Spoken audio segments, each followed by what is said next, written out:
Hey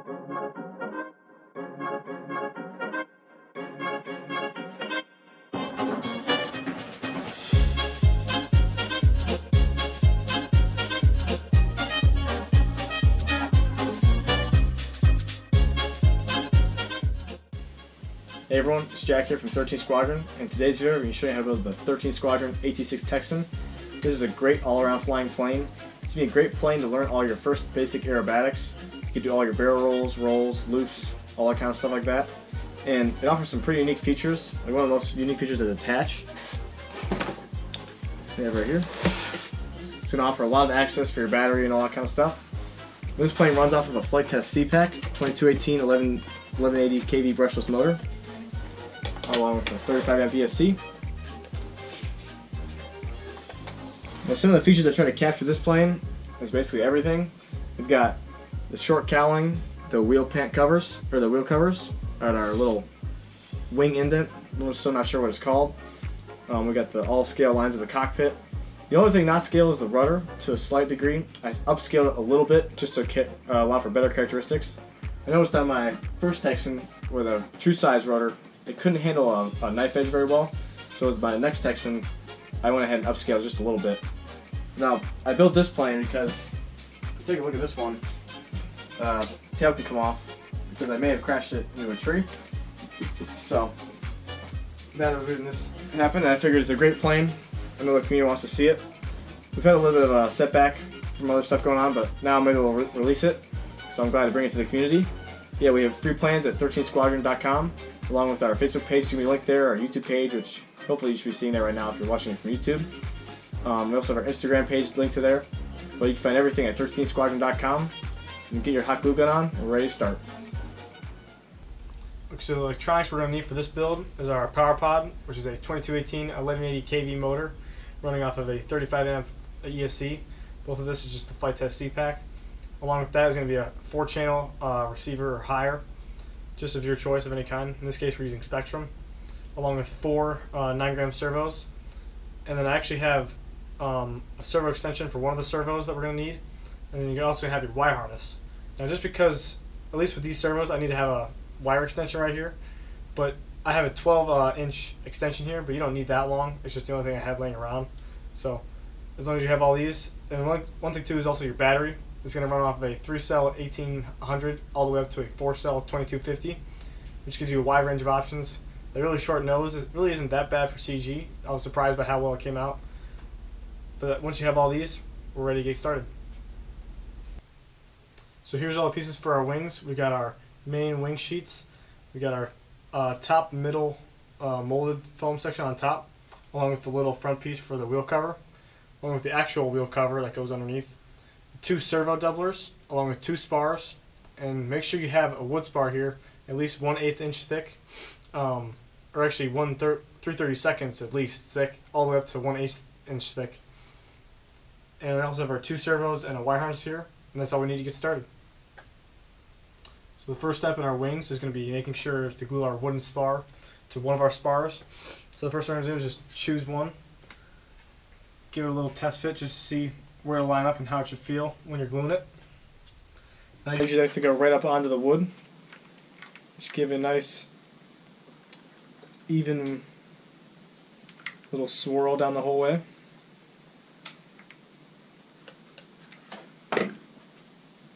And remember that muscle memory.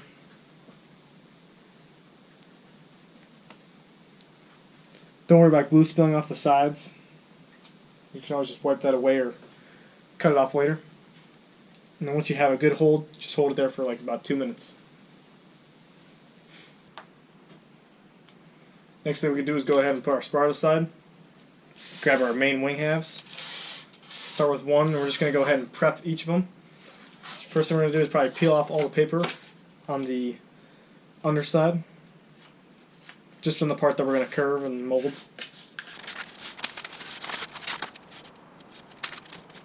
then we're going to take our knife, open up this main seam, and go ahead and do a double bevel all the way down.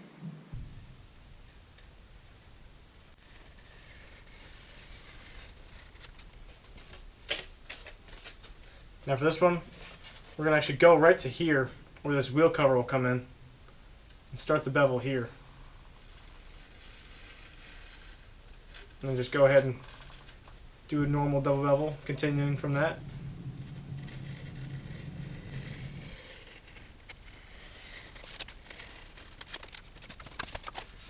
Then we can go ahead and do our bevel on our aileron.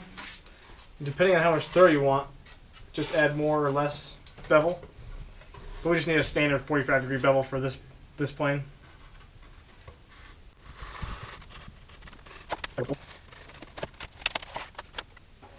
Next we can do is we can either take a barbecue skewer, in this case I just like to use a pencil, and just slightly open up this little seam.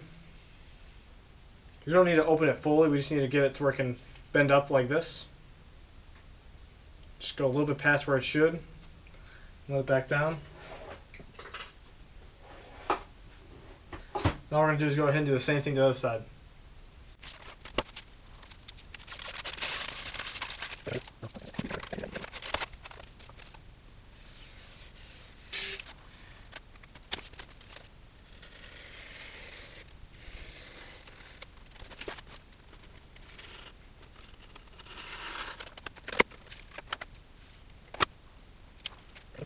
Once we have both of those done, we can go ahead and mold our wing just to give it a little bit of a curve. So when we go actually fold it over, I'll have a little bit easier to glue and a less of a cleaner look. Just applying even pressure all about. Keys to start out with light pressure and slowly easy build up in pressure. I usually try to do this on a round surface of a table, because I would do it right here, but it's pretty rough right here. So I'm trying to do it on a nice smooth edge.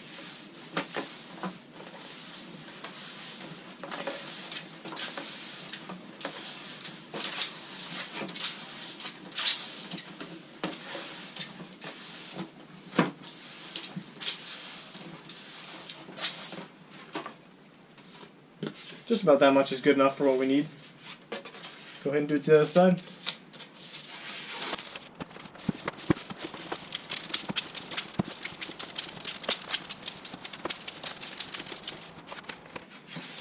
Next we're going to do is go ahead and connect our two wing halves.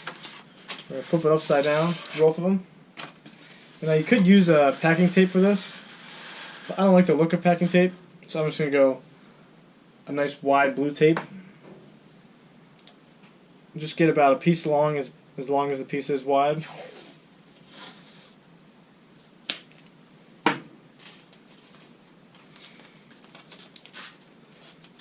just have to put one side on first.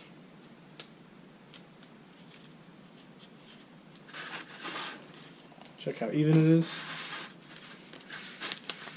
And the key is just to line up these two pieces so it's perfectly even with each other,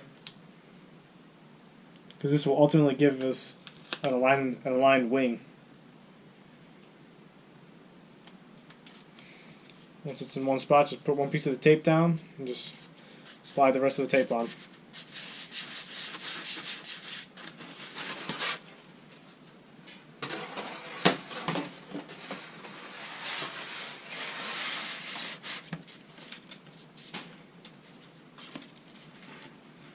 We're going to go ahead and put some glue down there.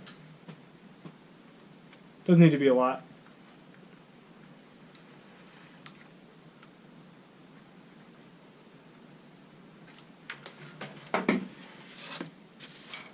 And make sure you have this flat against the table so it gives a nice even coat.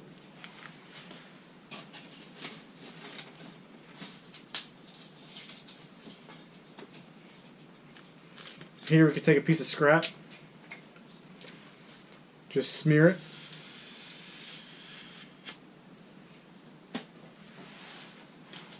And just keep holding it flat.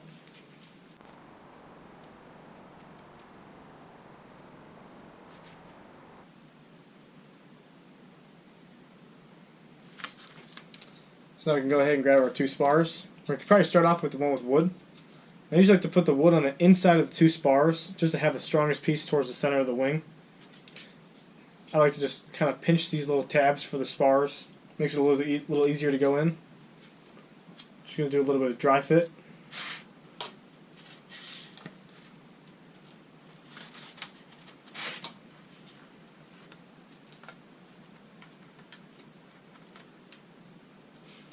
That looks pretty good.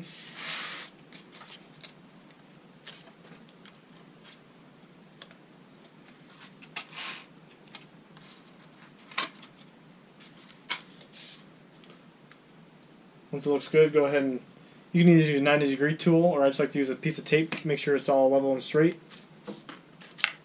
And just take one of these and put glue only on the flat part of the bottom of the spar.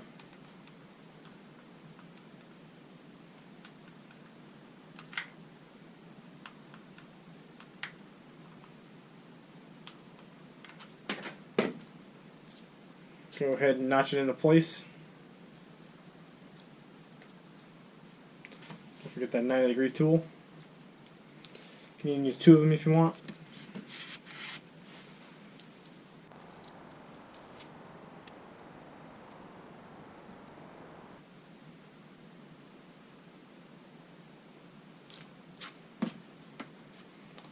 Go ahead and do our other spar as well. Same thing as before. Knock the tabs in a little bit.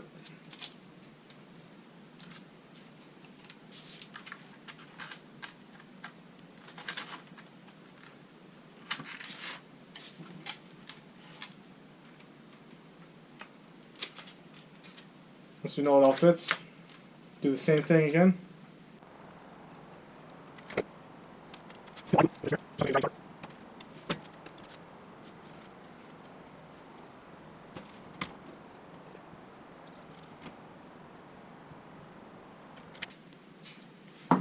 Once that's done, we can go ahead and glue the other sections to our spars.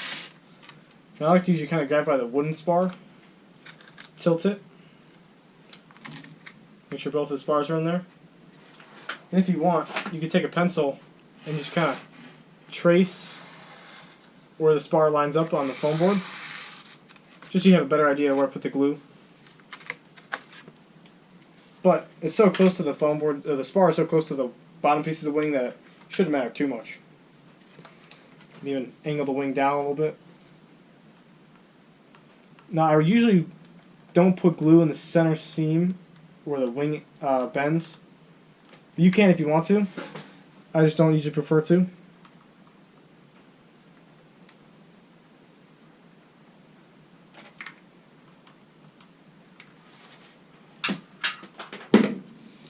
Once you have that, feed the two tabs into place. And all we're going to do is just apply pressure until this dries.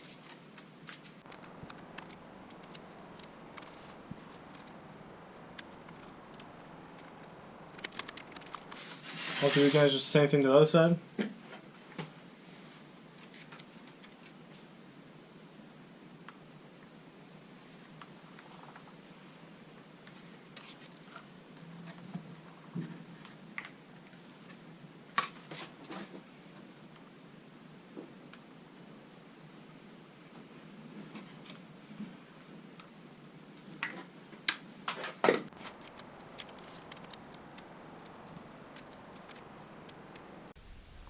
Next piece we're going to work on is our middle top sheet of the wing. So we're going to prep this just like we did to the top sheets of the wing. First start out by just peeling a paper off. I usually try to do the side that doesn't look as good, or if like there's a scratch on one side, just so that way the piece comes out cleaner in the end.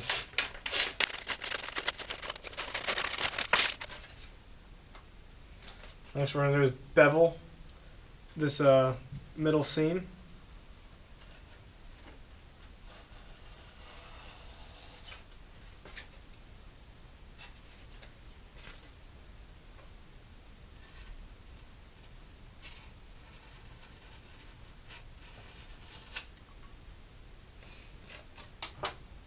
Then we can go ahead and also mold this. And kind of just follow the same pattern as the other sheets of the wing, so that we have an equal airfoil on each sections.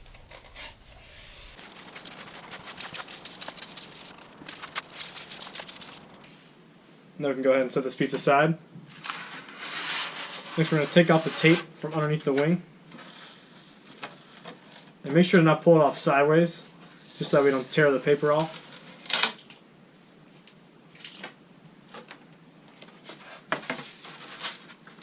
Now the next thing we're going to do is we're going to take our wide gap tape,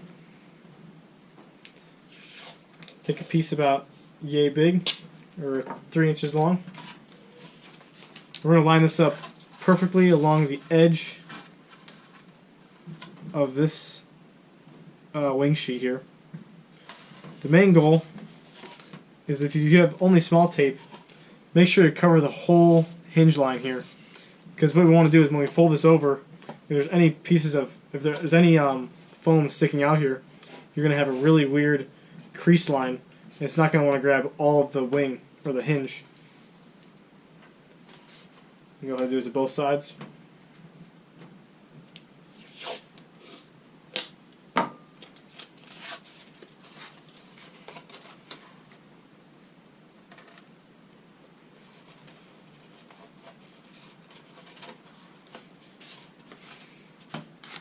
We're going to flip our other wing over again.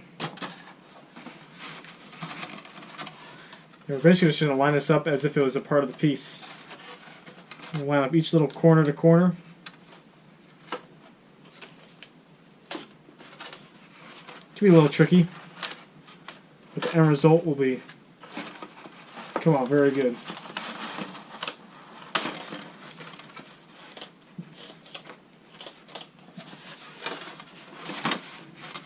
Or, I guess an easier way to do it, take it like this.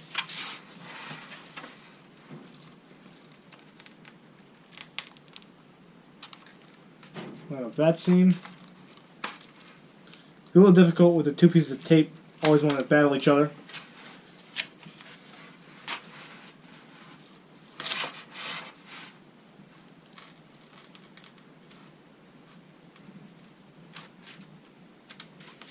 But once you find the right shape and spot, make sure to apply the pressure, make sure it doesn't come off. And then when we fold this over, we're going to want to be careful, because this front wheel cover is going to want to obviously stop us from bending it over. We're just going to kind of let it go past and just carefully bring it down and line it up. And that looks pretty good. You might have to kind of force it a little back, depending on how your bevels are. What you're looking for is this little notch here to line up with the back spar. Now keep in mind that you could have possibly glued your spar at an angle like this or like that, so it won't be exactly perfect, but as long as it's 90 degrees, it should line up with that little notch there. Now what we're going to do is we're not going to glue the back section down yet, just on the spars, so stay away from this area back here. Once again, make sure you have your tape down and as close to that seam as possible. If you have any little gap there, it's going to make the glue want to come out, and the seam's just not going to look good from the front. And make sure you have really hot glue for this, because what you're going to do is any cold glue is going to want to make it the hinge kind of go or get cold really fast, and it's not going to come out nice at all. Now for this, I like to go really heavy on the glue just to make sure that we get all of it, because in this case the glue is going to be the only thing holding that seam together there.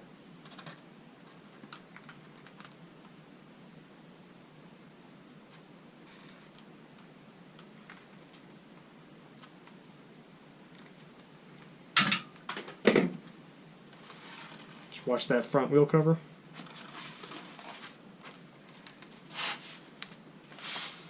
Right now I'm not caring about any of that glue smearing out right where the tape is. That means it's working.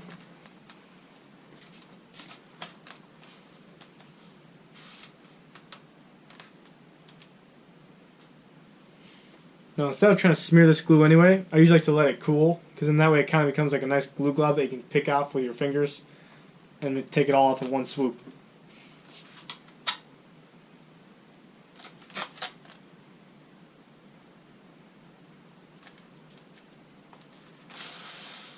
And make sure you're not pressing too hard back here or anything, because what we can do is you could have a nice, or you could have a bad seam line right here from the spar if you're pressing down too hard. Because airfoils don't have a nice, or airfoils don't have a ridge in them. They obviously are smooth.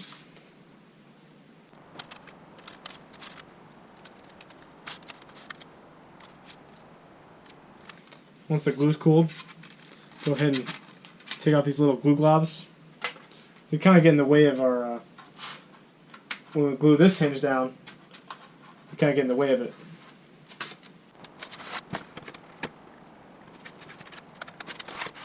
So from here we can go ahead and fold over our wing. So I usually like to take my whole arm as the base, fold it over. And watch over here, you're not just folding over, but also over here on the wingtip. Push it down all the way you can. And I'll try and give the camera a better angle over here. If you notice, this went on perfectly back here. It's partially because these are beta plans for me. This is only about the third wing I built. It's not a perfectly fine-tuned kit that's super repeatable. And also notice that the wing seam here is a little off. I will say, because of this experience right now, I'll try and fix this for your plans that you'll actually have when you're building this. But to be able to fix this up, that wing seam there, if we take our old Crash Texan, This is the trick that I like to do, at least for this model, to show that, because there's probably a little gap here on this one too, but you can see with this nice little wing fillet, it makes it so much cleaner, more scale, and covers up that seam to make it even cleaner. So now if you don't want to do that, this part here, well, I highly recommend it, so please do it. But I'll try to fix the seams. If you don't want to do this, it'll still look clean. But this just looks better, so I recommend doing that.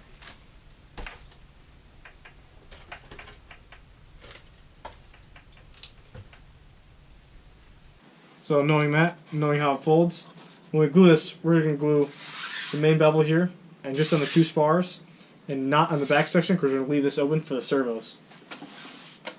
Usually I just do one last little dry fit, just to know how my hands are going to hold it. What I'm looking for here is this front little airfoil, matches up with the center section. And once I know the feel for that, then I can go back, add some glue. Make sure you have enough glue when you're doing this. It takes up a lot of glue for the wings.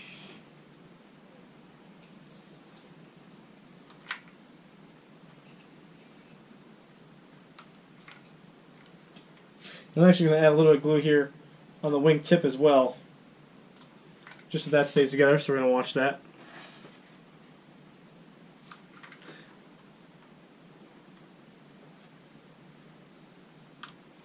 Stay away from that back leading edge, or the back trailing edge. Just remember that muscle memory from folding it over before.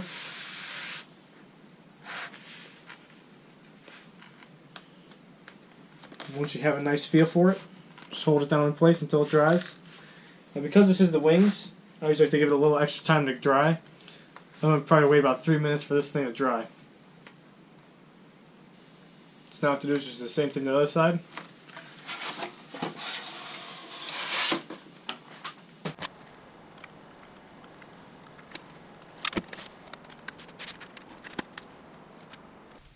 So the next part of our wings is we're installing our servos. And I've already gone ahead and put tape over our ailerons to make sure that they're centered. First we can start by flipping over our wing. And we're going to keep these pieces of tape on here as long as possible, just to prevent any glue from not drying or anything like that. Now the way we have to orientate our servos is we're going to have the servos, slot them in these notches. We're going to have them with the control arm towards the back and the control arm facing the outside of the wing. We can probably start out with this wing first, on the left. All you have to do here is just kind of slot your servo wire through. Shouldn't need to use pliers, but if you have to, you have to.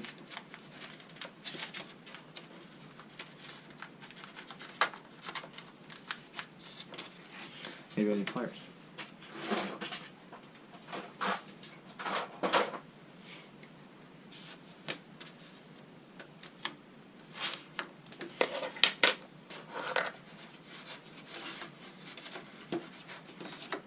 So make sure as you're pulling your servo down to always pull the wire out to prevent the wire from crinkling.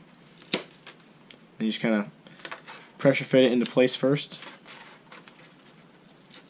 Always make sure to support it on the back side of the wing here. Once it sits in there good, go ahead and leave it like that.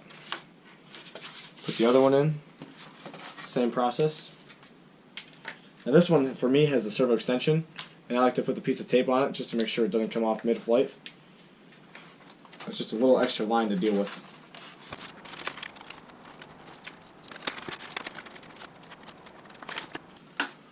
Once we have our wires here, go ahead and take our wire harness.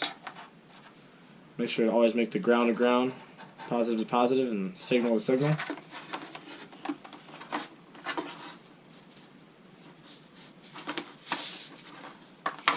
I always like to add the little piece of tape on it. So I usually like to take a piece of tape about, let's say, 2 inches long, and then just cut it in half.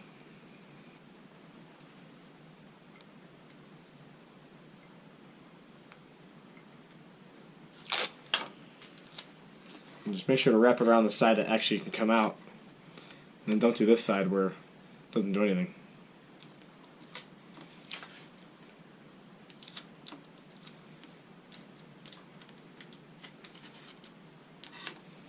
This just gives an extra security mid-flight in case you accidentally lose an aileron servo, which in this case you won't.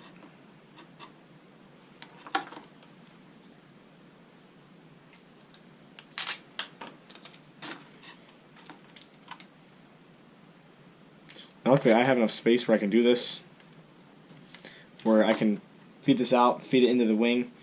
If the wires were so tight, I have to do this where this is inside the aileron gap. So that way that's only if the wires are shorter.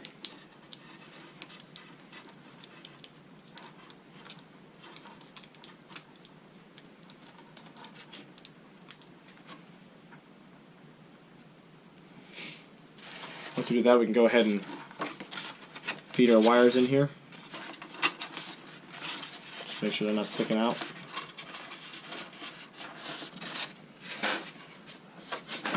Watch the wire harness here, though. Keep that out for a second. Now you just have to take, especially if you have a wire extension here, try to feed all of it as close as you can towards the center of the airplane, just to prevent having a bunch of weight and extra wire on one side, which is going to give you an unwanted roll. Once we have that, we're going to take this wire harness and try and, this one you might need pliers for, just to be extra careful with. But I just like to take it through here, shoot it up here, pull it tight, make sure it's actually tight, and there you go. That should be more than enough wire we need. And then double checking that other wire.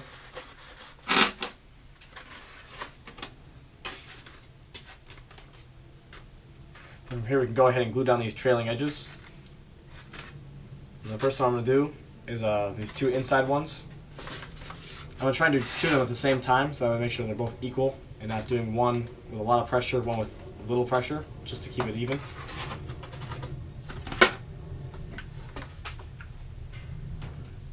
Now I usually like to feed mine on the actual top sheet and not the inside of the bottom sheet, just so I know that it's going to get equal coverage.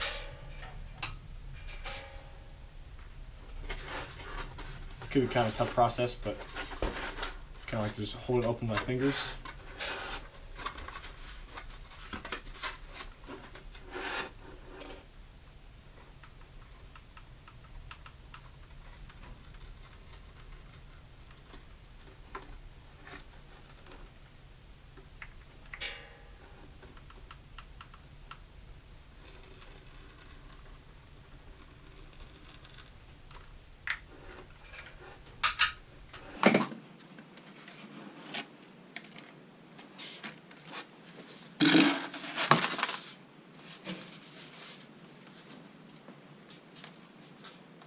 Now I can kind of watch both of them, make sure that they're both even.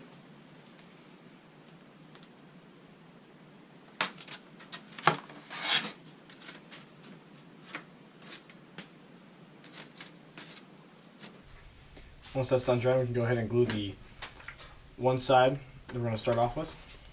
In this case, it'll be this side.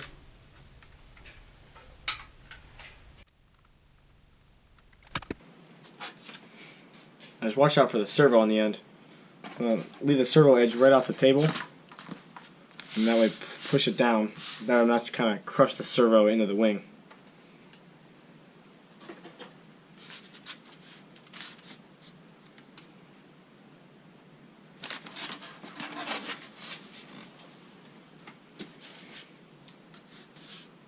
Once that's dry, we can go ahead and move on to actually gluing our control horns in. So I'm going to take one of my control horns, open up this little notch with a barbecue skewer or a pencil.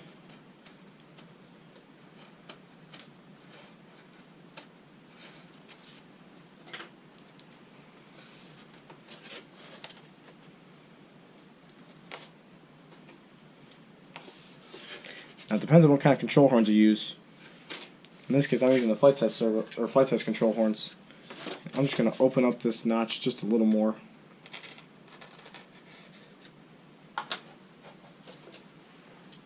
If it doesn't fit again, I'm just going to keep doing it.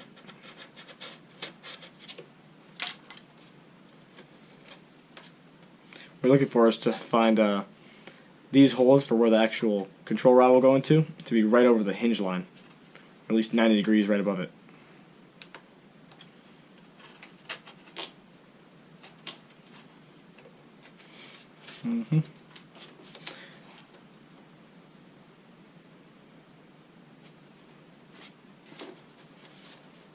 Once we're satisfied, we can go ahead and put our control rod in. Now the first thing is to make sure that we have our servo centered. Here's my servo centering tool.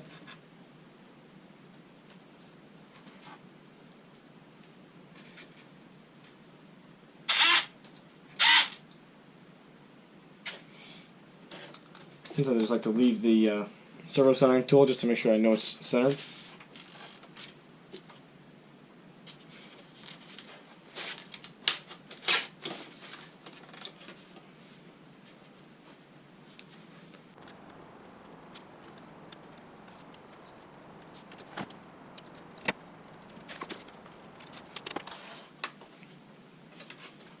See how this fits. I'm going to put it in the topmost hole.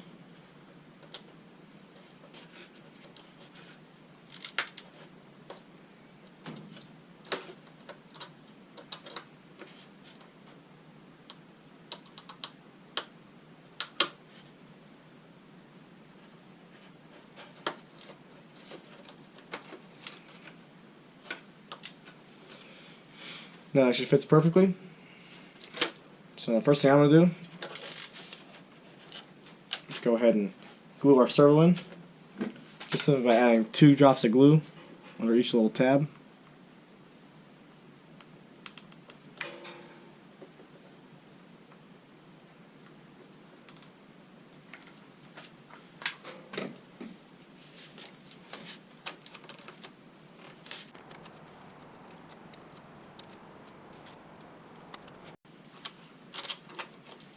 We can go ahead and do the same thing for our control horns. Test fit it one last time. Make sure that everything is centered, or servo centered, or actual aileron centered. And then just add glue.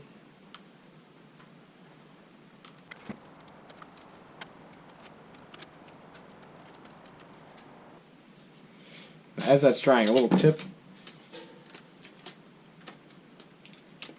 As that's drying, a little tip is to, if you notice that this is going to pop up slightly, you can kind of just angle it down just with slight force. You can even kind of pinch it together, just try not to crinkle it, and make a really even look. So that way it kind of lines up more with your aileron.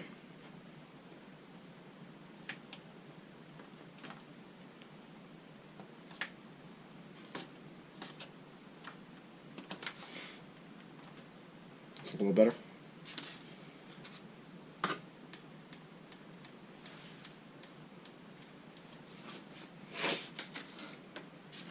All I have to do is do the same thing to the other side.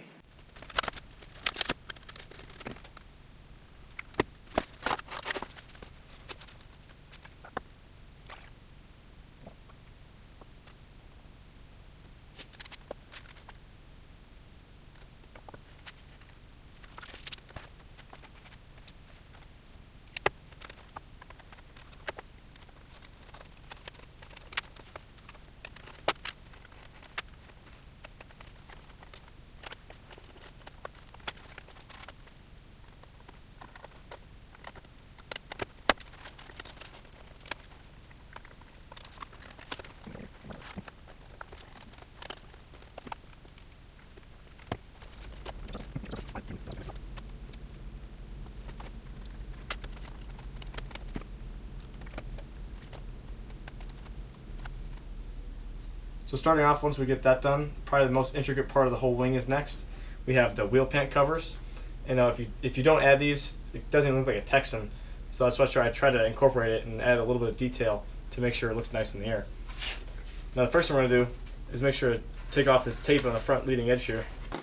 Just because that might get in the way of the first step. Just be careful with taking these off. Always peel away parallel with the wing, just so that we don't peel the paper off.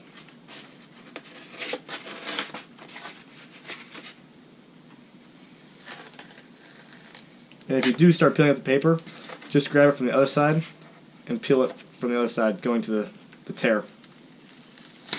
That way you don't tear it more and you have a easier chance of fixing it up.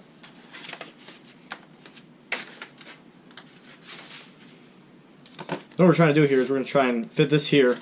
And if you notice, if we just sit in like this, it sits up like this. Now we're not going to, it's obviously not what we want. So we're going to take 2 pieces of tape, about yay long. Now I like to set it right here and here. You don't want to have a piece of tape that's thin going this way. You want longer strips that give a lot of coverage over both pieces. So we're going to line it up here with that back line. It doesn't have to be perfect, or at least in place, because that's what we're going to try and get it to. We're just going to make sure that the paper lines up here. Push down the tape, make sure it has a good grip. And just make sure it's still there. Now you don't want to force this, but you just kind of want to ease it in. What we're trying to line up for is the bottom of the wing should be able to sit flat and have this piece flat. So we're basically just connecting it to the bottom piece of the wing. Now if you see any crinkles, odds are it's going to happen about right here and here. But as long as you just take a little bit of your time, just ease it into its place, it shouldn't crinkle. Now you might also notice that this right here is not beveled. If you're paying attention to detail, I did bevel that before, but I went ahead and added the foam back, but I'm going to add a part in the video to stop you from beveling it. So it shouldn't be a problem for you, but just in case you accidentally did, just a reminder. And now once we have that fit, and we know it's all good, we're going to fold this piece up. We're going to add glue to the inside rim here, not on here, because if we do that, this glue is going to smear out once we put it down. And we're just going to add a slight bead of glue along this part of the wheel cover. So make sure your hot glue gun's on and all warmed up. Try to stay away, or at least really close from, try to stay away from the seam where the 2 wing halves meet up, just to try to help it from, or stop it from opening up again.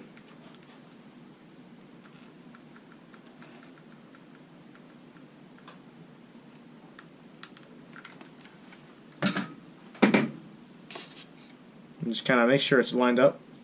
If you get a little glue smearage, it's not the end of the world.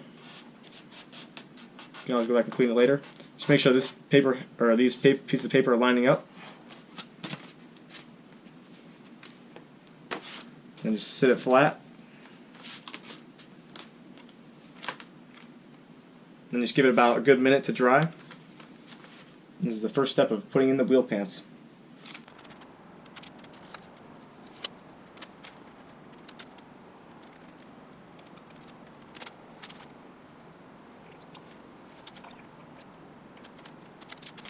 Once we know that's dry, we can flip it over, see how we did on the other side. If it sticks out a little bit, that's no problem. Kind of just crush it if we want. Tape off your tape.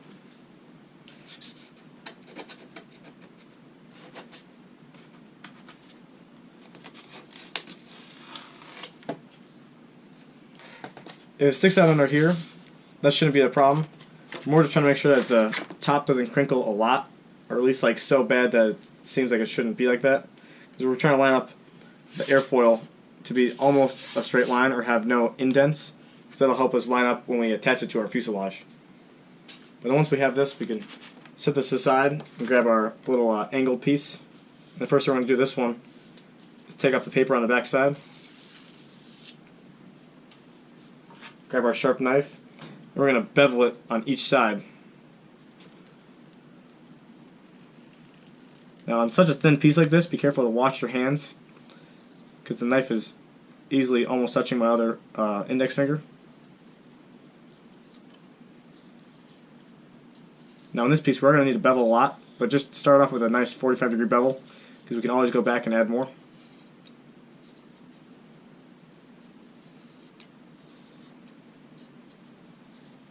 Also, it really helps on pieces like these to try and stay away from going into the paper, just because it'll make the final result look beautiful.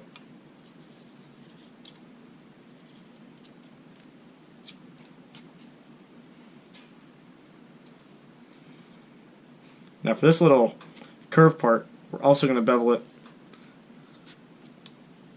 like this. Basically doing a bevel on all sides except this little top one.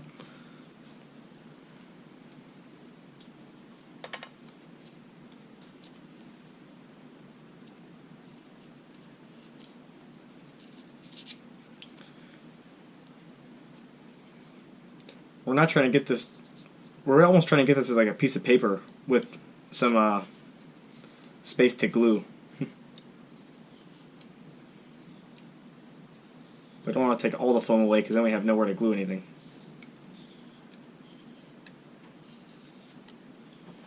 So luckily also this isn't a structural point, or it's not like giving the wing any strength. It is to some degree, but not to an immense amount. So if it is just paper, it won't be the end of the world. It doesn't help for building purposes. So once we have that, we can go ahead and grab our wing again. Just kind of line up the tick mark in the front. We're kind of just going to see how it fits. See if we need to bevel any more, bevel any less maybe.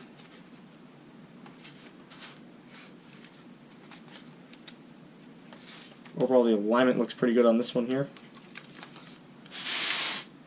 What we can also do is go table edge, angle it a little bit. Now this one, we're only going to bend it like this. But on this one, we're also going to try and bend it inward like this. Just on this little one part here, and for the other side.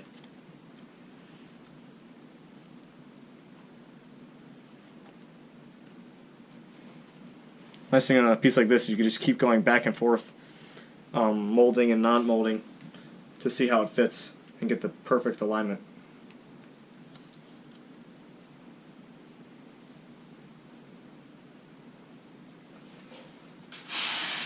So my first fit wasn't that good, but it was still good, but not that good.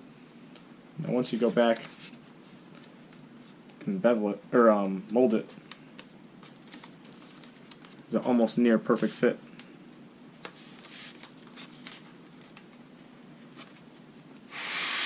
Now you'll see here, at least on mine, right here I didn't really go right to the paper on the bevel, but like right about here I did, and it's just so much cleaner than with the paper being left there. It's almost like the closer you can get to the paper, the better it will come out.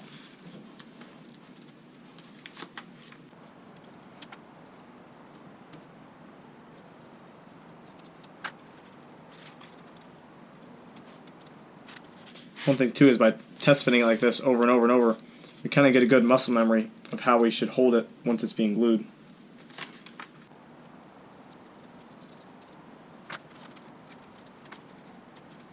I think right here I went through the paper a little bit on my bevel, so it's not lining up the best. I can kind of hold it in one spot. Now one thing too is I'm kind of have an option here. I can either make this bottom part line up with the piece, or I can make this top part of the wing line up with the molded piece. I'm going to go with the top part just for holding it purposes, just to keep the seams a little better.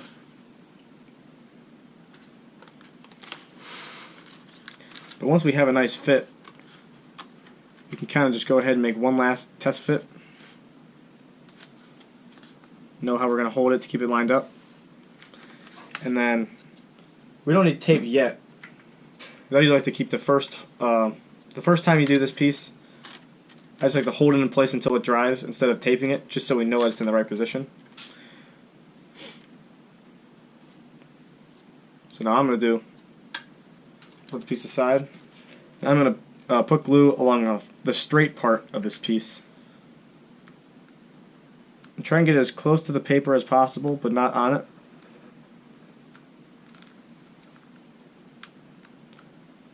Now in this case, glue is just weight.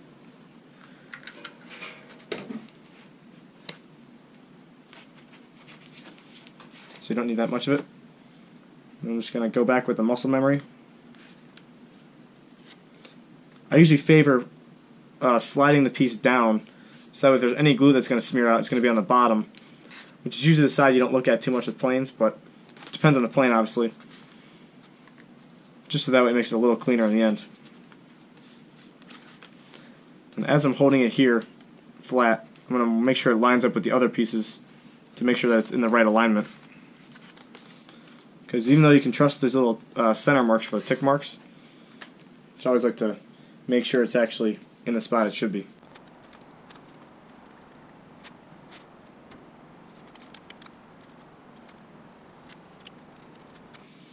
Once we have that dry, we can go ahead and kind of pop these parts out. And now, because it's all decoration, we don't need to get glue in every spot. So I'm just gonna feed the glue. Try not to get it on any of the paper, but using gravity is my friend. Just kind of put it everywhere you can, but not in a messy way. And then dripping it down to the bottom.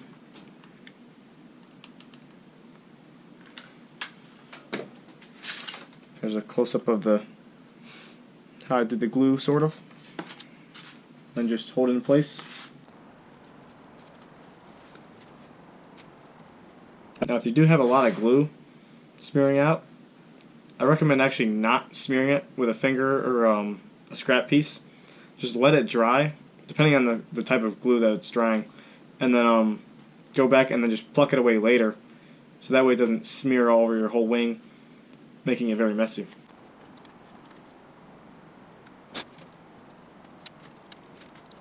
For this one I am going to use a little bit of tape. I'm going to do the same thing on the other side.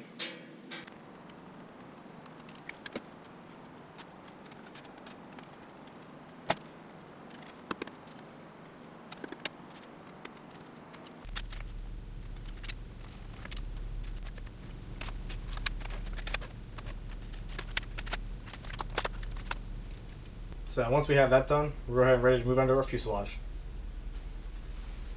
So the first part of our fuselage is going to be these pieces here. It's just kind of like the building blocks pieces of the fuselage. We're going to have our main box bar, kind of a T slide-in fuselage. I'll explain that once we get to it. And then we're going to have our wing or airfoil cutouts to help us line up the wing. Now the only difference between these two pieces is that one has a little notch right here, and the other one doesn't. Because you can see here, that's how different they are. Now we can probably start off with these first because it's the most easy. So we set these pieces aside. Look at these ones. The way we're going to have this is we're going to have the two notch pieces together in the middle. We're going to have one of each of the non-notch pieces on the outside. So we just have a piece that looks like that once we're all done. Now this is so thin, so we're going to make careful, make sure it's lined up straight. But what I like to do is take one of the non-notch pieces first, and one of the notch pieces. Actually, no. We're going to take both of the notch pieces and glue those together first.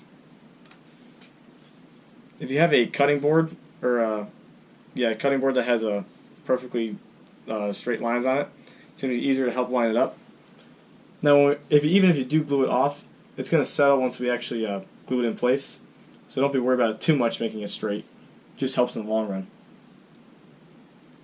So know how to find out how it feels. I'm just going to add glue and glue them together. Now for the glue here, I just try to go very light. And it is going to smear out, so just be ready for that. And just try and make sure that they're actually pressed together and not just floating with hot glue.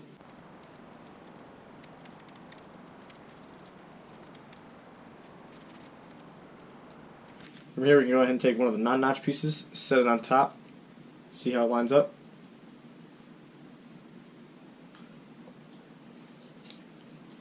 And so we're going to do the same thing again.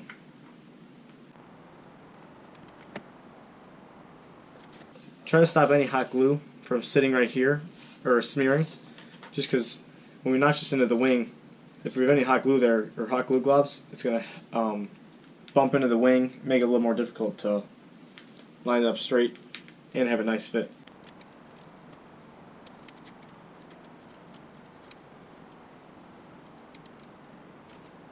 I'm going to flip it over,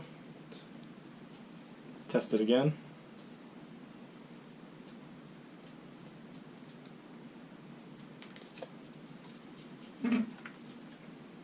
Make sure you add hot glue to the right side on this one.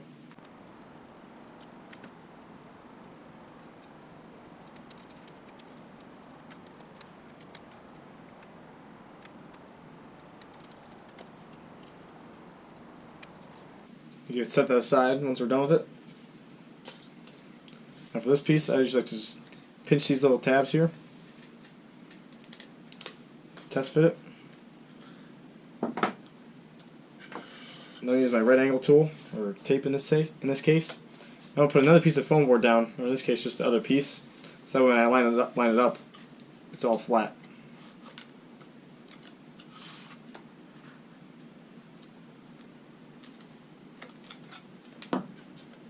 Once that's done, you can either do one of two things. You can either line this up, mark with your fingers where you should stop gluing it, or if you're good enough, just directly add glue to the flat piece, assuming you can keep a straight line.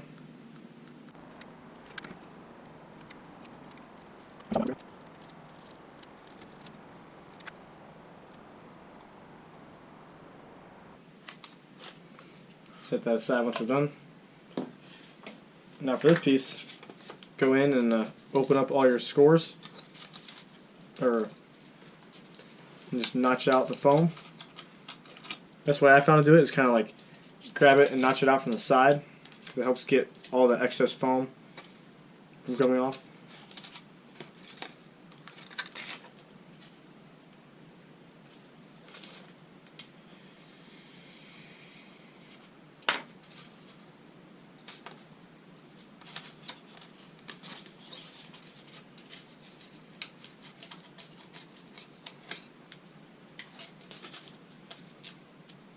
These long pieces, it's better to go to the table edge. Line up the two cuts.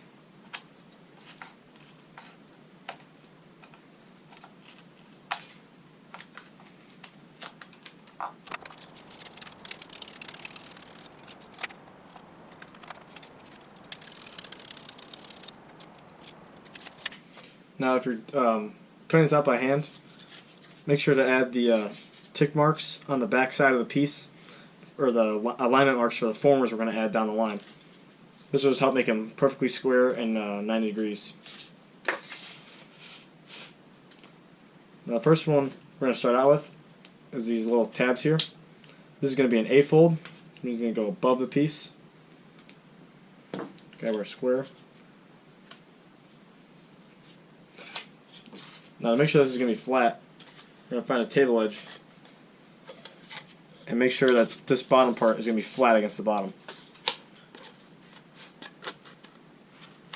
And all we have to do for here is just hold our tape to the back side. We know that that'll be perfect. After these, I'm just going to add glue to the foam here.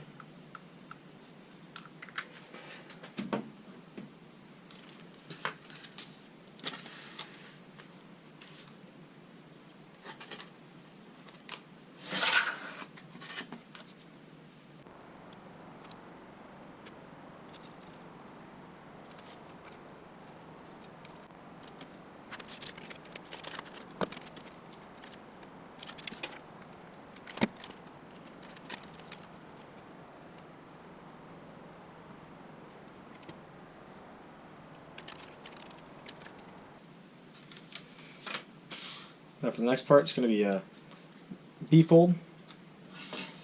And we're just to make sure this is lined up over here, because this really, even if you do glue it wrong, it's still going to be roughly 90 degrees either way over here. So just more focus your attention up on this part. I like to add glue for these B-folds,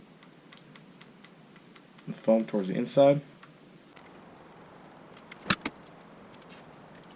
Now as this is drying here, quickly check, see if there's any hot glue globs inside the inside here, because when we're eventually going to slide this into here, if you have any major glue globs, it's going to get in the way of that.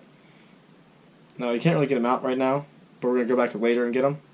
But just as a reminder, a mental note to if they're there or not, because that'll help you if you have trouble sliding that in.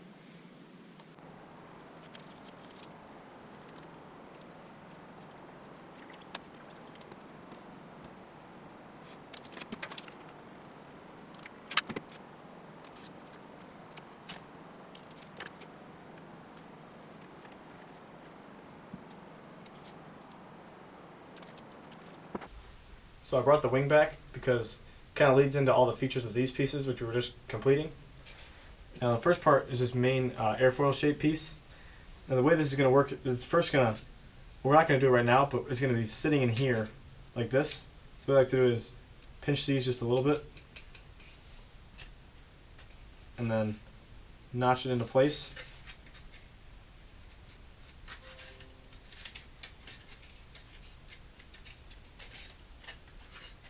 This is just test fitting, dry fitting down the line. We can kind of see here, we can make sure it's flat. We don't want to see the foam spike up or drop low in any positions. It's going to be flat along the piece of foam board. Once we have that done, carefully take it out, try not to crinkle it. Just apply even pressure. Now for the next part, we're going to try and line up this back notch into here, along with this little tabs here for the back part.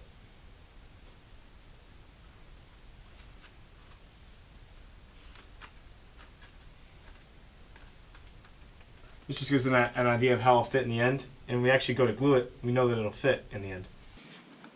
So now what we're looking for is just make sure that it lines up straight with the front tick mark here, and it lines up with the front of the wing. In this case it does.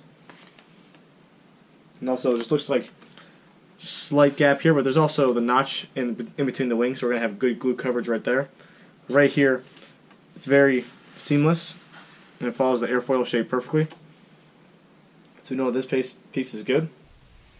And now for this T-piece, we're not going to glue it in either. So what we're going to do is we're going to make sure we can test fit it. Because the way it's going to work, if we take the Crash Texan over here, we're almost going to be taking this piece. It's going to look about like this with a little bit more formers and pieces on it. And it's going to slide onto this tail piece, or the fuselage piece. So, as an FYI.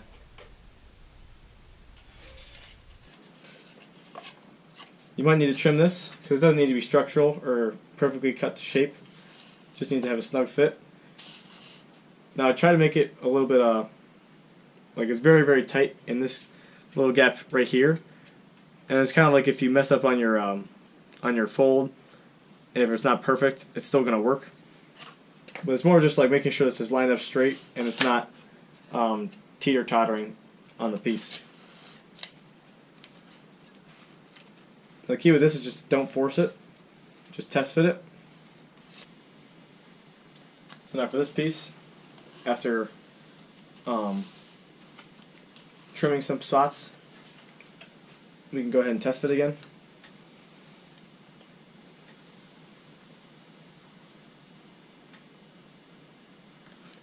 Now we're going to make sure that I can smoothly slide up to about here, right where the front of this box bar comes in. Just kind of make sure everything's snug, but not too snug, so you won't be able to slide it in later. I'm just kind of crushing these little tabs here just to make it a little easier. I'm going to go ahead and apply equal force, not in one spot. Make sure we don't crinkle everything. I'm going to go ahead and do it again just to make sure.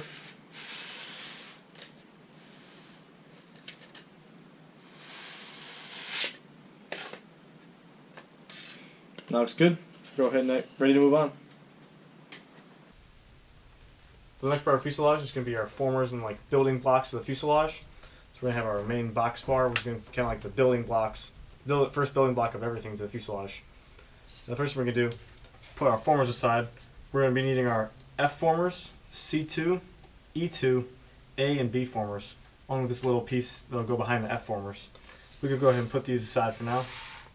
Focus on the main box, along with our airfoil shape. Make sure we're put in the right way.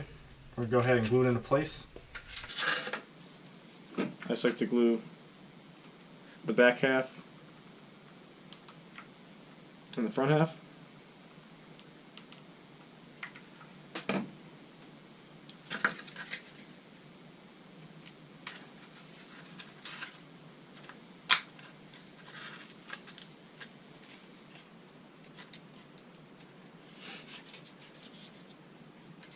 Kind of hard to apply pressure, but just get it where you can, right here and here. Make sure it just looks square. It's kind of hard to hold this one with a 90-degree triangle. Just make sure it looks square on both sides. Now we go ahead and start attaching some of our formers. First one we could probably do is the E2 former. Just going to go right here. The way I like to do it is kind of set it in place, especially using those alignment marks on the side. I just like to find one side first. Once that's dry, we can go ahead and take our B former, slide it on this way.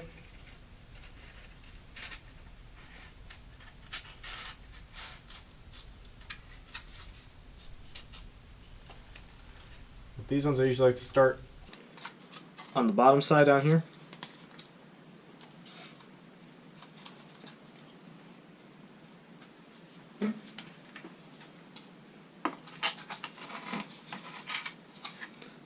We go from the bottom, we know that it's lined up.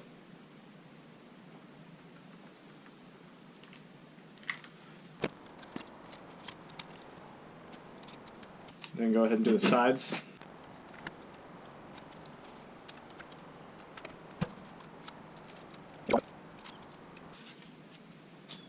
Then we take our C2 former, slide it on the back side of the B former. Make sure everything lines up. And for this one, I just like to put glue on the back side of C2 and just place it on the back.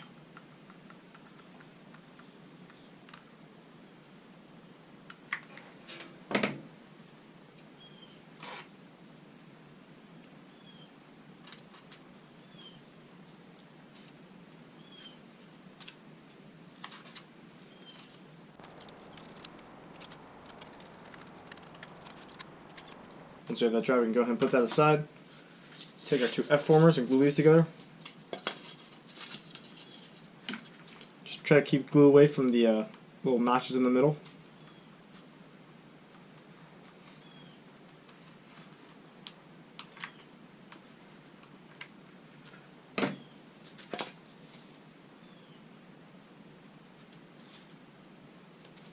Now for formers like these, where you just glue the formers together, make sure you have the little notches in the front and back line up with each other on the top and bottom. That way we both know that they're both equal in center. And from there we can take our little back of the former piece right here. This is going to slide in like this.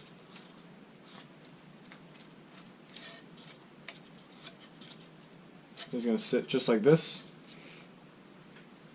And for this, we're going to take two extra pieces of foam board, like so, and use it to help our 90-degree tool keep this, make sure this is straight up.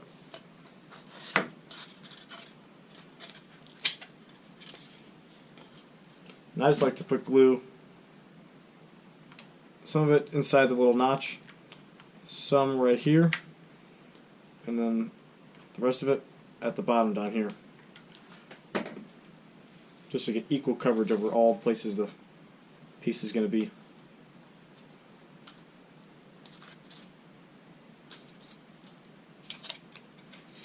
Again, with this piece, just make sure that it's lining up in the middle at the bottom.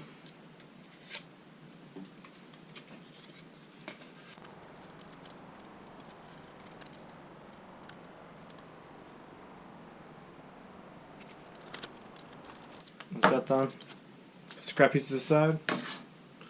And now this piece, the T piece, is going to notch into here. Just slide it in place, see how it does as a dry fit.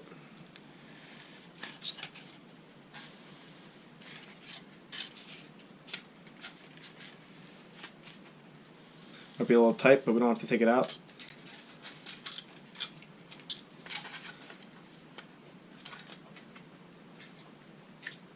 And once we have it where we like,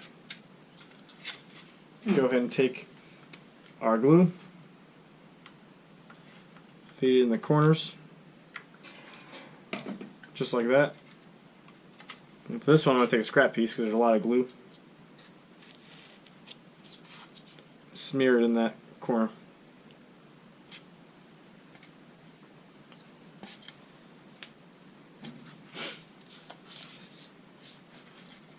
And the same thing for the other side.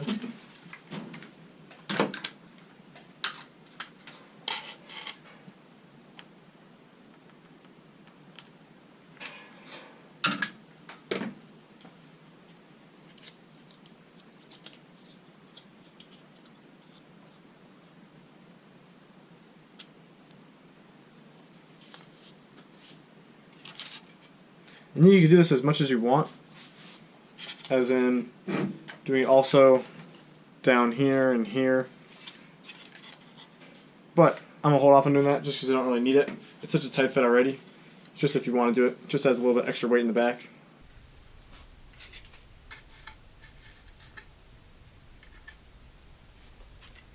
Now we're going to go ahead and move to some of our molded pieces. So let's get started on that. For our molded pieces that we're going to start out with, these are going to be the beginning pieces.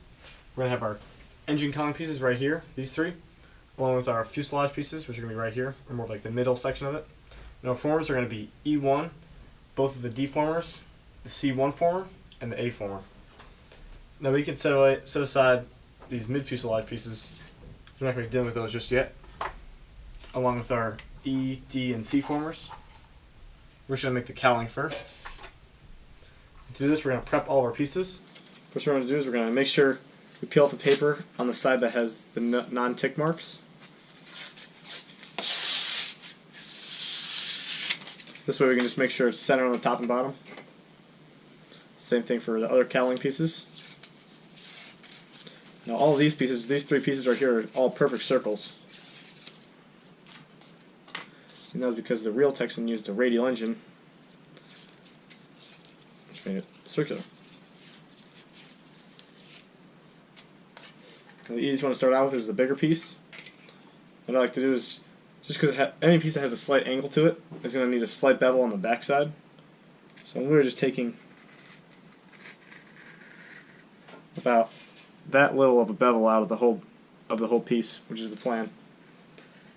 You just take your time. This just makes it so if there's a former behind this piece, it won't run into it.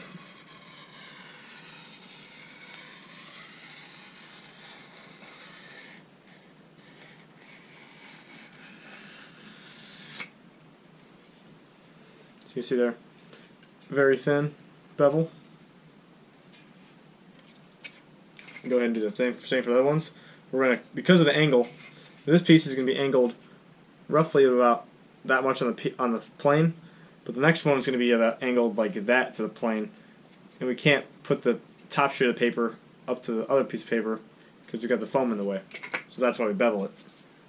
This one we go a little bit more deeper of a bevel. It's always better to go more than less, but not so much where you don't have anything to glue to. In this case, I'm basically doing a standard 45-degree bevel. Now for the next one, it's going to be the most extreme angle, but it doesn't have to be at least the most intense angle compared to the other pieces. So let me show you the bevel in a second. It's just going to be basically just past 45 degrees, about like that. Just be careful on these smaller pieces like this that you don't go through the paper. On a piece like this it's actually okay, but on smaller pieces you might be able to accidentally go through the whole entire piece, cutting it in half. Just be careful. So then we push the two front pieces aside. Start out with the back piece. Find a curved table edge. We're just going to start molding it.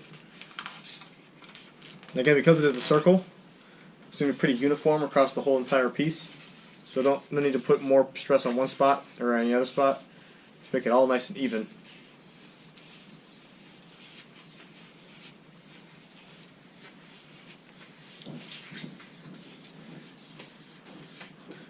Once I get one way, I usually like to go back the other way.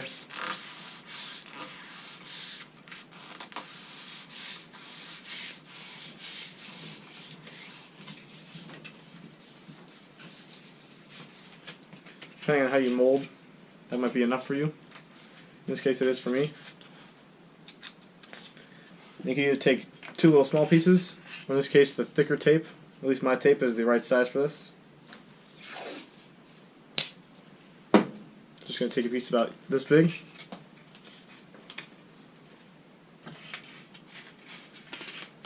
Put it like that. I'm going to angle these two pieces together. I usually like to try and place one piece of paper over top of the other side, make it a little cleaner.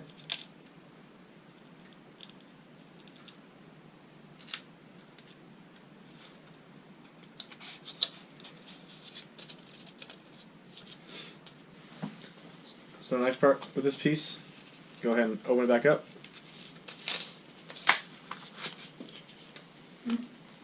Take some glue, feed it down the seam.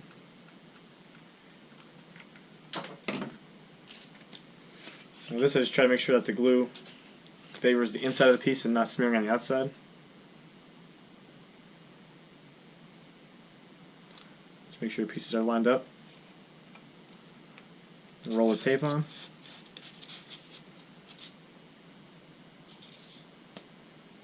Smear that glue on the inside.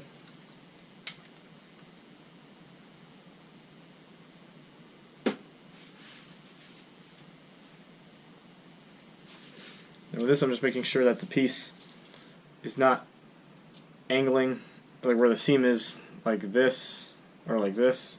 It's just flat and like circular.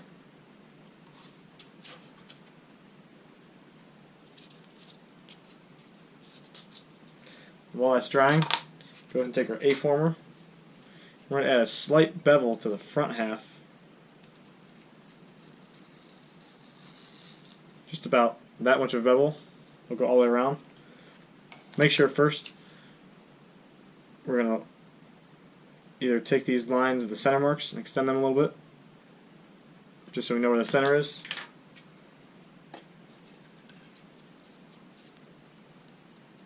And continue beveling.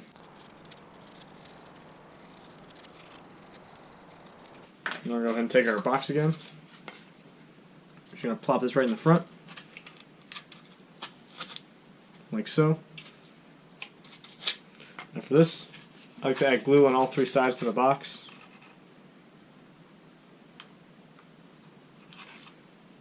Not too much, but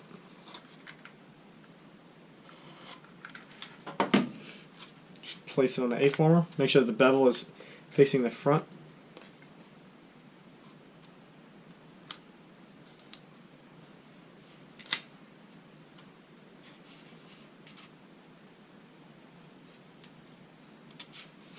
Smear the glue. While those are both drying, we can go ahead and take our cowling pieces and start molding these. Again, just even pressure around the whole thing.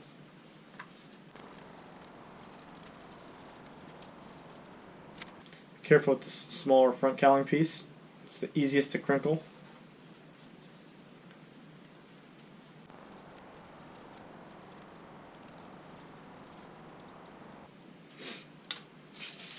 And put those aside. Grab our main cowling piece. We're going to slide on to test fit it. watch those center marks.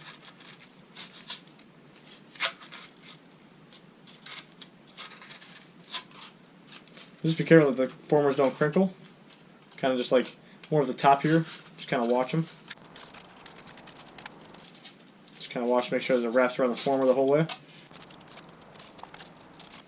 What we're looking for is to make sure that this piece from all angles is not like way down over here or way up over here. We'll make sure it's all equal on all sides. And go ahead and try and get it back off again. Just don't force anything. Just go around the circle.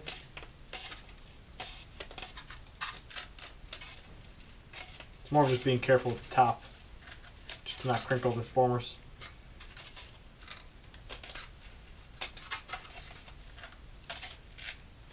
Be a little tight, especially on the first go around with the molded pieces.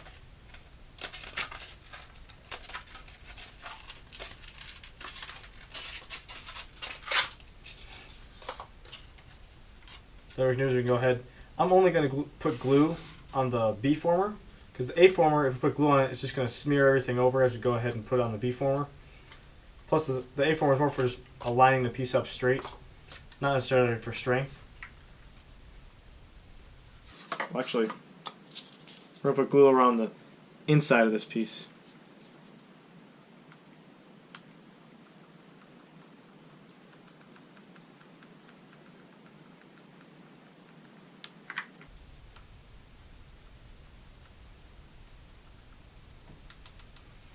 And this glue is actually going to act like a lubricant for us while we're sliding in.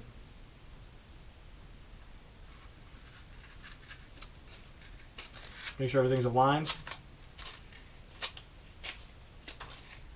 Feed it on the former.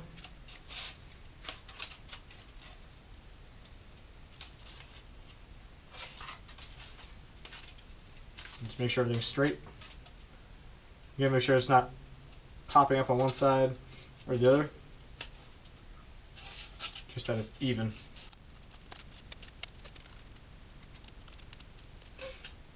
Now we're going to take the front piece here. Just to kind of test it around.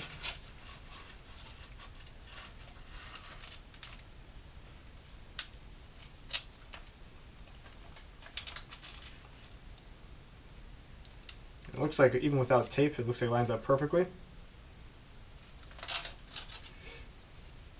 So what we can do is we can go take a thinner piece of tape. Now, there's two ways of doing this. One's for speed and one's for precision. This first way is for speed. Take a piece of tape, do the same thing, match the two pieces together. Now for this one, I like to take my knife and just trim off any excess tape, just to make it a little cleaner to see where the paper is.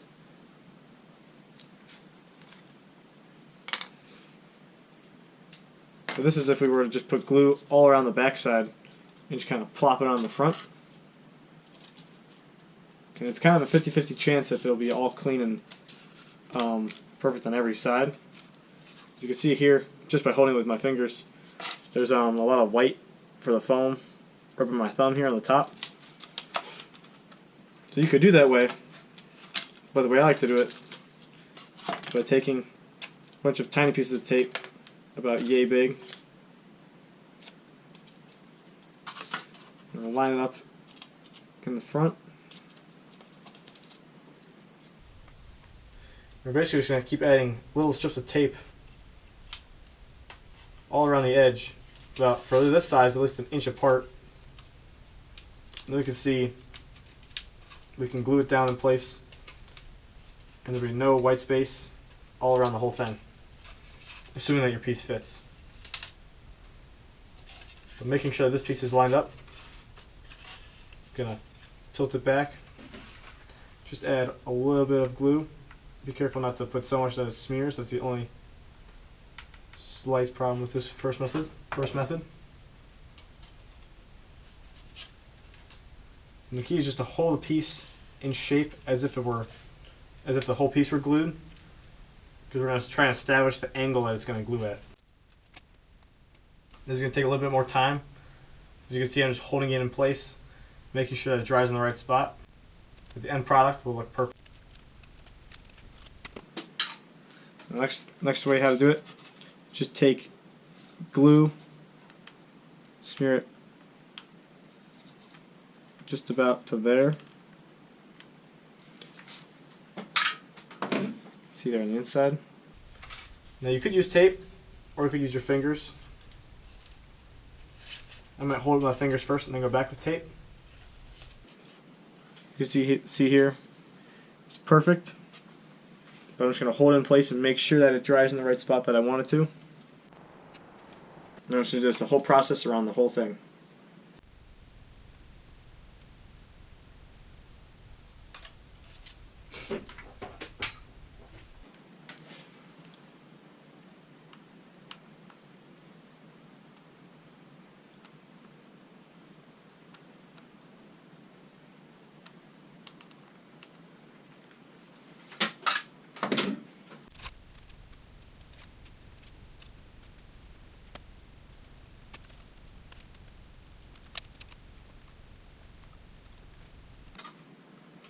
And before we get to the bottom, I notice that if we try to put this side here, there's going to be a slight gap because the foam board hits each other, or actually the foam itself hits each other. So this way to counter that is just bevel slightly on the side you have not glued down yet. And if we do it, it'll line up perfect.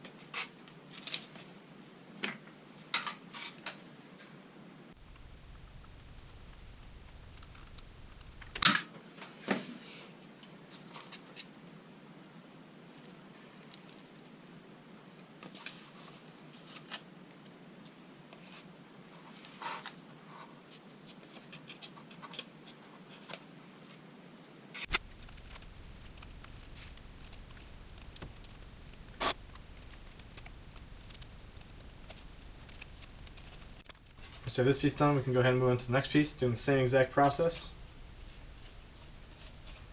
Just make sure to keep test fitting it.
And once you're finished with that, take out these little alignment pieces of tape.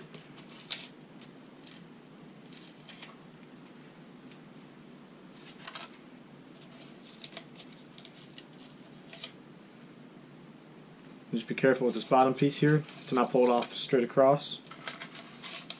Go at least at a 45-degree angle. If you do everything right, it should have beautiful seams. Alignment's perfect. And no white space around the cowling. So,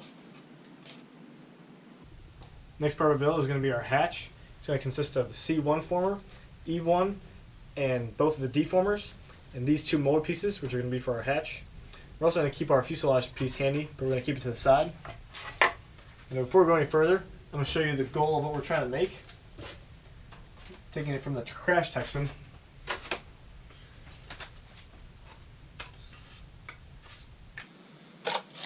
Trying to make a hatch that can open up like so and fold open, making it very easy to get all the access and everything.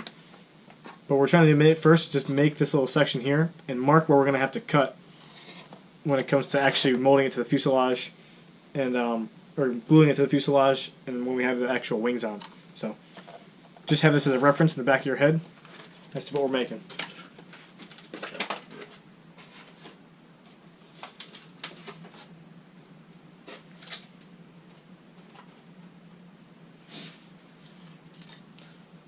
Just go ahead and grab both of our deformers. Glue these together.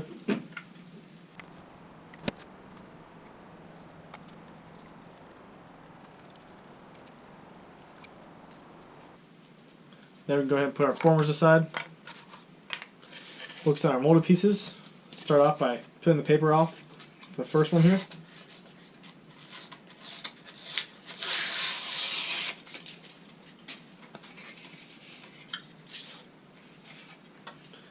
What we're going to do here is slightly bevel the backside, just ever so slightly.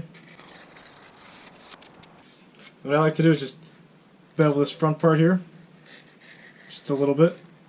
Once it angles up, I like to go a little more. Just makes it easier in the end to glue it in place. Now for this piece, it's going to be a little different, depending on how you drew your indication marks here. We're going to go ahead, you can use a ruler or not, in this case I'm not. I'm going to mark and just slightly score it, just enough so it goes through the foam of the paper. And then I'm going to peel the paper off this side. Before we do that, make sure to grab a marker and mark the center line on the other side. Ultimately, the other side will be the side that's on the outside of the plane.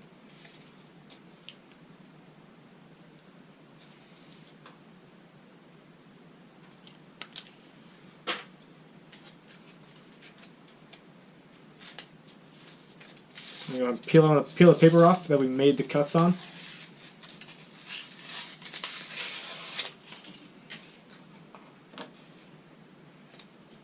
Then from here, it's a little bit of a interesting bevel, but we're going to start.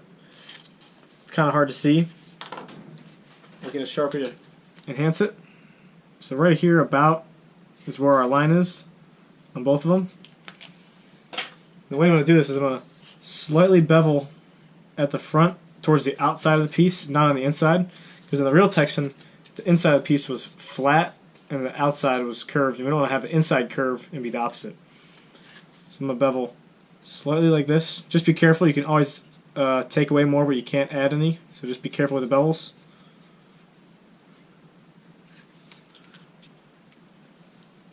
And depending on how far you scored, you're going to go almost all the way to the paper.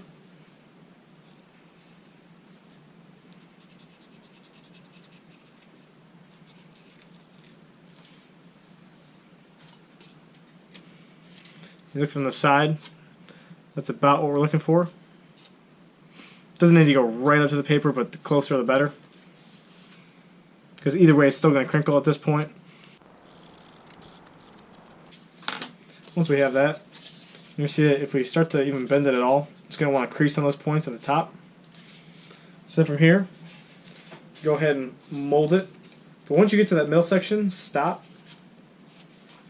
So I'm going to go all the way up to that point. And the way to do this is I'm only going to use basically one finger and just only mold the inside of the piece and not where the part where it's supposed to be flat. Switch it around.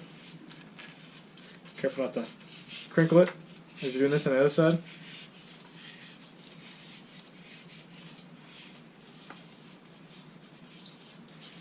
But here we can kind of hold it in place, crunch these sides where they're going to be. And if you don't like it, I usually like to go right to the paper to get those shoulders to show up.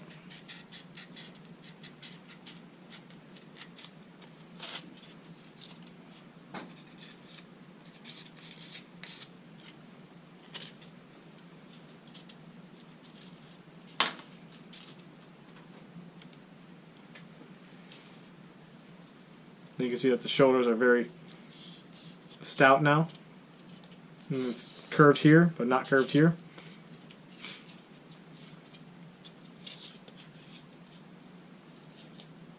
And one thing we're going to do now is bevel the back side slightly.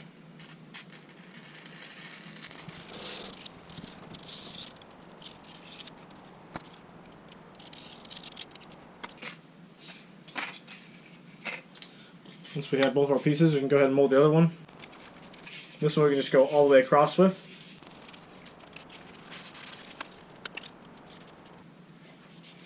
Here we go ahead and take our deformer and just see how it lines up, dry fitting it with our hands. So I'm just marking it with the center. Just kind of wrapping it around and see what it's going to do. As long as it looks like it generally follows a line, we're good. So once we glue it, it should hold in place. Now the way I like to do these is take a Sharpie or something that'll show up on foam, mark the center, and then even going like this helps.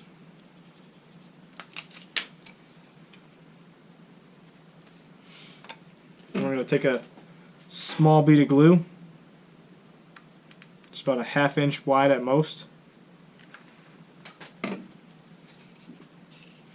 And I like to favor the glue so it smears inward.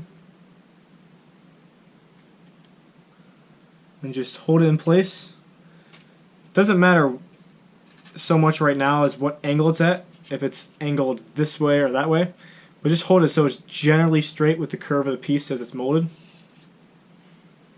Because once we actually go ahead and glue it, it'll straighten out itself out.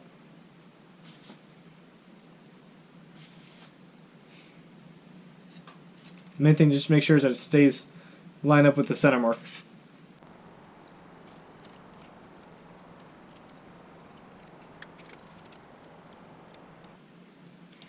Once we know it's dry, go ahead and kind of fold the other sides down, just dry fitting them.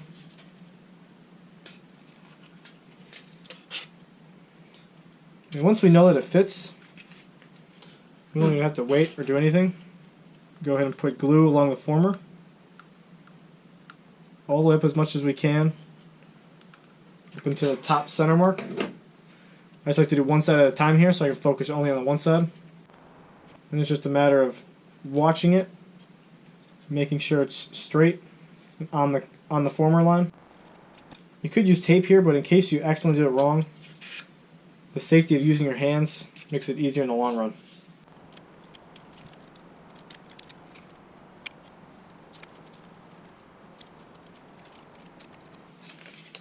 Once the one side is dry, just do the same thing to the other side.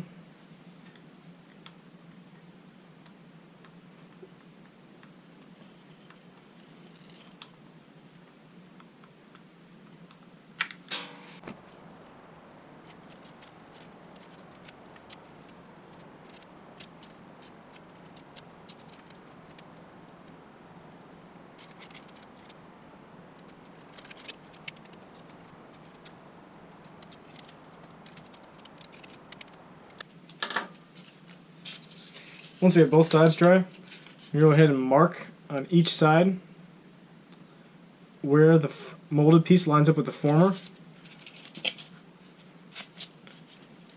And it's very important with making the hatch. Make sure we're looking at this as if it was level on the plane and we're looking directly across. We don't want to do it like this or like this. Just go flat across.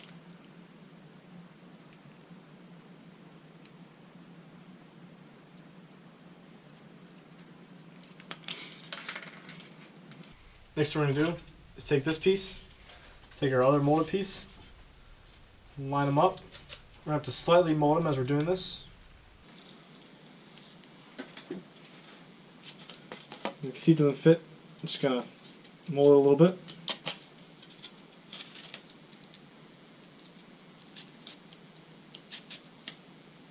And once we have it, put glue on the former here. I'm going a little bit further than normal. Just do that on each side. And wherever there's glue is where you're going to want to make sure it's attached to.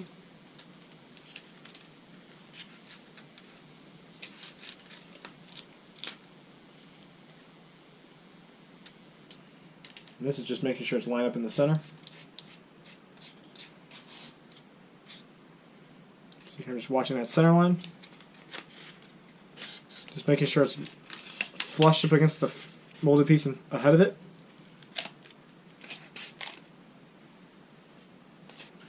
Let's bring it down to a table. Hold it like so.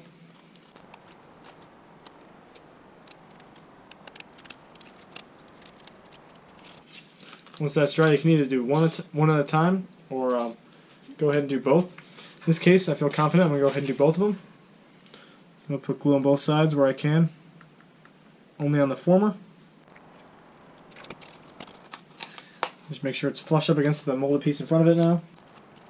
This one I can kind of smear it.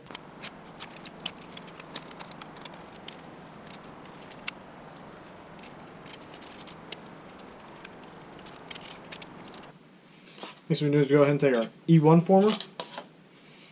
And kind of slide it in here, see how it feels.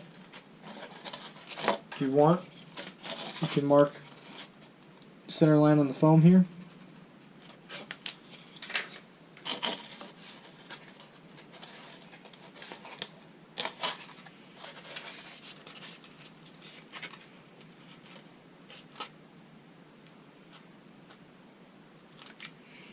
And for this one, I'm just making sure that it lines up with the edge of the top view. Again, make sure you're not looking at it from this angle or from this angle. Just go straight down on top. And if you see some foam, that's fine, but you want to see a flush finish, as if you were to take a ruler right here.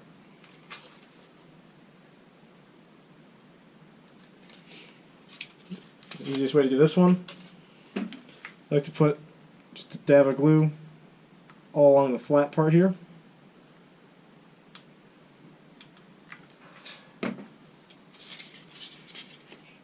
And then favor the former going in.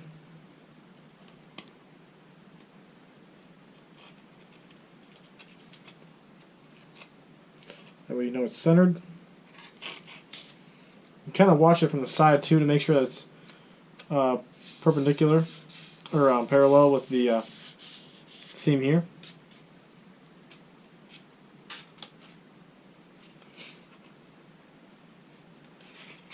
You want to favor towards the inside of the piece and not outward. You want to go more towards this way.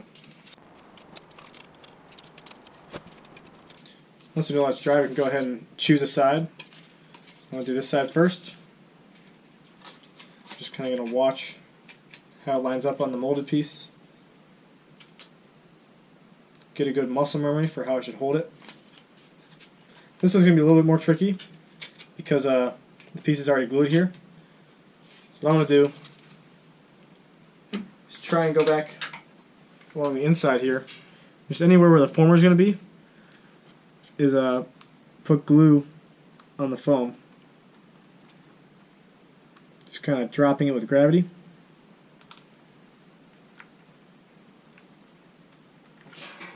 I might even put just a little here because I know that's where I want the glue to be.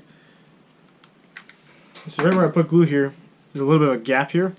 That's because once you mold the piece, it doesn't want to stick to it. So I just start to put a little extra there just to make sure that I know it'll bond.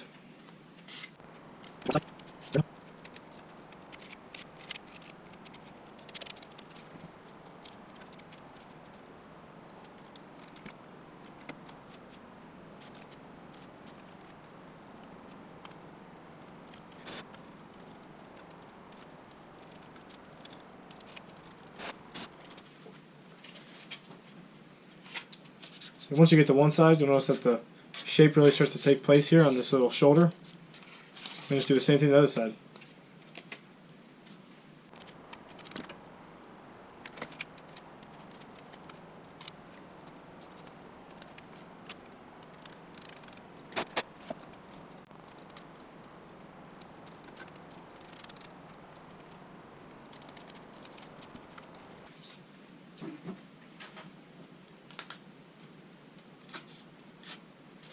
Here what we're going to do is go ahead and mark again where the former lines up on the hatch or the molded piece.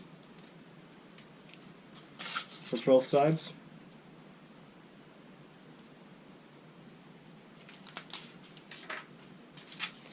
Here what it is, we're going to attach C1, but to do that, because it's just so thin here, it's hard to really open this up and hold it in place. You might be able to hold it in place, but then have it go back to normal once we're done.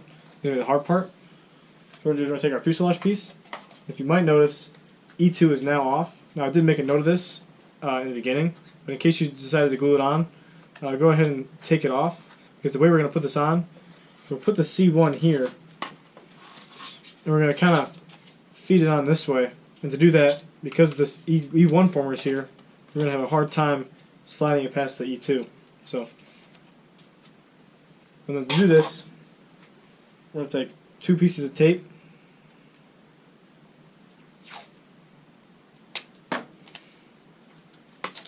We're going to make sure the former is lined up.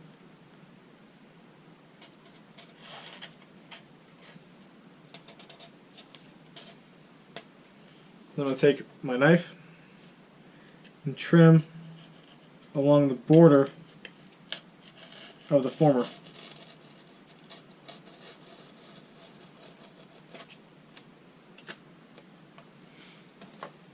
Just because we don't want the tape to get in the way of it.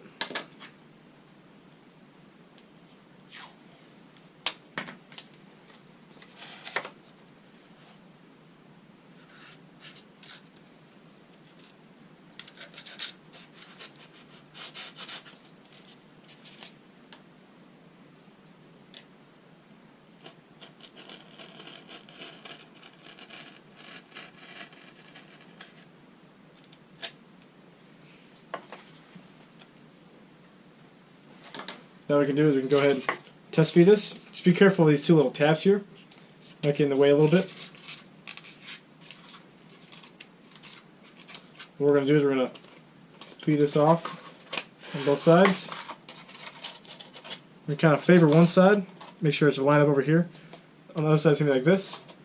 We're just going to kind of flop it over to the one side.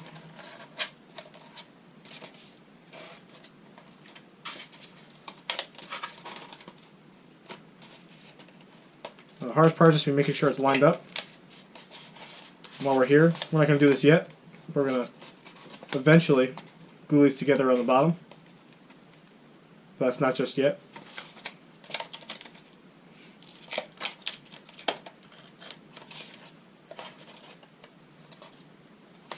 Now if you are going to get a crinkle, it's going to be right here where I just happened. But luckily, this is going to be where our intake side exhaust, or intake for the engine on the real one is going to be. Just a partial intake for like a coolant or something like that. So this is going to be covered up, luckily. But once you know how it kind of feels, what I like to do, go ahead and take it off the same way you put it on. If you can try and take your finger and make sure that C1 former is flat against the foam.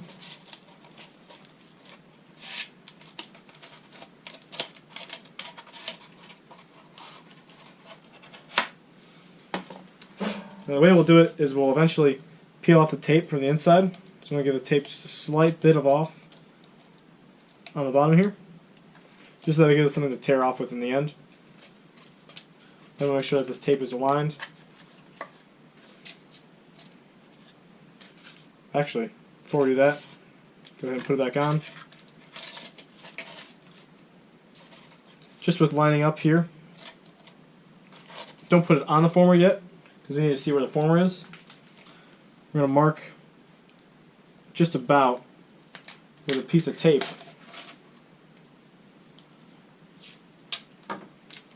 This tape doesn't need to do anything, just for showing us where we're going to glue. Make sure its formers are flat. And it depends on if you want to go down or below it. Just show where you should about stop the glue.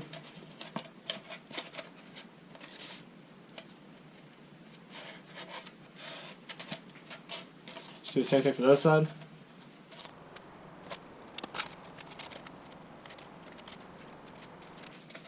And we're just going to do one more test fit. to make sure.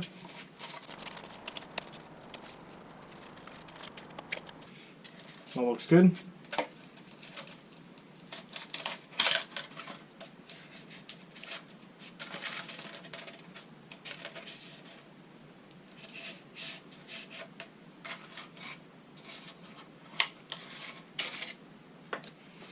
So now from here, go ahead, just be careful of this, just take your time. I'm going to put glue along the inside here, and then put it on the front here. Just be careful, make sure you don't smear the glue everywhere. You're going to need to take this off. We don't want this C1 former to be glued to the B former. You can always add more glue later, so I would just favor going away from these blue tape lines. So even though you put it here, just start about like up here. So.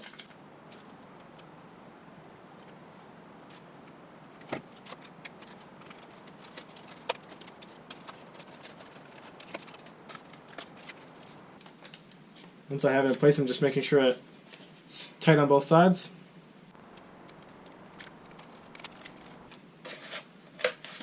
Once you know that the glue is dried, go ahead and take those pieces of tape off.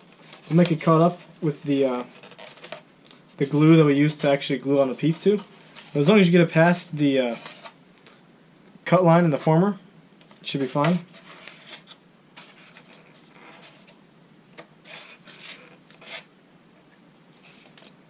Go ahead and lift straight up. Now you see that our C1 former is on there. Take off our tape. Now what we're going to do is mark on the formers where the former lines up again.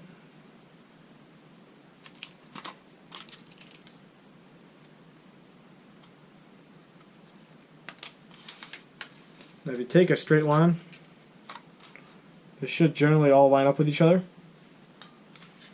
which is what I have in this case.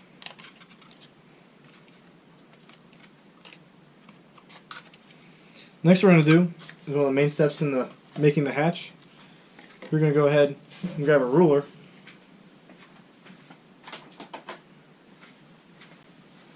And if you're looking at this from the actual plane's view, sitting in the cockpit, you're going to want to align. We're going to all do this on the right hand side because our hatch is going to be over here where the intake is on the left side.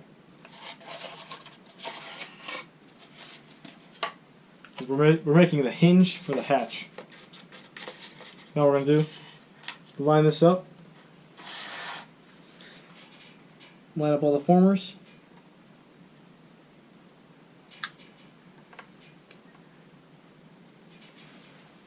And then I'm going to take my knife and just make a slight score cut.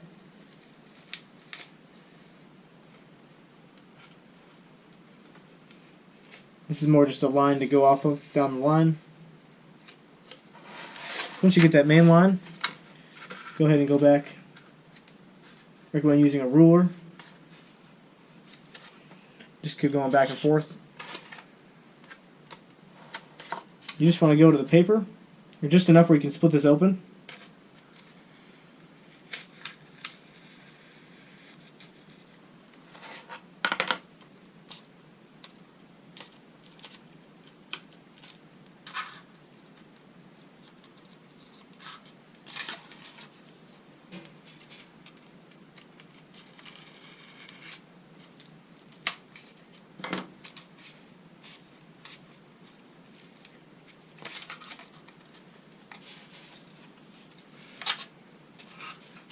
Now what we can do, as this is open, go ahead and put glue along this little seam here, connecting the two molded pieces. We're doing it when it's open just to make sure that we don't glue this hinge shut.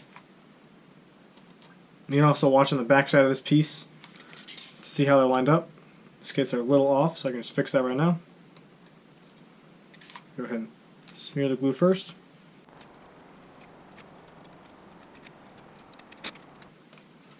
What we're going to do with this side down the line, we'll also take a ruler on the outside, line these up,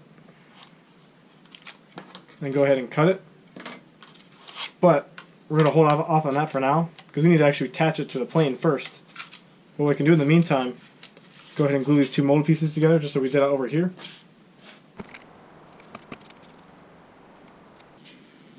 Next thing we're going to do with our box, or our removable hatch here, we're going to open up this seam. We're going to grab a spare piece of foam. And because it's going to be used a lot, we're going to do this. We're going to add a reinforced hot glue hinge. And go a little bit heavier on the glue. And then immediately go ahead and swipe it away. Because ultimately this is just going to keep what's going to keep your hatch on. Make sure it's very strong.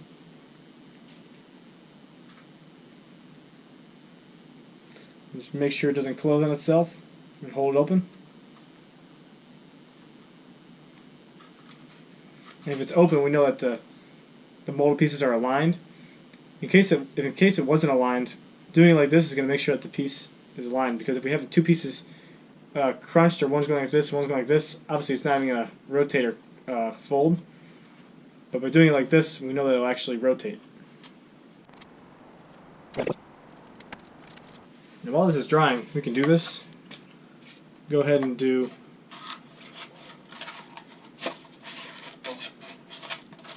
plot this over the edge. And noticing that this side is running just ever so slightly past the center line. So what I'm going to do is trim off as much as it goes over the center here. I'm actually going to use a ruler for this.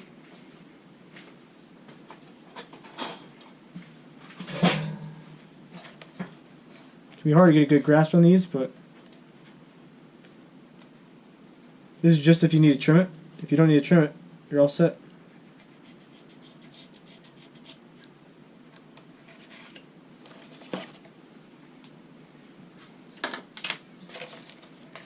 Now that's perfect. Yeah, a slight bevel downward.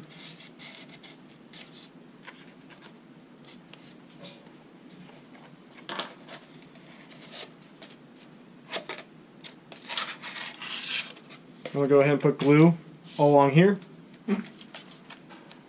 just up to the center mark.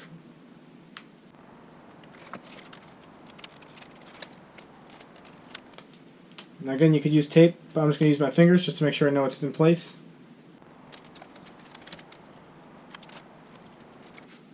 In the meantime, I know this is dry, so I'm going to take this side off, fold it back.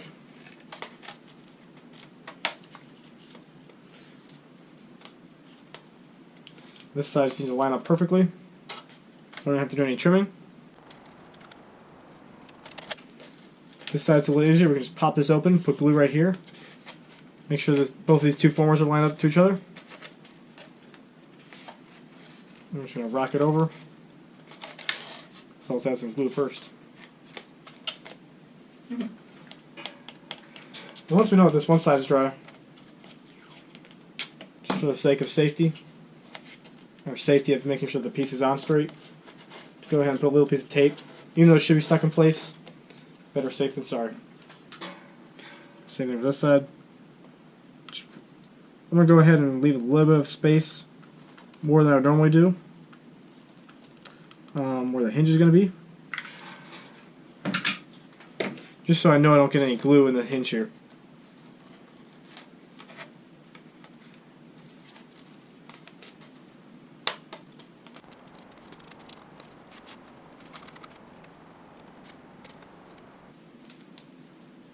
Same thing for here. I'm also getting a piece of tape ready, especially on this seam here.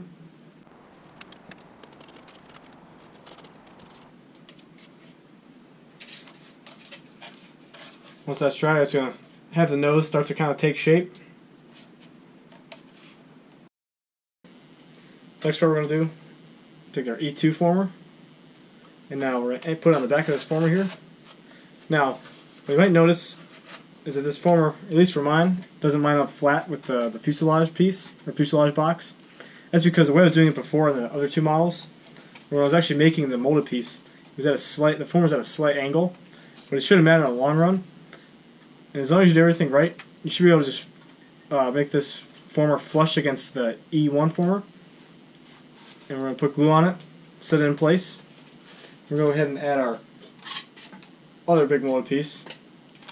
Let's first focus on this E1 or E2 piece.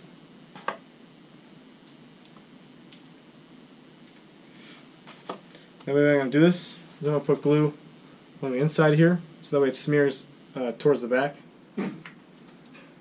Just a little bit of glue. Try and make it even across.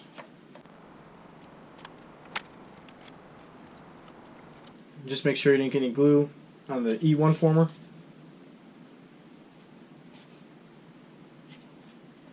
Luckily the little angles to the D, E1, and C1 formers should help get away from the glue.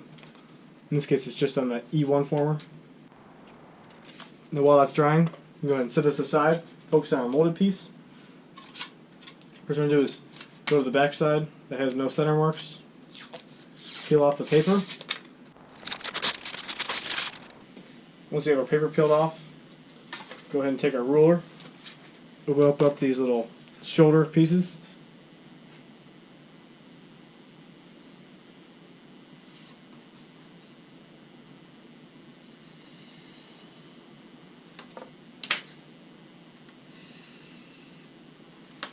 And then we're going to do an even bevel across the whole piece.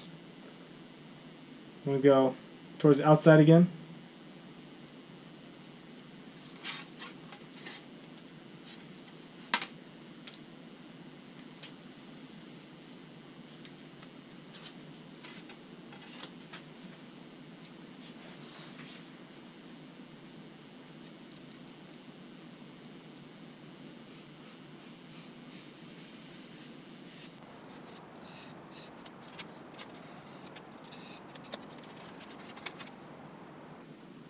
Once we have that, go ahead and flip it over.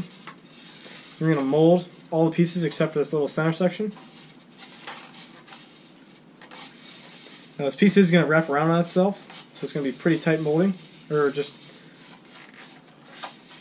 at least more at the bottom here. For this large side section, we're just looking for even coverage across the whole thing.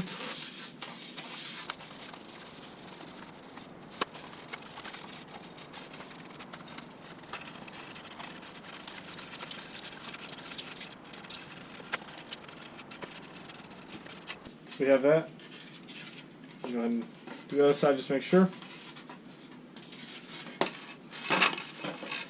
Luckily this little piece in the center allows us to make it pretty easy to fold on the table now. Just don't rip it up too much. Here we can go ahead and do. I'm going to take a piece of tape.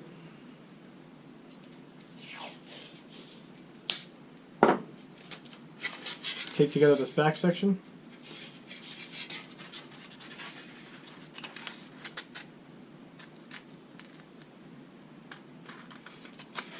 Just to see how it fits.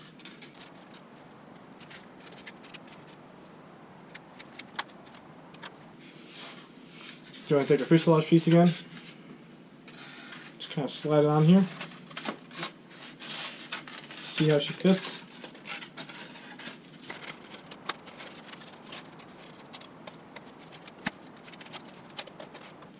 There, I'm looking at it. It looks pretty good.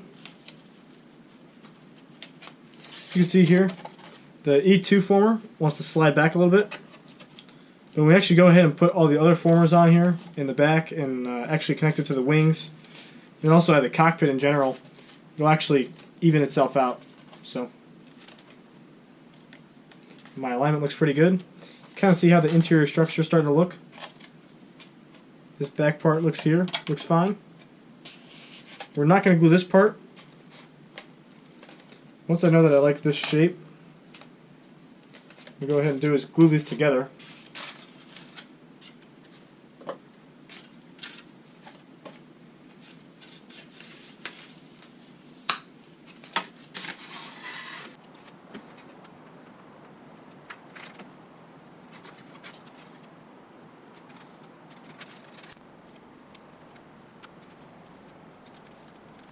what we're going to do is we're going to go ahead, and it's actually glued on, go ahead and add glue on the inside seams here. We're going to wait to glue that, because once we actually put it on, it's going to be a lot easier to do that in the end.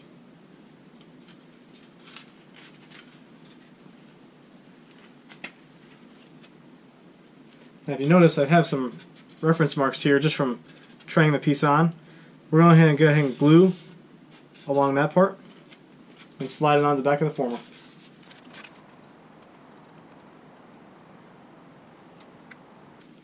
Our goal is not to get any glue on the molded piece in the front here, just to make sure we don't glue the hatch together. Getting this on might be a little tricky in the first part.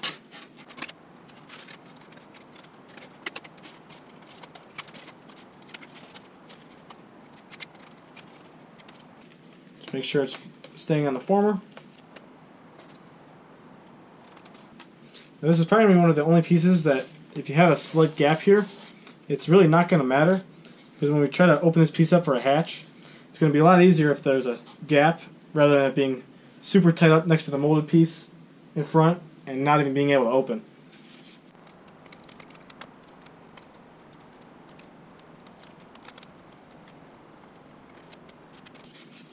Once we have that, go ahead and take our glue seams, fix up this little seam here. Kind of a hard angle for the camera.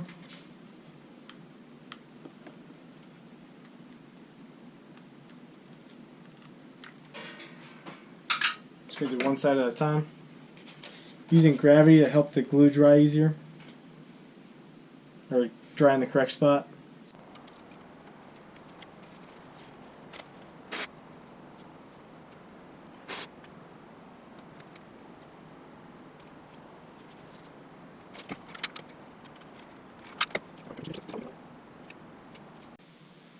Next thing we're going to do, go ahead and flip it over. We're going to put some glue underneath here, close this off. You can easily see that it's lined up in the center because of the four pieces of the airfoil shape glued together. So the easiest way to do this, we're just going to use gravity as our friend and open it up here. Just get as much glue as we can.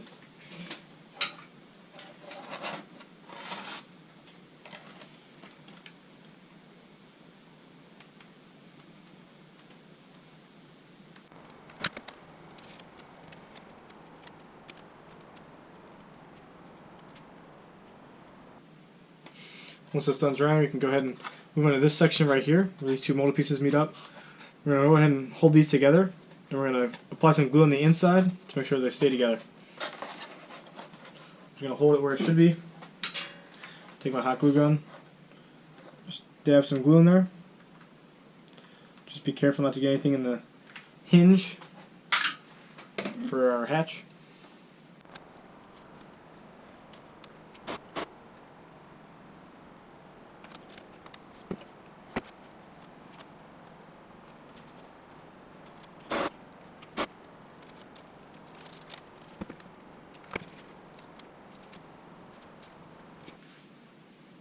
So now the next thing we're going to do, once we have that dried, we're going to take our kind of tail section of the fuselage, or at least like the structure of it.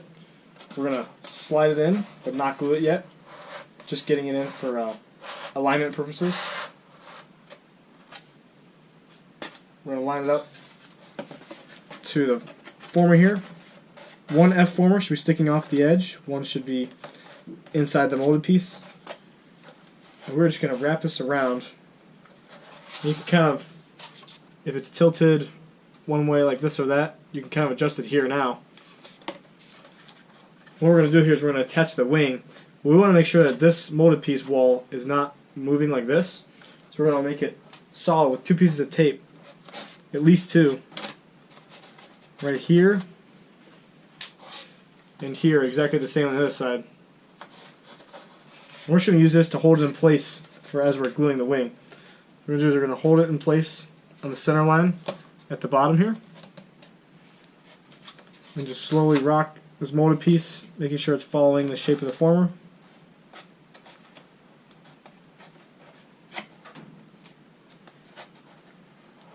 Tape it down, Make sure it's still aligned. Just do the same thing for the other side. And as long as everything looks straight, we can go ahead and bring our wing in. We're going to glue it to the fuselage. So once we have our wing here, go ahead and take our fuselage. And now I found that it's easiest because in case you have a little bit of an angle to this front part here, it's easiest to take it off to a table edge and go right up to the table edge. We're going to feed our wire harness through. And having it by the table edge, first line up that airfoil shaped piece.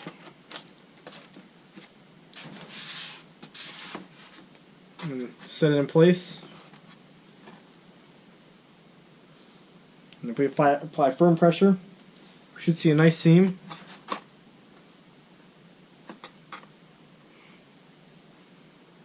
And as long as you know that every place is getting good coverage and you're applying equal pressure, you should be ready to glue this. Now, if you're an inexperienced builder, or this is like one of your first Master Series builds, I recommend kind of doing every step kind of like once or twice to make sure you have a good practice and a good feel before you actually go ahead and glue it. In this case, I feel pretty confident for it. And what we're looking for here on this piece is making sure that the seam lines are straight and throughout the middle of the wing here, just to make sure that our fuselage is angled straight.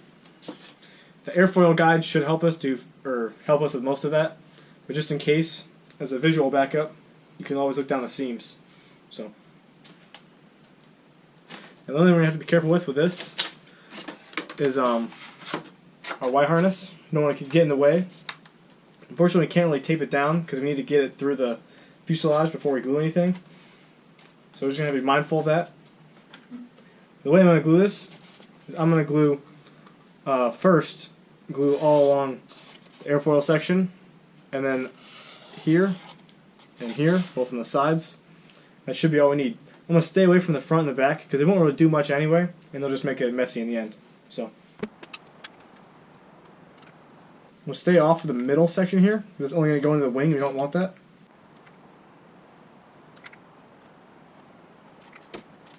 I just got to watch our Y harness. If it gets a little glue on it, it's not the end of the world, but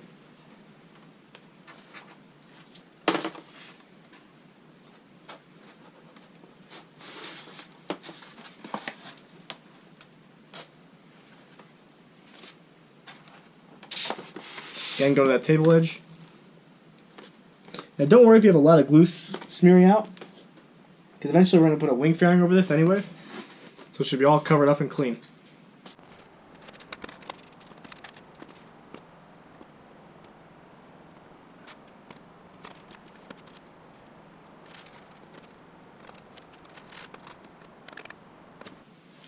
Once you get that glue dried, about 2 or 3 minutes of letting it dry, you should notice it's starting to take shape of an airplane now. Next thing we're going to do is go ahead and put on our tail. But the first thing we're going to do is, before we get into too detail of putting the cockpit on and restricting this area, we're going to go ahead and open up this hatch just to make sure we know it can open and it's actually going to work. So the easiest way to do this, it's kind of hard and tricky for the camera. I'm going to try and take a ruler and run it across these dots and just slightly open it up. You go back and forth as many times as you need to. The biggest thing is just making sure it's lined up. I like to take my knife flat across.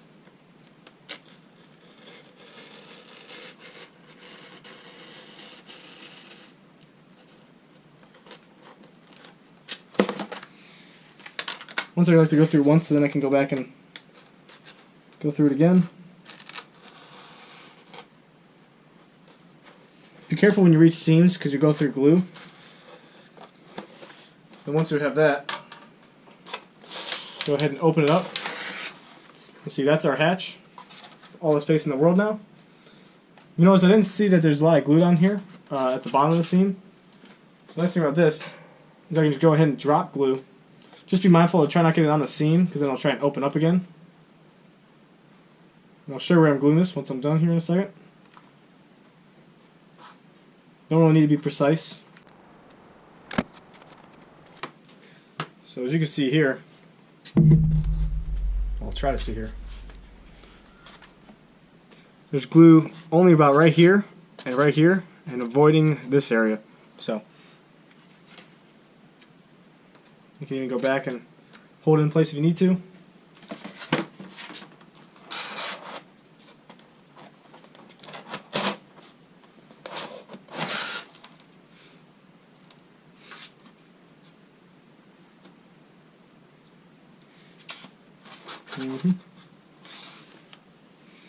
Now we're not going to go ahead and put the mechanism to keep this closed for now, just because we want to know that it can still open down the line, or in case we move this little piece here forward or backward, we know that having it like here is still going to be able to open and close. So in the meantime, I was going to take 2 pieces of tape, just put them here, just so we know that it stays closed. Don't worry about this section right here if you see white. We're going to put a reinforcement piece when we actually go ahead and make the hatch. It'll actually help close the hatch and help this little white area of foam to go inward. So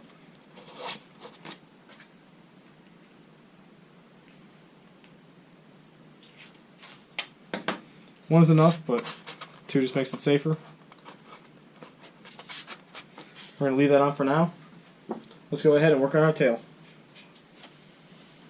Okay, so there's one thing I forgot on the wings in just section is we can also add a hot glue seam to reinforce it even more on the outside here. Another thing we're going to do is take out this double F former construction piece, I guess I'll call it. But to do the wing seam, I'm going to take a pointier piece of foam. And I'm going to leave this in here so that we know that this piece is still stable. And the wing fairing is going to go about to like right here-ish. So I'm going to start it right beneath it. Just a little bit back. Go as far as I can.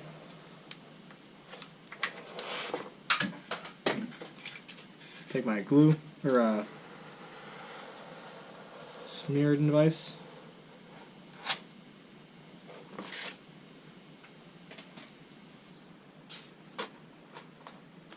Then we can hold it in place even more.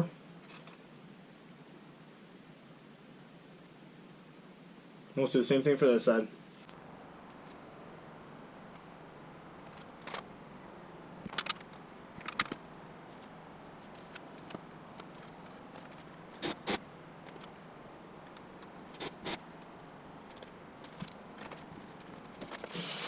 Once we have that dried, go ahead and take out the tape by the F-former.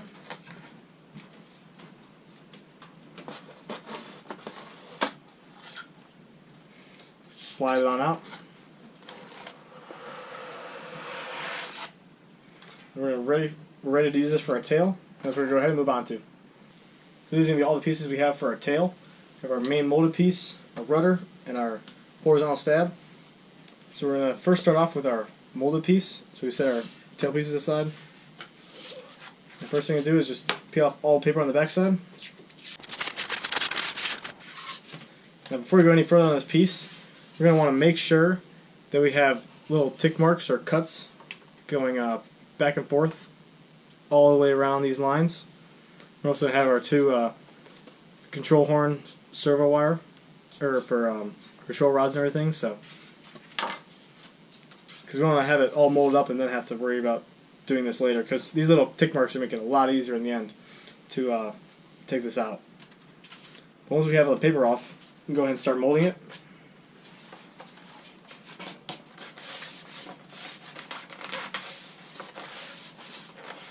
I'm kind of going even all the way around.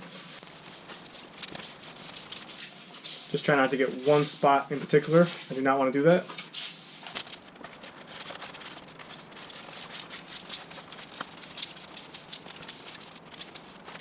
And because this is going to wrap around itself, we're going to go back and forth to this one. Keep going back and forth.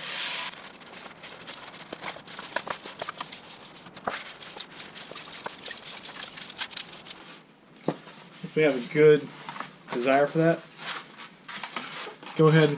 I like to do it like this, where I use my forearms to kind of do the top section, my fingertips and hands to do the smaller enclosed sections. This I'm just going to slowly rock it back and forth. This is how you get very tight curves.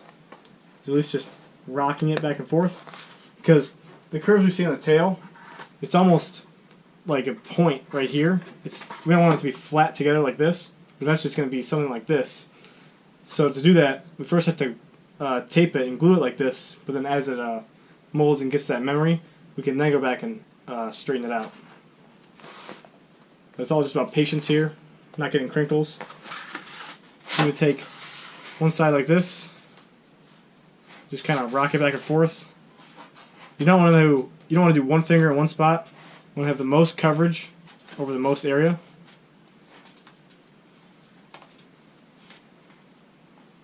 On a design like this, it's not as crucial. On a design like my P61, this really comes in handy.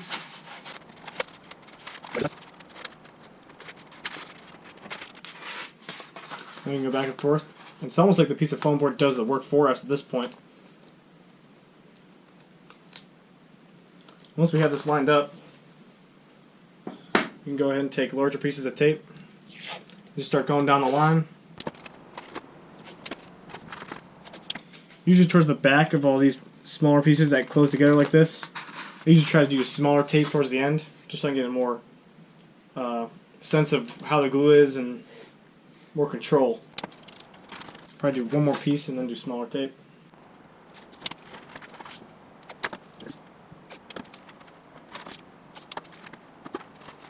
I like to dry fit it first. A little more difficult with the glue now, or with the tape here. I'm actually going to start in the back.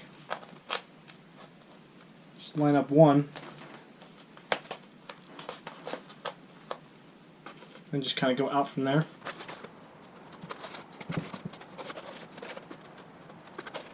And here we can do, once we know it's all covered, kind of just go back and slightly rock it back to get a little bit more of the shape in the end, how it'll be. Eventually these two sides are going to come together. We don't want to do that just yet. This will just help give it memory for when we actually go to glue it.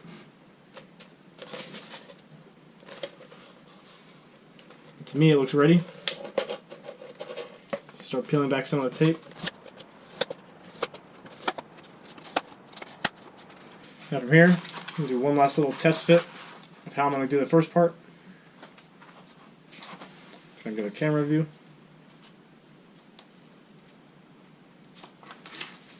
Once I know how I'll do it, I'm going to go ahead and put glue on the side with tape.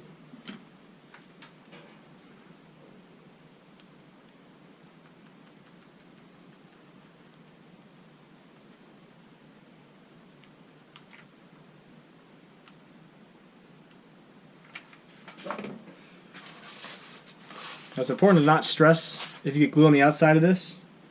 If you do get glue on the outside of the piece, it's actually going to help bond it in the long run.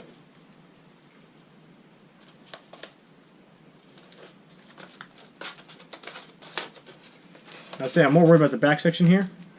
I'm going to go ahead and do this part first. This part I definitely have glue seaming out, but that means I know I have coverage. That's a positive way to look at glue smearage.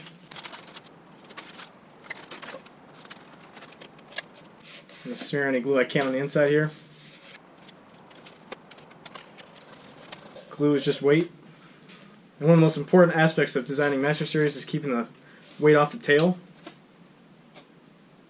So it's important to get all the weight off you can.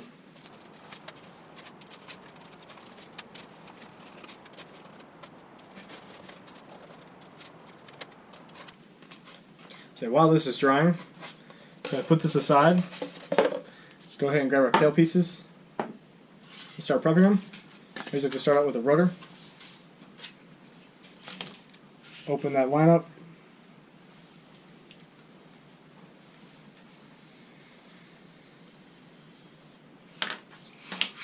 Bring it to a table edge and pop it open.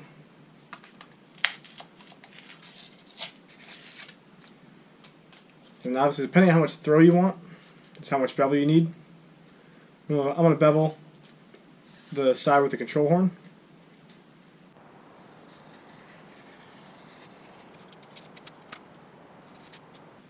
I'm also going to bevel this little top part right here, just ever so slightly. That'll get in the way of the counterbalance.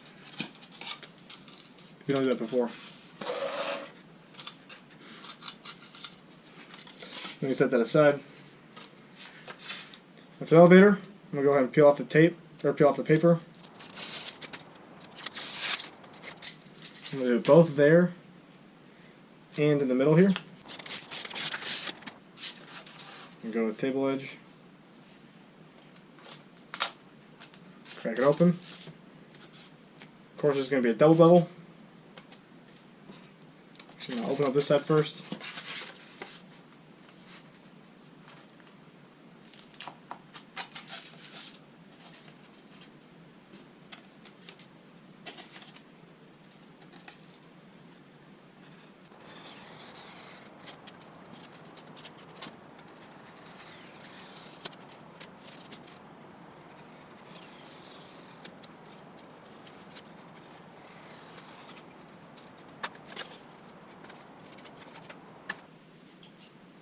From there, I'm going to go ahead, make sure this seam is open.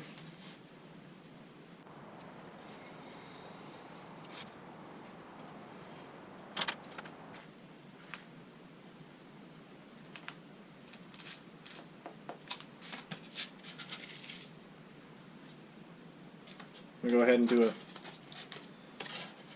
bevel on the elevator.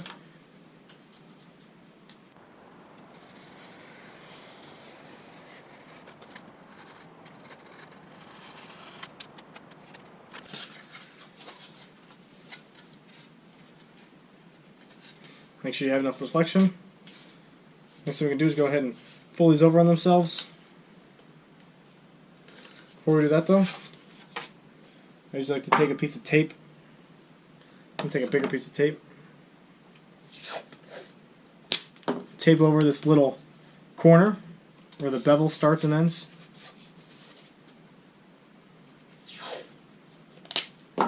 This is just going to make it clean in the long run.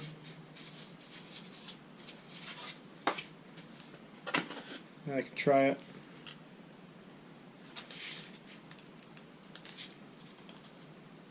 Kind of adjust it for what I need. Go ahead and do one side.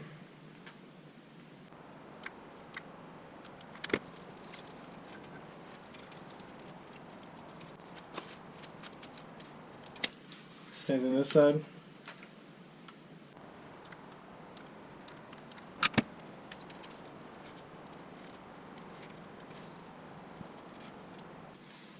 Once we have that done, go ahead and grab a scrap piece. I'm going to reinforce it with hot glue.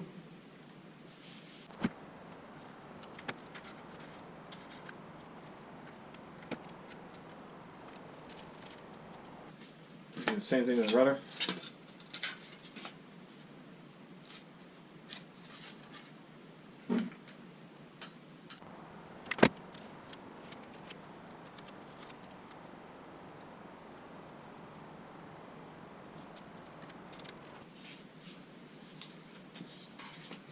And while those are drying, we can take our molded piece, kind of slightly rock it into the shape it'll actually be. I like to do it from both sides. Make sure it's even. More just focusing this on the back.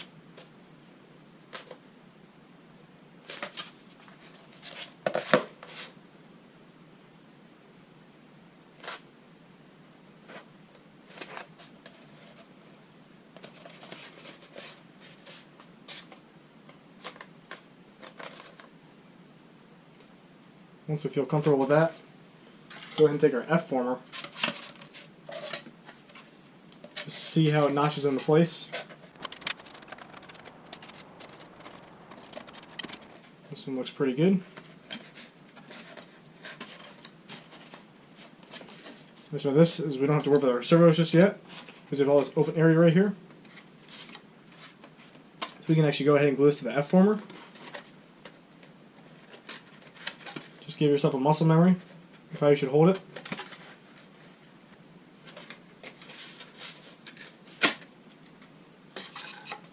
I'm going to put glue on the inside here.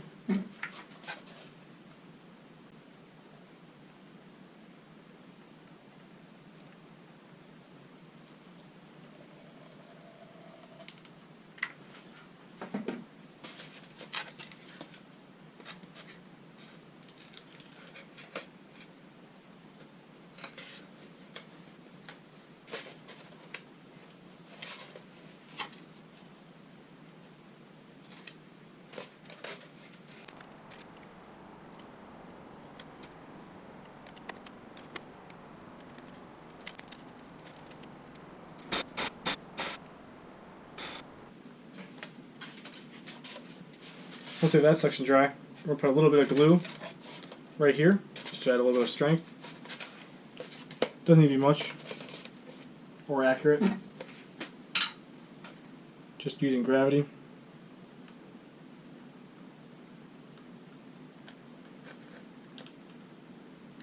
This is going to help lock the molded piece in place.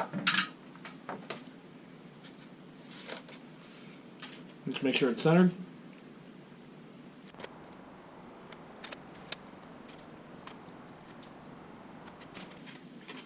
As that's drying,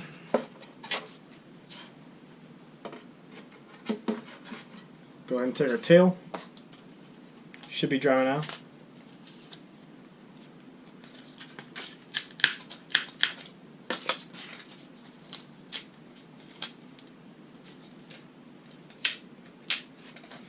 Go ahead and take off our tape as well. I'm going to peel this outward.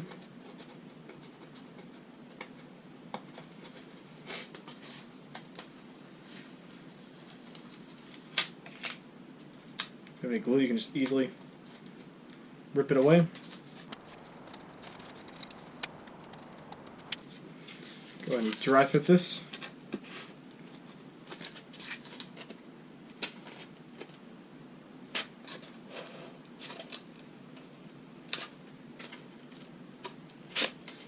Slightly open up the gap here.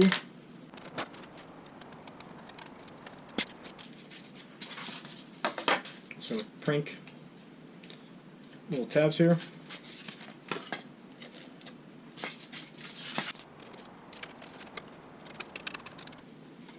Should be aligned perfectly for you because of the tabs in the elevator.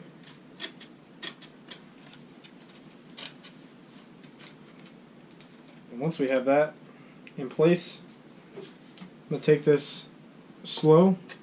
I'm going to put glue on the bottom here first and smear it.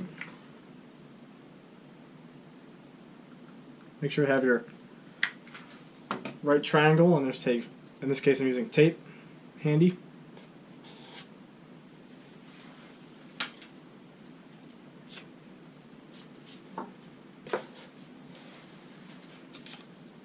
Use it on the top. By doing it this way, we know that the tail is already straight with their, is straight with the elevator. And because we're putting on the tail separately, you can align it with the wings, so that way, if the fuselage is slightly crooked, your wings and tail will be perfectly straight.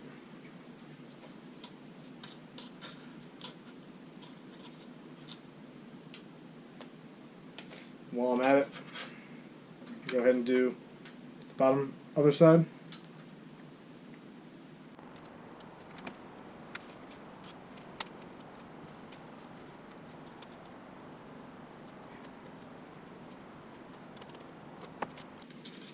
Same thing for the top.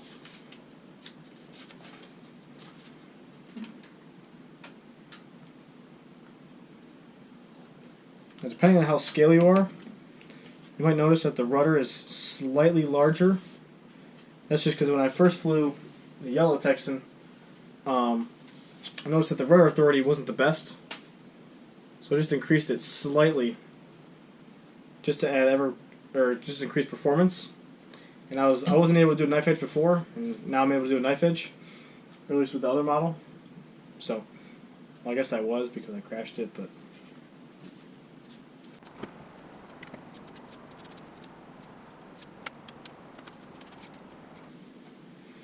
And while that's drying, we're going to take our tail again.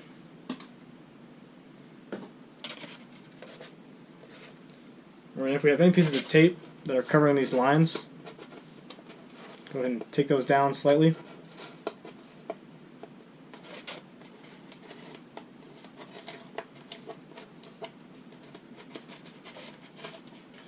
I'm going to chop them off a little bit.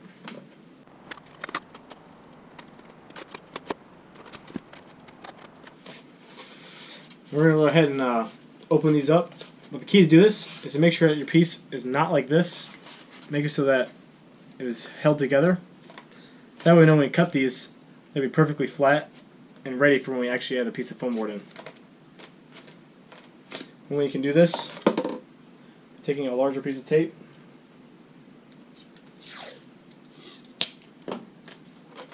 I'm going to line this up just so it's about where I want it.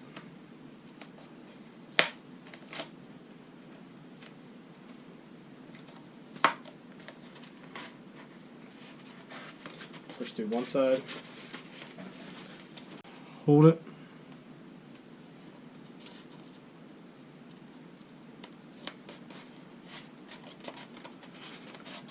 I slightly went over the lines here, so I'm just going to trim that for my own purposes.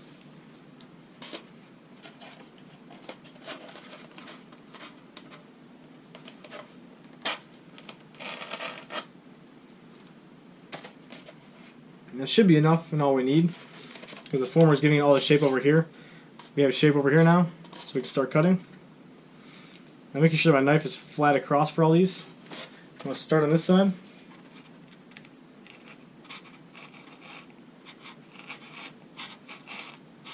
Just no rush for this part.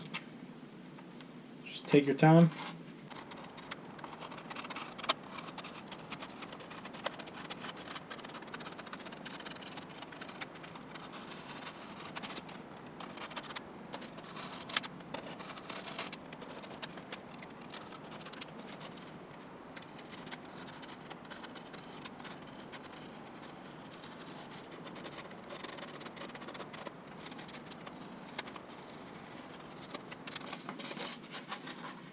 Should be able to take it out now.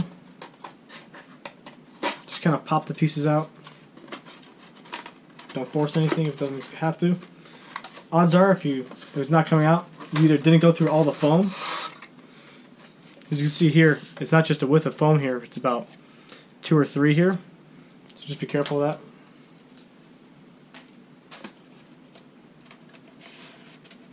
And once we have this, go ahead and take our tail section as long as it's still dry. Take off this back piece of tape.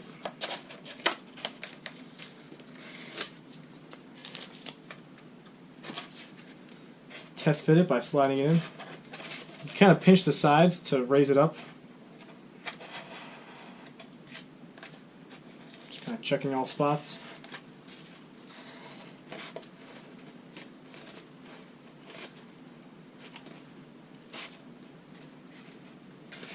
Okay, all looks good. Looks like I'm missing just a little bit, but if you notice I have a gap here and a gap here on the other side. So a very common problem or mistake here is I might need to bevel the inside like so to make a little more space for the front angle of the elevator to get in.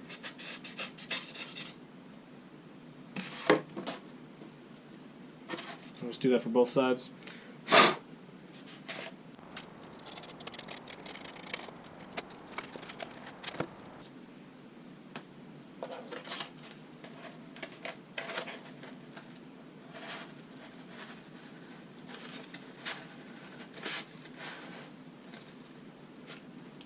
If you notice, that was the problem.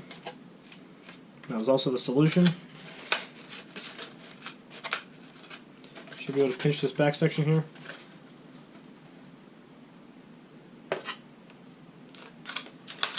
Full flying elevator, or rudder, also a full flying elevator.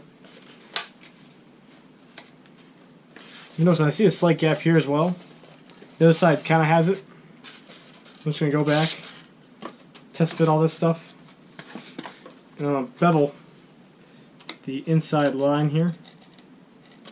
So odds are we're not going to really glue this area anyway. We're only going to glue the bottom side. So if we need to bevel here a lot, that is going to be okay structurally.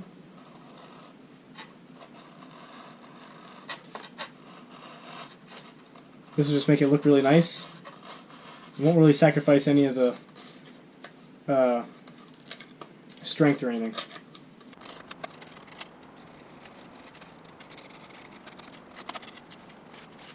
Also a slightly bevel, just for looks as well, the inside here.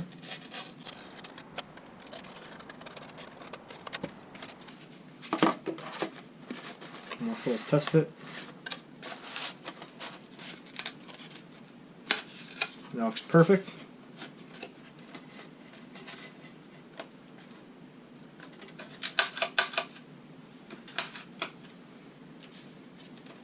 See here, the tail is a lot cleaner now on both sides. Bottom looks flush. We are almost ready to glue this. The only thing we have to do is just route our control rods.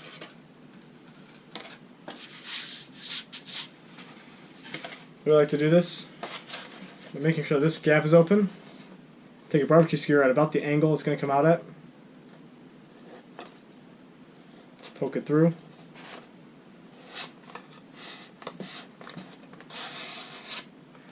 Same thing for the other side. You're going to get probably underneath one of these pieces of tape over here.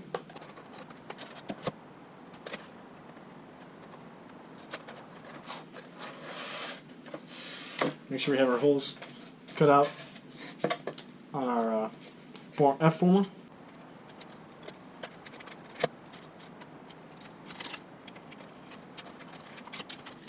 I'm going to go ahead and find some coffee stirrers.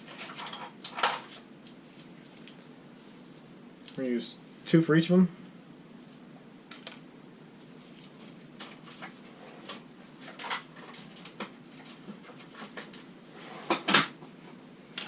I just like to do a simple tape trick.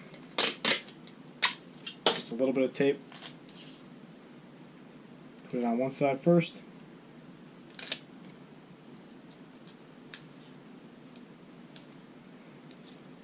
I even use less tape here.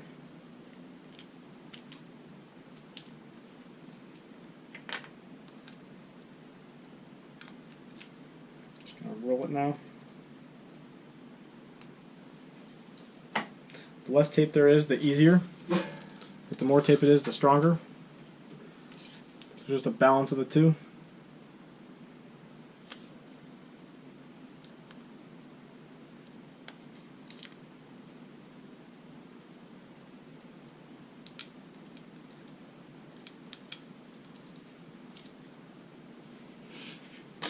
Have to feed it in the back here first.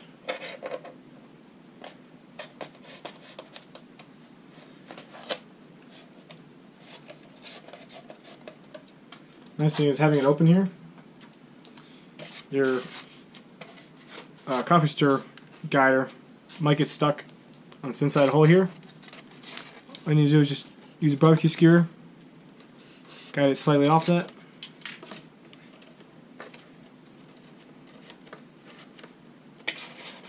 From here we can actually go ahead and guide it, which makes it a lot easier having to do this before. Do while the plane is all glued up, or while we're gluing the tail section on. The only thing you might need to do is open up this hole a little more. Make it a little easier.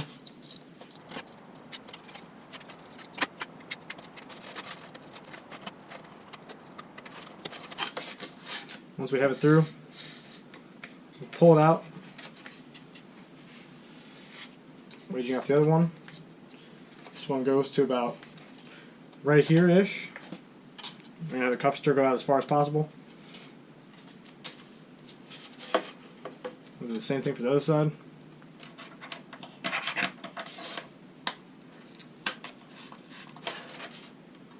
This one's a little more tricky.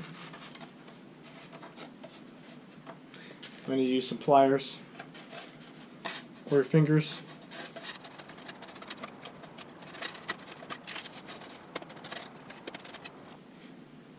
This one I only like to keep out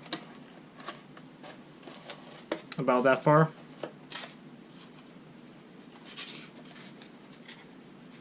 I'm going to go ahead, just put a drop of glue on this here.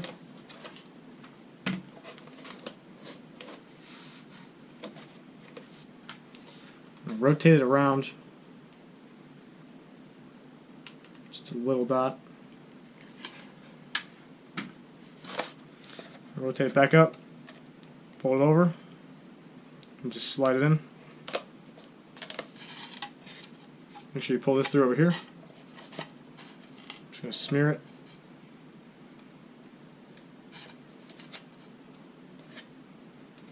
And that's how you do that one.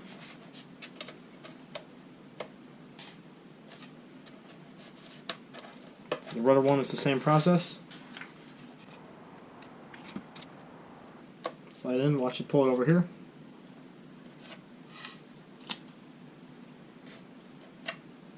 Smearing the glue almost gives it like a really aerodynamic shape and just kind of makes it smoother.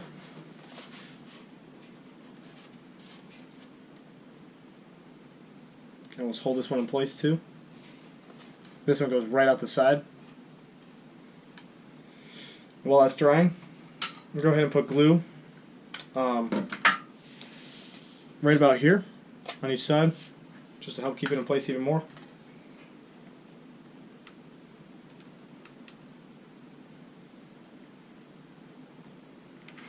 Just be careful, don't put too much glue or else you'll actually melt the coffee stirrer.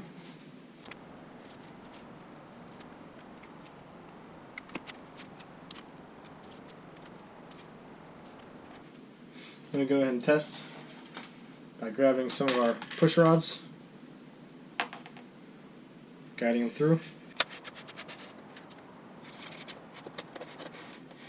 Both of those seem to work.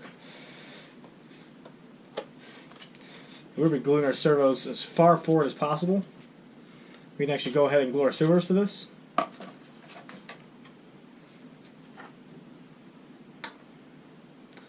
already have I have the 3 holes, and we're going to do the most outermost hole on each of them, just to make sure it's both centered.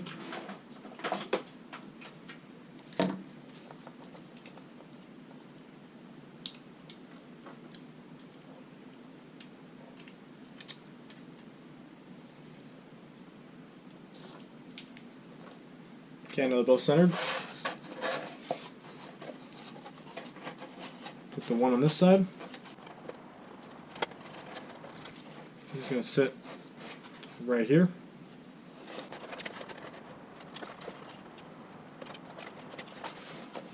Now, if you remember, when we slide this in, there's going to be a piece of foam board right along the bottom here. So we're going to want to make sure that we have a gap of foam board at least beneath this.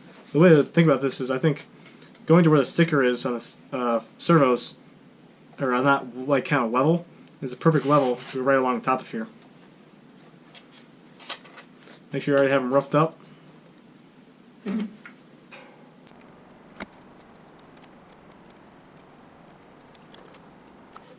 Go ahead and do this side. With such a short nose on the Texan, it's important to have all the CG as far forward as possible. At least just have all the weight possible forward you can. That's the reason why the servo is so far forward.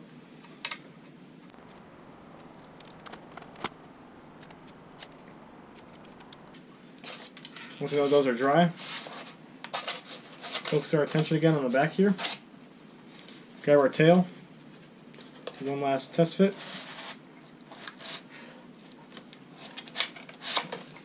Just getting caught here.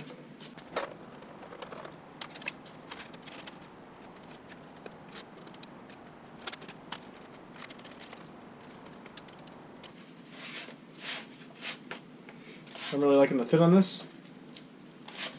Nice thing is we don't have to worry about making sure it's level with the wings. We can go ahead and do that when we actually attach it to our fuselage.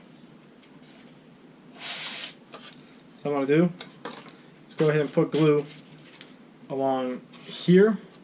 Well, not here. That's where our elevator slot is going to be. And also all through here. And the same thing on the other side. Actually, I'm not going to do the top here. That has nothing to do with anything.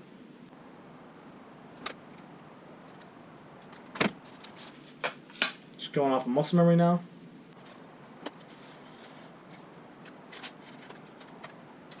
I'm squeezing that back part. We're going to go back and go ahead and put glue along here once this is dry. Just make sure it's generally straight.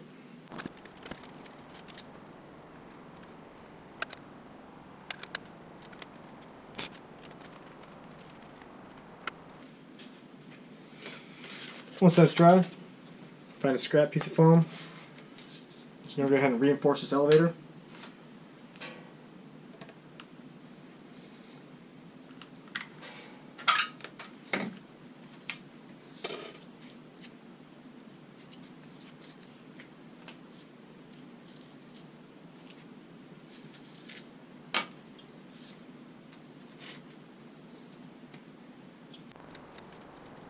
Same thing for the other side.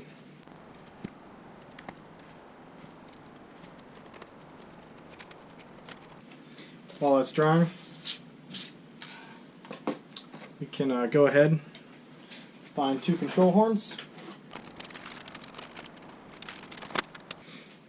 Go ahead and open up the elevator one.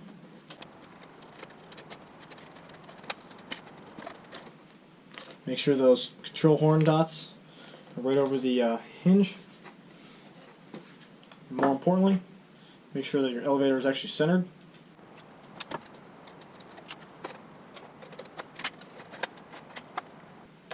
I'm going to hold a ruler over this anyway, but just a slight extra security.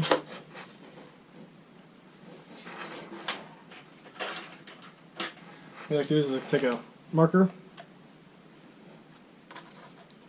find the dot,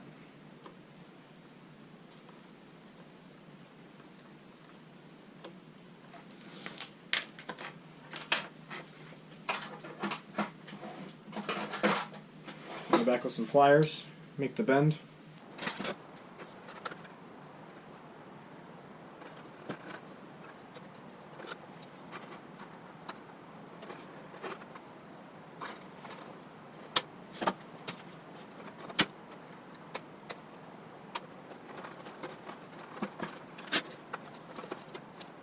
I'm just going to go ahead and add glue. And secure the elevator.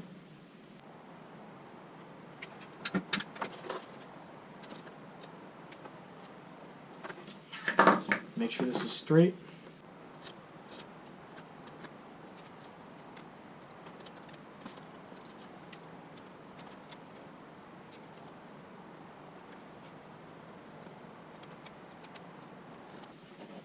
Once that's dry, we can just go ahead and do the rudder, the same process. This one it's a little easier to make sure it's perfectly straight because we have the counterbalance.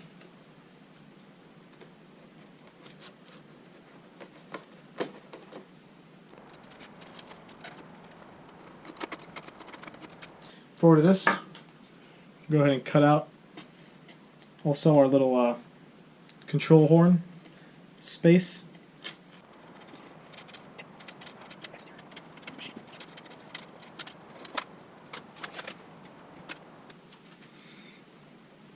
And go ahead and add our control horn.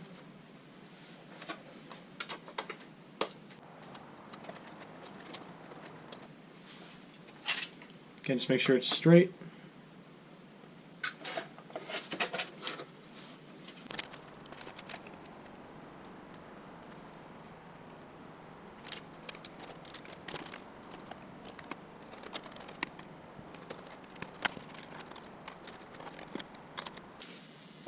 Then what we can do is just go ahead and test fit our control horn again.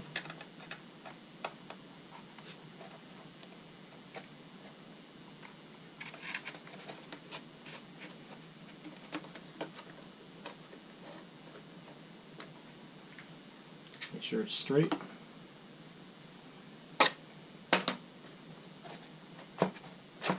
And just glue it in place.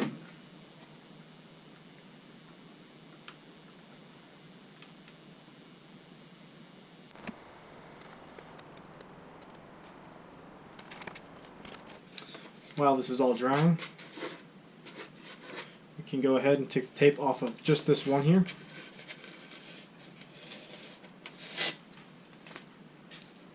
You can see here I have some glue glob coming out, but if I can just literally tear it off in one swoop and it's super clean. If you need to go back with needle nose pliers, get this off, it'll make it super clean.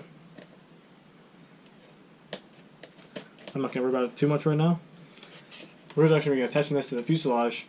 We're going to keep all this tape on just for the time being, because there's no reason to take it off. It just adds support and the safety of not coming apart. So we can go ahead and grab our fuselage. We can test fit it. I'm going to go ahead and tape this little Y harness down, just to make sure it doesn't get in the way. I'm also going to tape these servo wires, just in case. Try and put it up here, just out of the way. And go ahead and give it for the camera.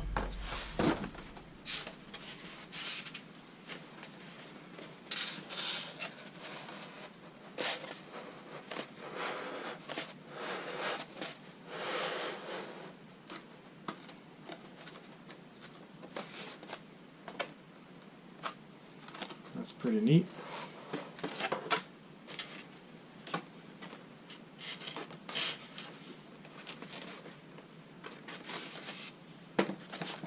Just test fitting it here.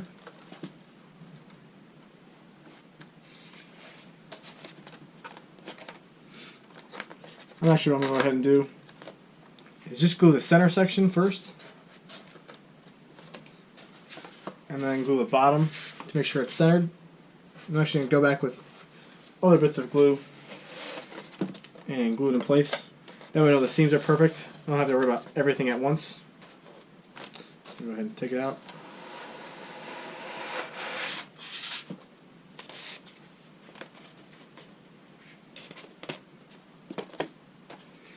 I'll show you how I'm going to glue this. I'm going to put glue all along here, inside of here.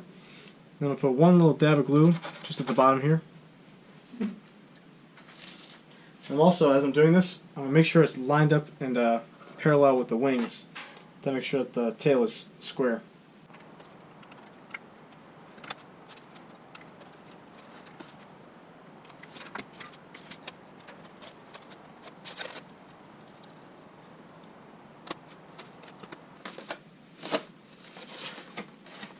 I'm just lining up the bottom.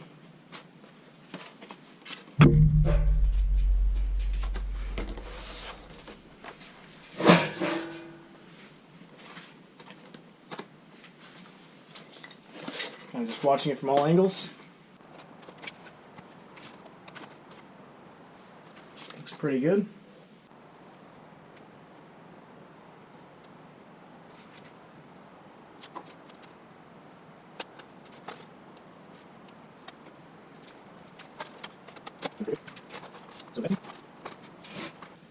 Then I'm going to focus on one side first. I'm going to favor this side. Just literally get glue in every place I can. Maybe use gravity as my friend.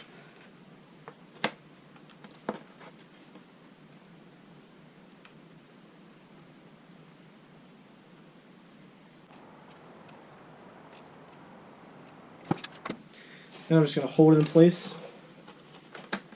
Make sure that I know it's in there good.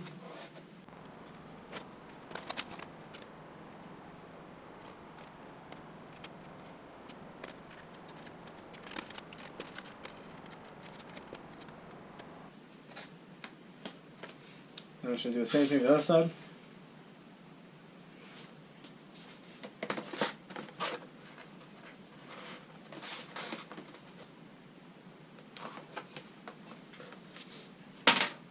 I'm going to use a piece of tape for this one.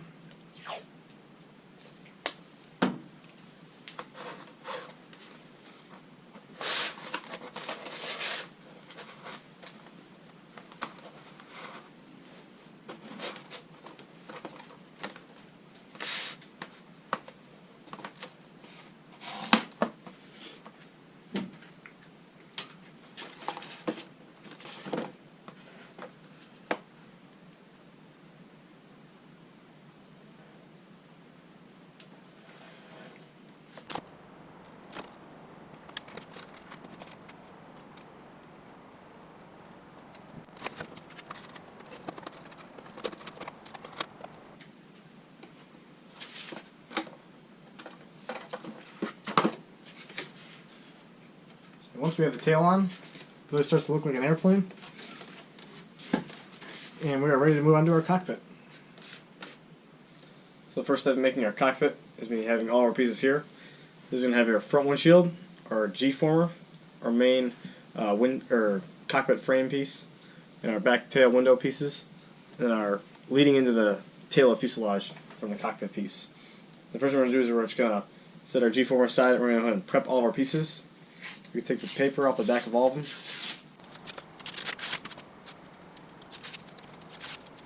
The next thing we're going to do is take our knife we're going to bevel.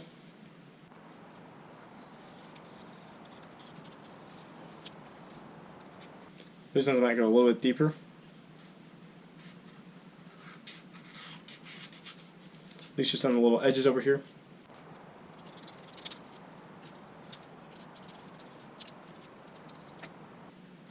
So that's about how deep I went. Then for the top of it,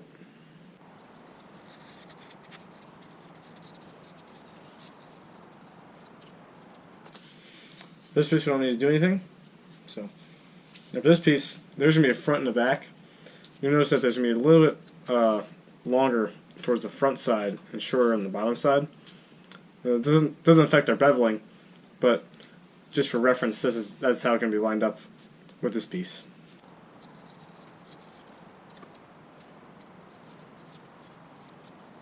Now for this piece, this will be the only piece we bevel the sides on, or at least to an extreme.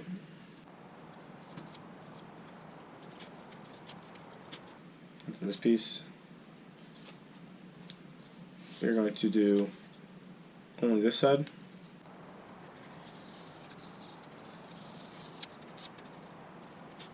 I'm actually going to add a slight bevel, just a very tiny bevel, to the sides. For this piece, we actually don't even need to do anything.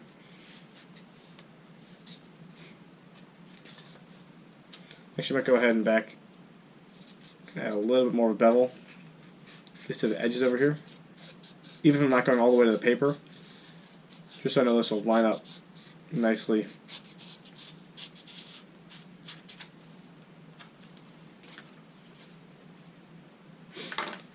Then we're going to go ahead and start molding them. Start off with the front windshield. Just a nice even mold across the whole piece.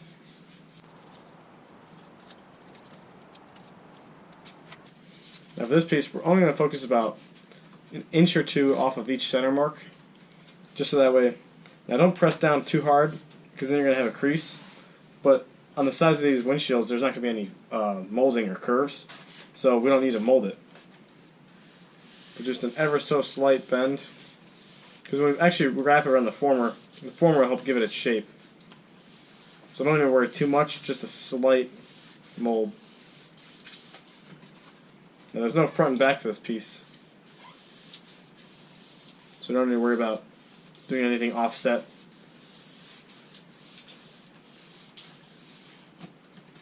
See, they're just very shallow, but it should do the job. And for this piece, just another bevel again, or mold.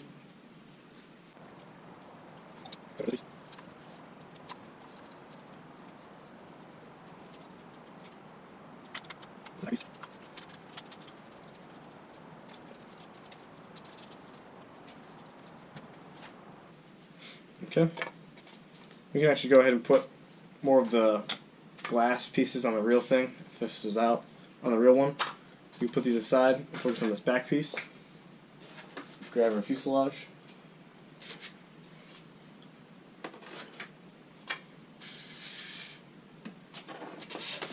Go ahead and test this piece in the back, just with our fingers, seeing how everything lines up.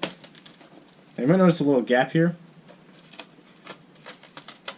but we kind of have to shove it into place. You notice if I put pressure on it, it does want to go to that shape.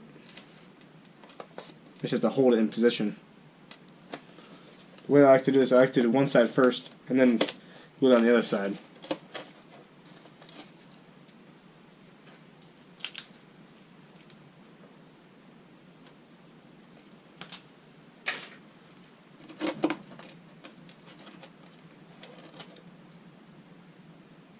See there, it looks a little more even once I'm holding it. Obviously it's not connected on the other side. We don't need to worry about that just yet.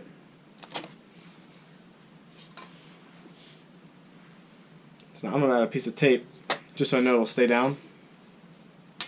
And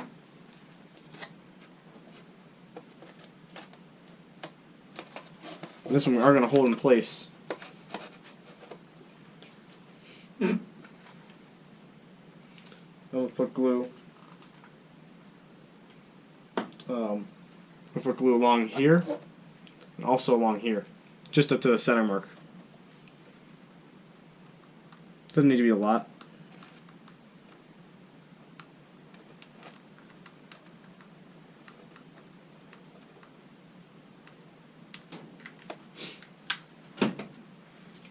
Make sure to favor the glue smearing towards the inside when you do this. Once I know it's lined up, go ahead and put tape on it.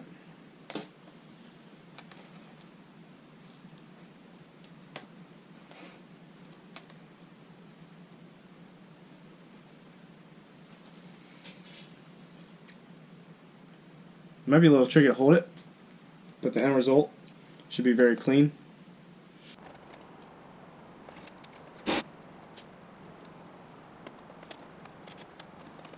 See there, just a little bit of drying. It'll already kind of hold its shape. You can kind of test fit it to the other side. Make sure to support it right here so it doesn't pop off. I like the way that looks. Don't worry if you get any creases by holding it right here, because eventually this back piece is going to come over just about a width of foam or so off from the edge. So no need to worry about if there's any. Now if a major crease, might need to worry, but it just depends. The way we're going to do this is we're going to try and fold this up as much as we can. It might be kind of tricky for the camera, but we're going to try and get glue all along the same sides that we did on the other side. So now we just have a piece in the way. Kind of use gravity here. Can use tape to hold this down. I'm just going to trust my fingers on this one. I can also know if it's a clean seam.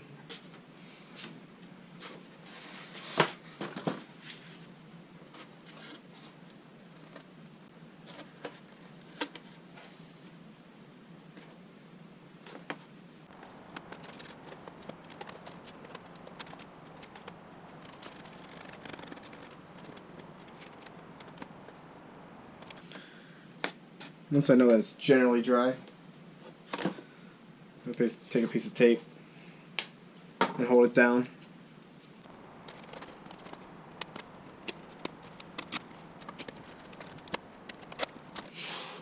Next we're going to do is attach our main cockpit piece. So before we do that though, let's make sure we grab all of our wires, and we're going to feed them into our hatch, which we can go ahead and open for the time being. To make sure that we have these wires out of the way.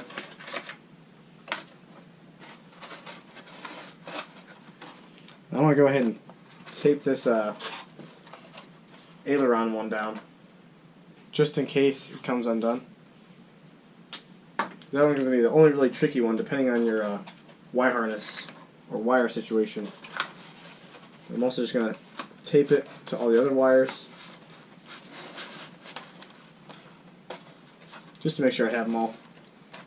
Don't really need to worry about knowing which wire goes to what servo, and because you can basically see the two aileron or elevator and rudder servos. And obviously, all our aileron servo wire is super short, so kind of see here what I did. Just taped them all. Made it a little easier in the long run.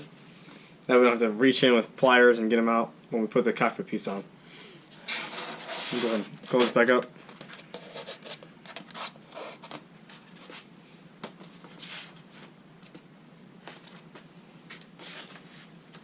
Now for our cockpit section. First we're going to start off with our G-former in our main cockpit piece. We can kind of start by just feeding this piece around one side of this former. Start off in the center. Just see where it takes it.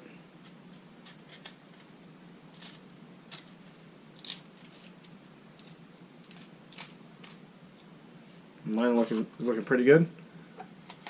The G-former spot is going to be towards the front, and the piece with no former in the back is going to be where we have the actual F-formers.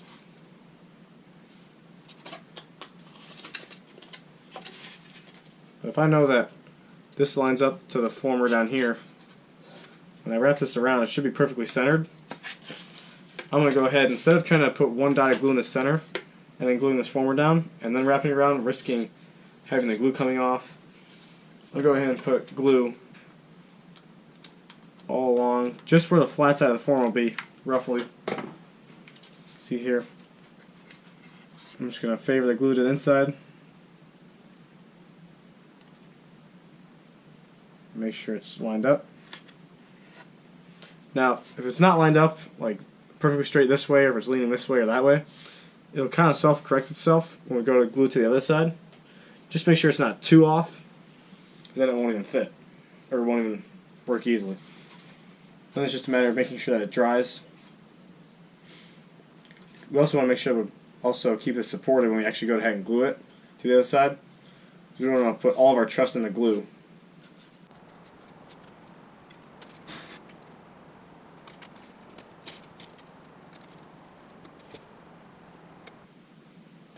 Another thing we do, if we take a piece of tape, you can actually hold the cockpit piece down, but not all the way down, just so the back doesn't want to lose its shape. But what I'm going to do is I'm going to put tape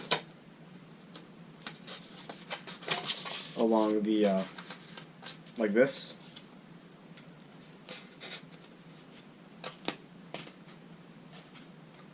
Get it a little looser.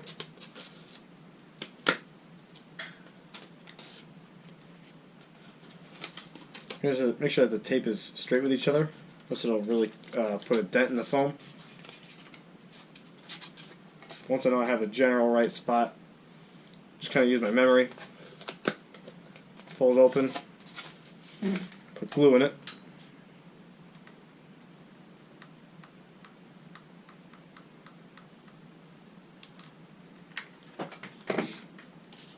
And just folding it down.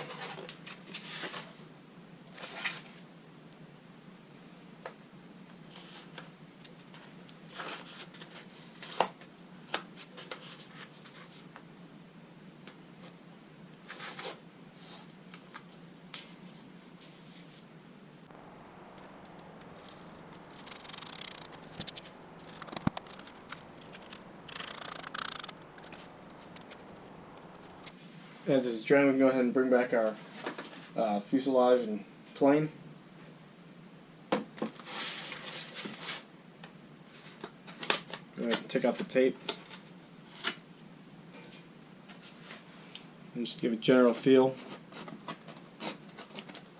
of how it fits.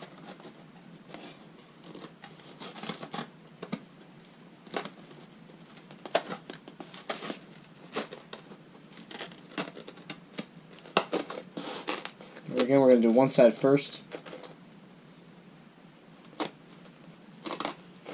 We may not need to scrunch this with our fingers here. So there's no former giving this its shape, but the G-former will help make sure it's in the right spot. Notice, don't worry, this F-former is perfectly centered with this cockpit piece, because the way the motor pieces work, it doesn't really matter. We just want the like the sides of this piece to line up. We don't need to worry if it's like over here or over here. As long as it lines up and it has space to go on, then we're all set.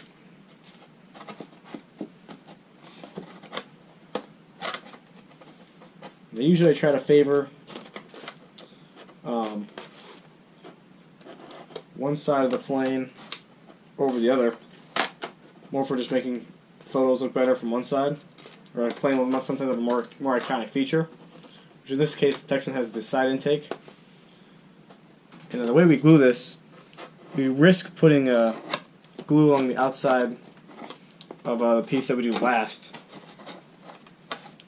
What I'm going to go ahead and do is do the photo side first. Just making sure it's all glued down. And then I'm going to tape it down. Then we can rock it into place. Put glue along the former. And all the good stuff.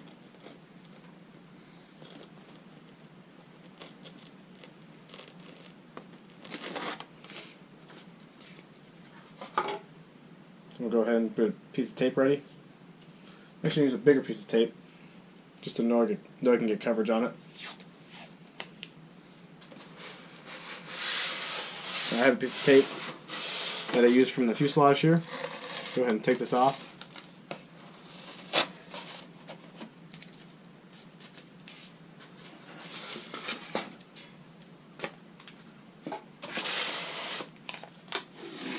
And it's all along the piece.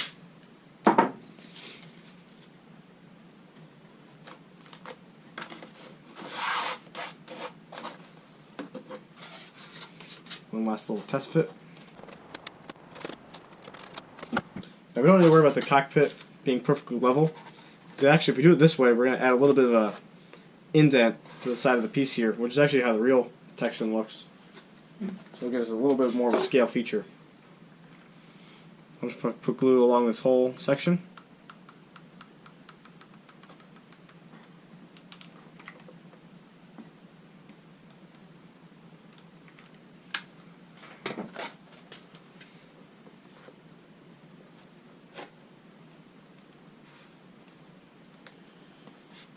You never notice the cockpit or the molded piece might want to fray out in the middle.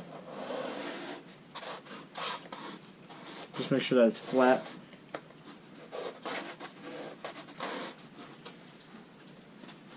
Just make sure that this corner lines up with the molded piece here. So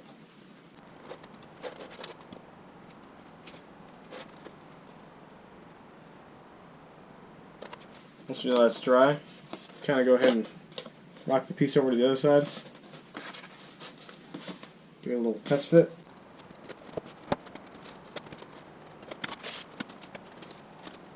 I notice that I'm getting a little bit of the pieces are going together right about here, but it's more just the foam.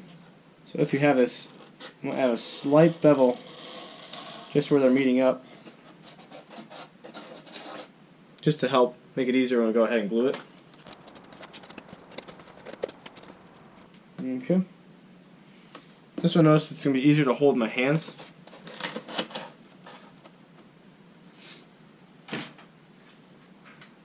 So I'm going to first put glue on the former back here, as much as I can. Go all the way around that former. And then come over here. And we're going to do our best to try and favor the glue going towards the inside.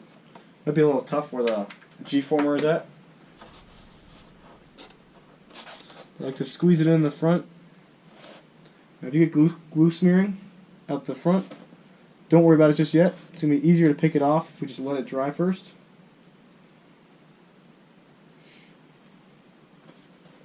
Just making sure everything meets up here.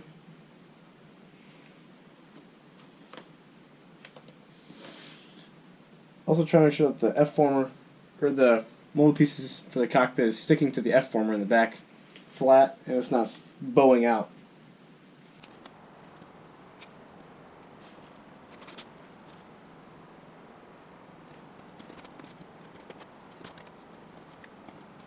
You notice here, all I have to really do is just kind of pick at it once and it comes off clean instead of smearing it.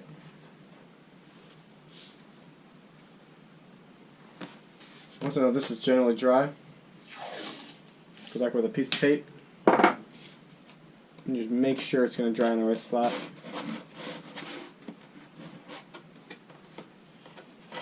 And once we know that that's dry, at least for my own sake, I'm going to go back and see how this side came out. You notice we're getting a cool angle. Once I know how it came out, we're going to put the tape back down. I'm going to take off the front part. So we're ultimately going to glue it.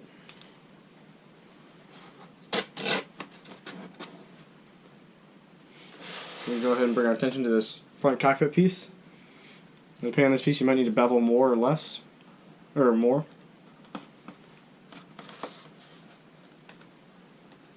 So as you can see, I underestimated the amount of beveling we need to do. I'm going to take this, go into a very deep bevel.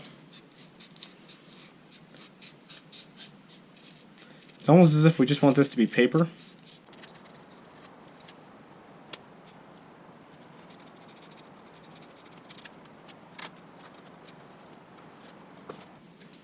More of this is just going back and forth, seeing if you've beveled enough.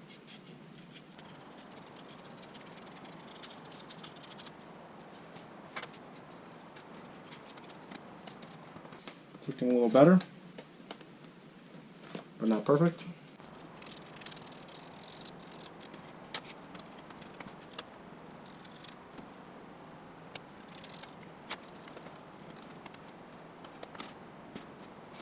Once we have about shape that we want, I'll go ahead and take my knife, just etch into the foam where it'll about be. I just like to do one side at a time for these. I also like to not really use tape, just so I know that it's going to be in the right spot. And even if it is in the right spot, without using tape, you can kind of get a sense of how the piece is really drying, I guess.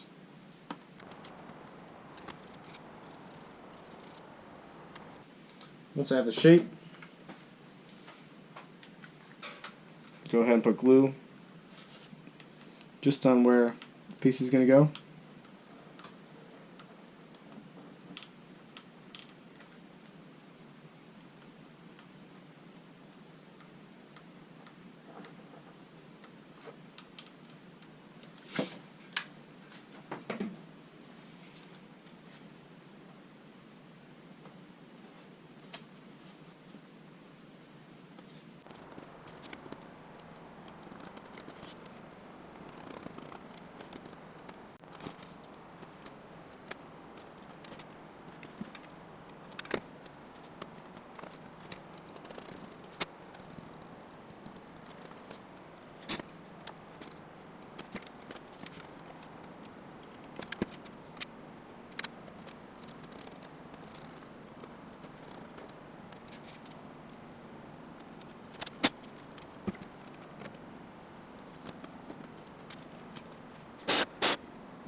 Once we have the front section done, I'm going to move into the back section.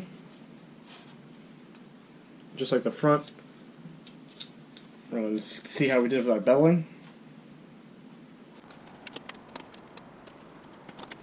This one looks pretty good. Now what we can do is we can go ahead and trace it.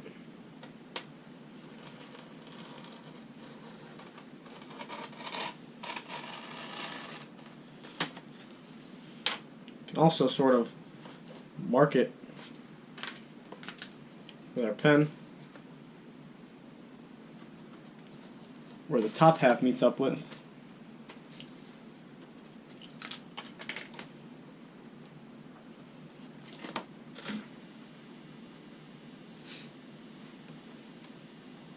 And put glue on the cockpit piece and along the etched line. Not that much glue, because this one will smear. Really, no matter how much you put it on.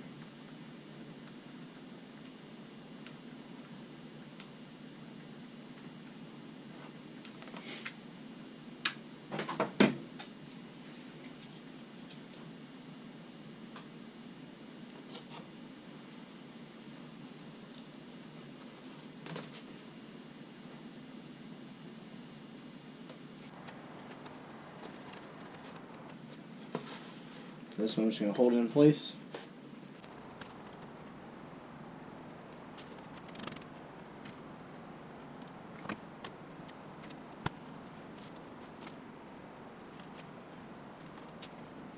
Once that's done drying, go ahead and take a piece of tape. And we'll put it along here on each side.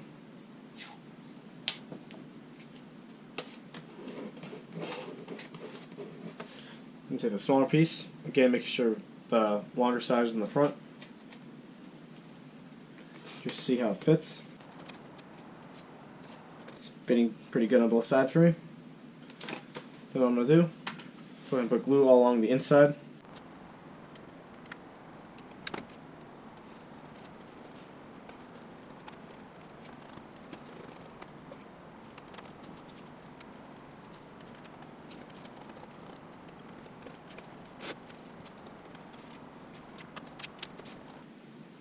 once that's done drying, we can actually go ahead and take off all of our tape.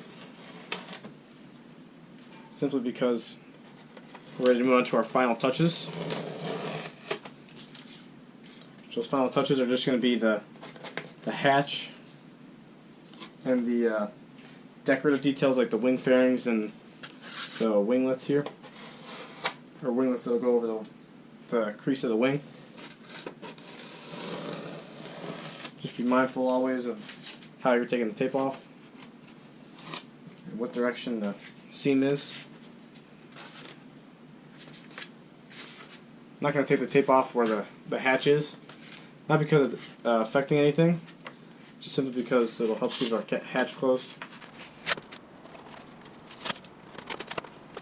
Just make sure when you flip it over not to rest it on the cockpit. Don't want to get on any unnecessary seams or crinkles.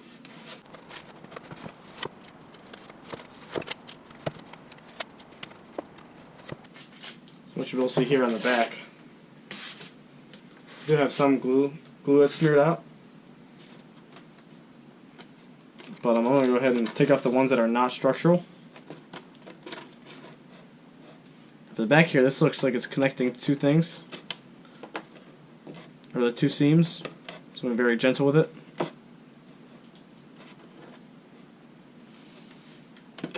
I don't know if that camera angle will pick it up. It looks a little too high for this one, but you can see there's no glue smearing out. Oh, there's one. But there's not any glue coming out of that. Looks very clean.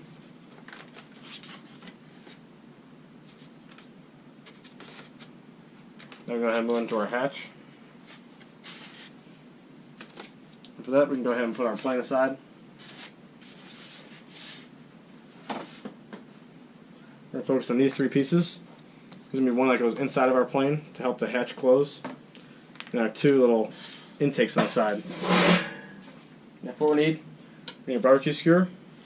We're going to choose one of these pieces to be our inside piece, and then we're going to make our holes, which are going to go into our plane. What we like to do is do one roughly right here towards the front, and that go all the way through, and one towards the back. The further away these are, the stronger it'll be. We don't have it so close to the edge where it won't be grasping any of the piece. And to make this easier, I'm just going to fold these little back ends in. We're actually going to lay this flat against the plane. It'll just be easier to line it up. Now from here, take our plane again. Now we can take off our tape.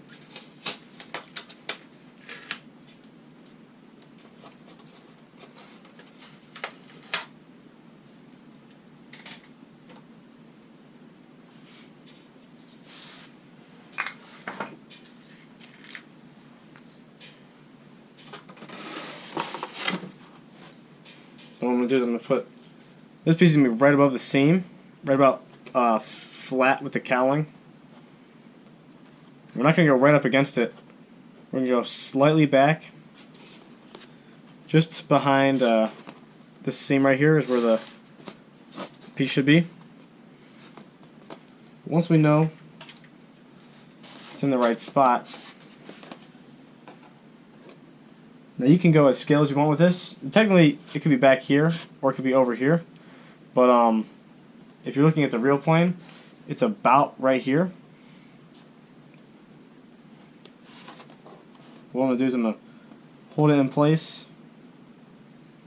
I'm actually going to take a Sharpie, if I can, or any kind of pencil. Just poke two little dots. And that didn't come out. We're going to take a piece of tape, put it on here, and line it up where it should be. I'm going to tape it down, just roughly, to make sure I have a good grip. Make sure it's lined up from the side.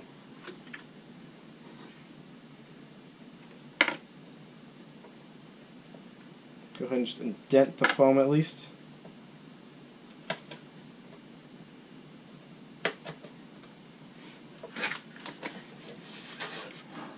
Then go ahead,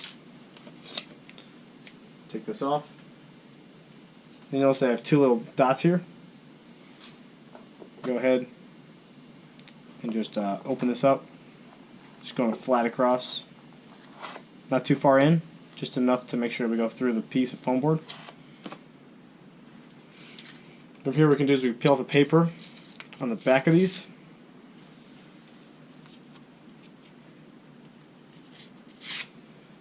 We're going to slight mold, just enough to wrap around the fuselage just a little bit.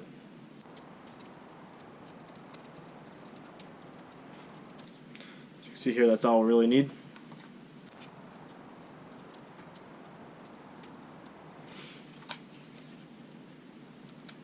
We're going to have the whole one go on the inside.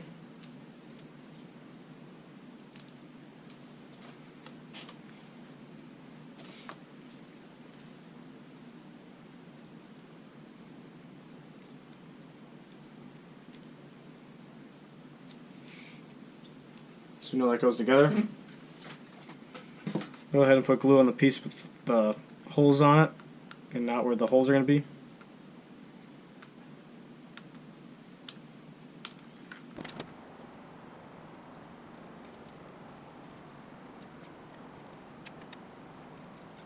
Once we know those are together, make sure there's no glue inside each of the holes here.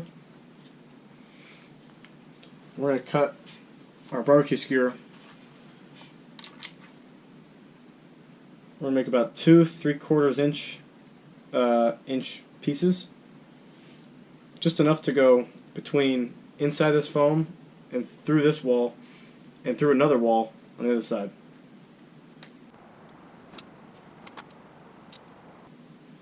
Actually, we're more about like 1 inch.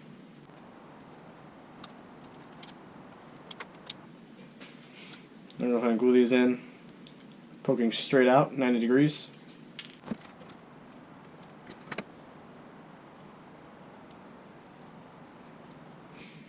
Just make sure that this actually lines up.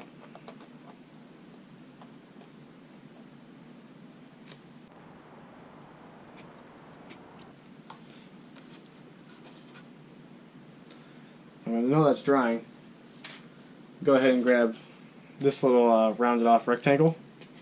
Go ahead and peel off the paper on one side. Open our hatch. We're going to bevel it, or mold this, just ever so slightly. This piece is going to stick up like this. Now it might get in the way when you try and close this, but we can push it back. That's kind of the idea, is we want to make sure that this pushes out and it goes towards the outside. We're basically going to go all the way down to the wing from where the inside is. What we'll do, I'm just going to mark roughly where it goes to. Then I'm going to put glue all along the part of this piece here. Just going to sandwich it. I'm going right to the seam here.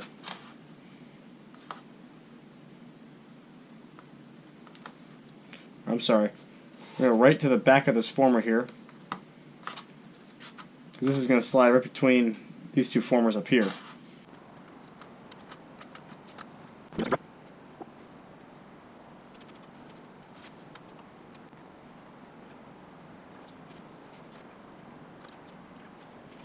Once we know that's dry, go ahead and test fit it. Put some off by that much.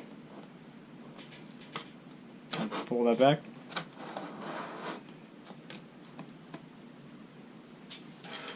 Then go ahead. I'm not going to go all the way through. I'm just going to put at least a dent in the piece. See, I went through here.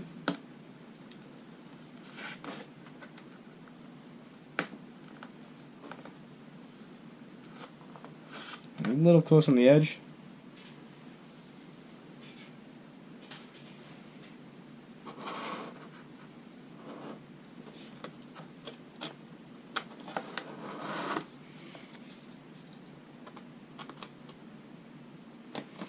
Let me go back. Just open these cavities up just a little bit.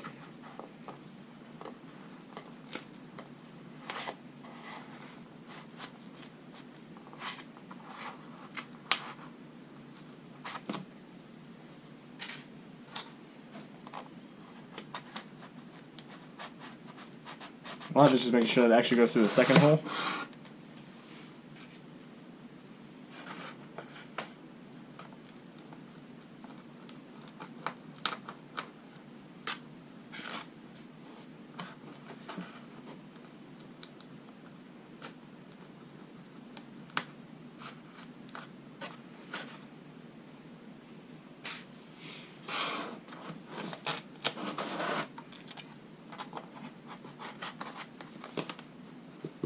Once we get it through there, see that will not come undone. Basically have a finished Texan at this point. The only thing we need to do is just install the engine, put on the wing fairings, and all the extra details. We can go ahead and install our engine. So for installing our engine, what we have here is just our standard flight test C-pack, with a 35 amp ESC. All I have to do first is just slide into the front section.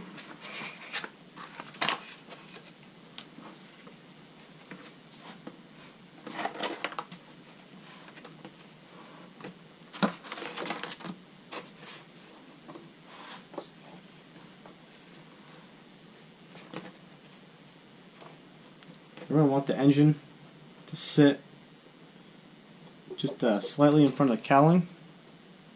About a finger's width away.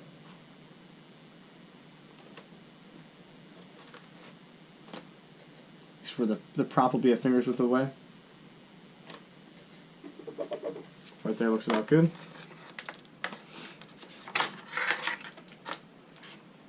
Now first I'm going to put in our barbecue skewers. I'm only going to do it to the one side, because the photo side. Now, there's a couple things to remember. And the problem with this plane is battery space. The battery needs to sit right on top of the power pod. So what we need to do is we need to make our barbecue skewers go really low. And we're going to do that. We're going to basically go right above the bottom sheet here on the power pod. But we also don't want to get in the way of our hatch. The way I like to do it is first stuff everything in the hatch. Doesn't need to be neat. I'm going to close it up.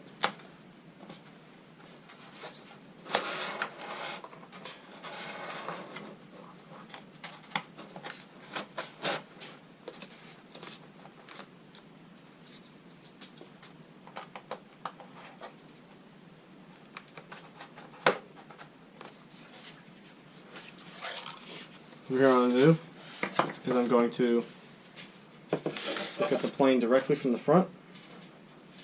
I'm going to go in about right here, right where the top of the foam should be. You kind of have to eyeball this.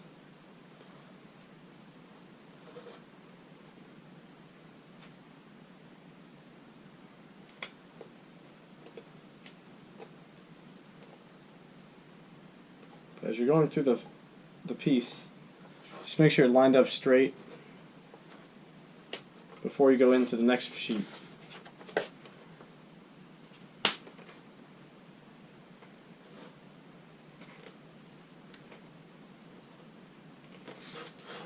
Once I've gone in a decent amount, I'm going to go out on the one. I can actually open the one up for the back here. I'm kind of going to watch this, make sure I'm going in the right spot. I'm going to go right below the hinge line.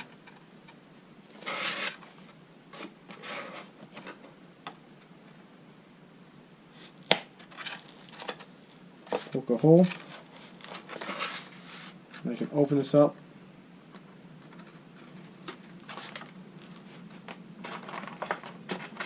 Get my wires out.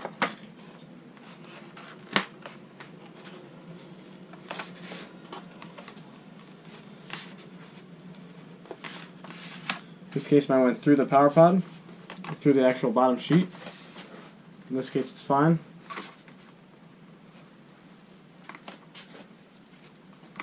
This might be a little strange.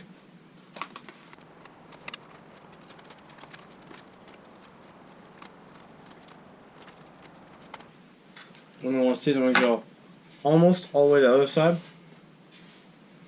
I'll try and get a good photo shot for this.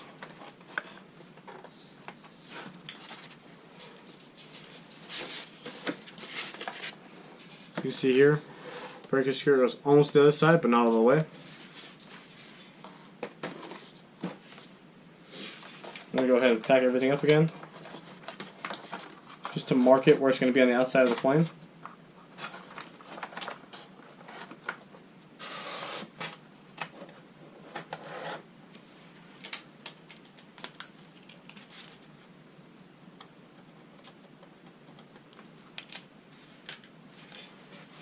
Once I know that, go ahead and take it out. And go back to the front one.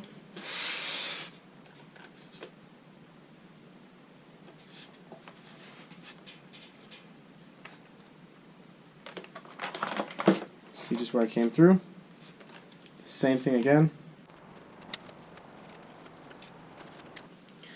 So now I'm there. Do another mark.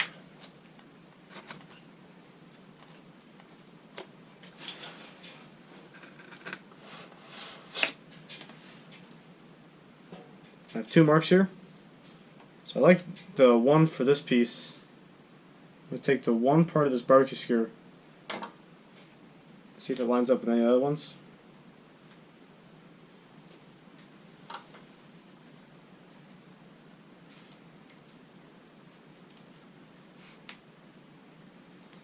These barbecue skewers are just left over from the other Texan.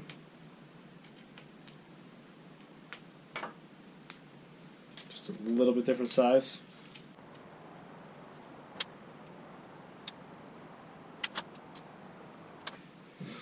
Once I know it works, go ahead and slide back into place.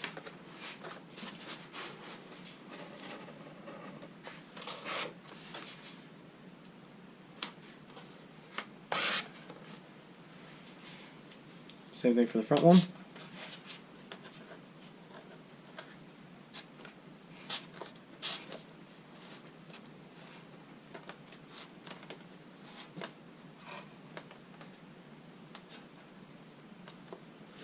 Once we have our power pod in, go ahead and assign all of our electronics to the receiver.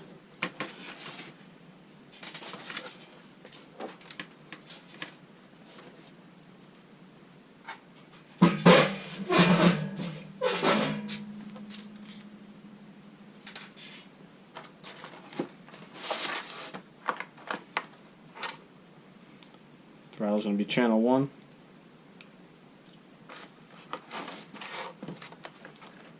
Ailerons will be channel 2, but I'm going to save that for last.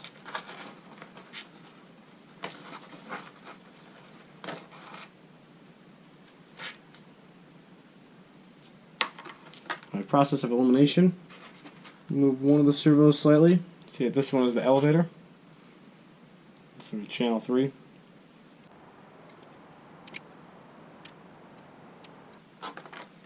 And the other one's channel 4, the rudder. Now the most difficult one is going to be our ailerons.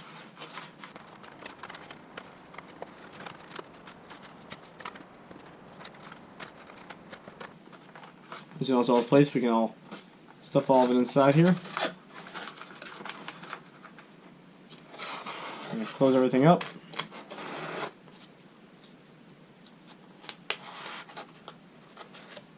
Once we have that, we'll go ahead, ready to move on to our wing fairings. So now one of the last and almost final steps of this is going to be attaching our wing fairings. Wing fairings are just going to be a decorative piece, but they add so much look that makes it look so much more scale, and adds a cool line to the plane. So first we're going to do is put our plane aside. And go ahead and prep the pieces. Now choose a side, whichever side looks better, or maybe doesn't have a wrinkle on it. We're going to peel off the back side that has the wrinkle, if this case works out for you. And then we're basically just going to go to town on beveling.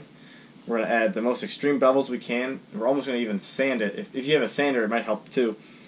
But I'm just going to give you a rough example of how we should do this. Because what we're trying to do is we're going to bend the wing fairing almost in on itself. Now you don't have to do this. You could just do it flat. But if you have that curved look going into the fuselage and into the wing, it'll make it look so much nicer.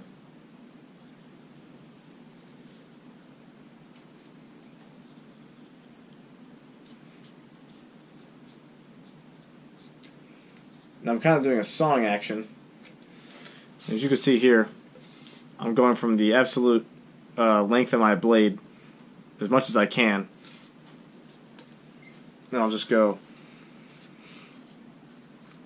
back and forth. The slower the better for this.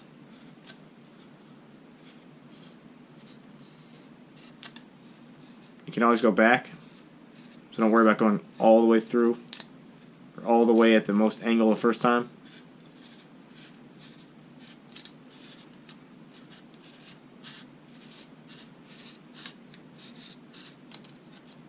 Just be careful where your fingers are all the time. Don't want to accidentally poke it. Now if you don't go through the paper all the way over here, like I won't on this one, you can still just pluck it off. It should be fine. As you can see here, that's about the bevel we're going for.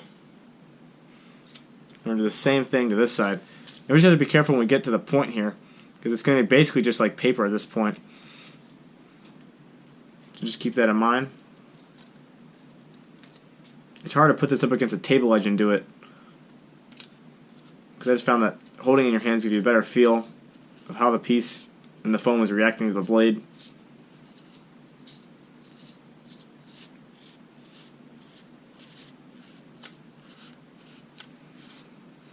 But you'll notice in the second time around, we can actually bevel a little deeper than before, because our point of our blade is not going to be going through any of the, or it's not going to be going through all the way of the foam. So we can go even more shallow. Just once the more shallow you get, you always have to be more careful of where the blade is relative to the paper and if it's going to go through it or not. But we almost want this just to be paper with a little bit of foam to grip onto the glue. You see here, I'm kind of supporting the tip of the wing fairing more. But once it gets to a certain point, can't really do too much.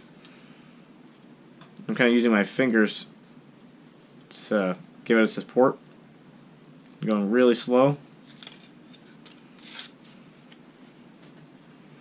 You see here, it's a super thin bevel all the way down on the paper. I can kind of go back. Be careful not to risk wrinkling or crinkling this piece here. You're going to go back and take away some of this foam. I'm not even beveling at this point. I'm more of just leveling it. Like my blade isn't an angle or anything. It's just flat. And I'm just taking away this little arch in the foam, just to help it a little more.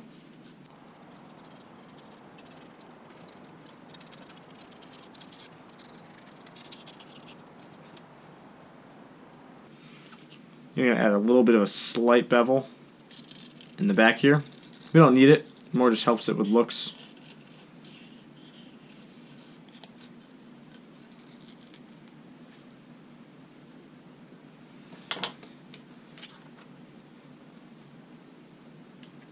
And that is basically what we want our piece to look like in the end. Now you can easily do the same thing with the sandpaper, but it's just going to be a little bit longer, but it might actually be a little easier and more effective, because you can get rid of this giant bump here. I'll give you an example. What I have here is just a 100 grit paper, sandpaper. I'm just making sure I don't go by this tip here. I'm always favoring, in this case, I'd always be favoring going towards the tip of the piece to not risk it or pulling it back this way and wrinkling it. But in case it's back here, I'm just going straight to the out of the piece.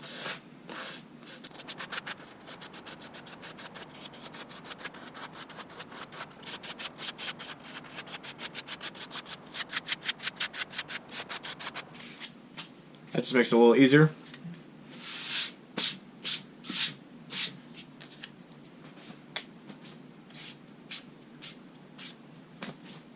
See here, our piece is almost basically bending. We can almost even bend it sort of ourselves.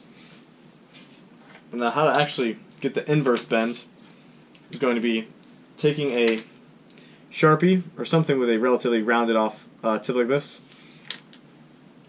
And I just like to use blue tape. You could use a PVC pipe, but the blue tape just has a little bit, or specifically the wider grip blue tape, has a little bit of a wider surface, but like a less of an extreme curve of a PVC pipe. So it makes it a little easier to start off the piece and risking wrinkles. We're going to level up, make sure that this line here is parallel. And I'm just going to slowly rock the biggest part of the piece first, just ever so slightly, and work my way off from this point. Just slowly ease the piece.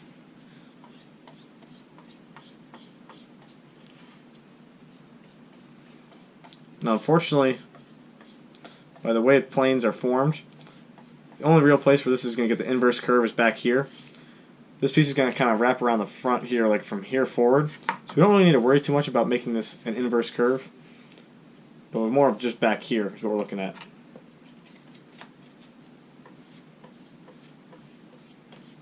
And just slowly apply more pressure. And always push away. See here it's starting to take shape. See I'm getting an inverse bend. Then from there I can actually take a PVC pipe and make it a little more shallow.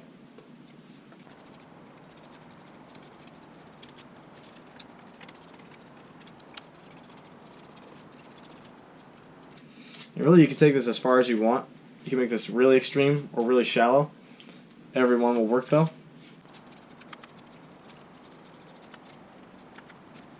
So from here, go ahead and grab our plane again.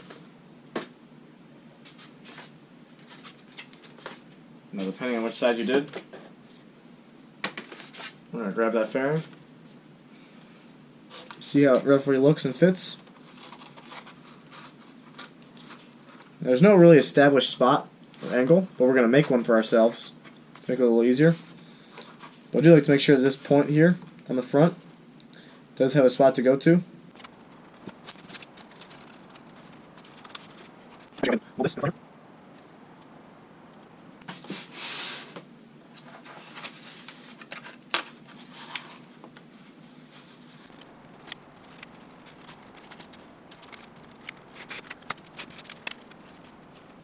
Once we have an established spot, go ahead and mark with a Sharpie where it'll go to. Then we take our ruler, measure how far it is from the piece here on the wing.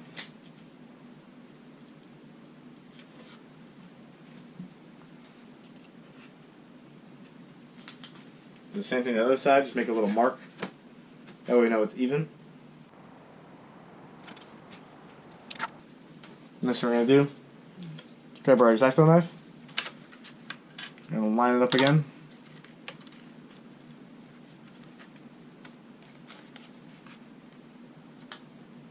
I'm just going to etch into the foam.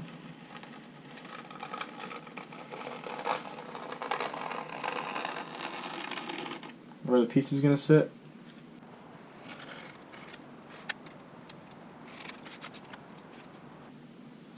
And you can either do this all in one swoop,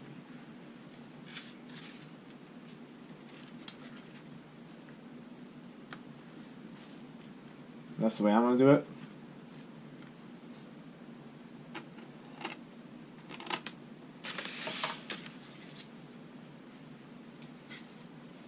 Make sure you have that muscle memory. Just going to apply glue just inside of where those lines are.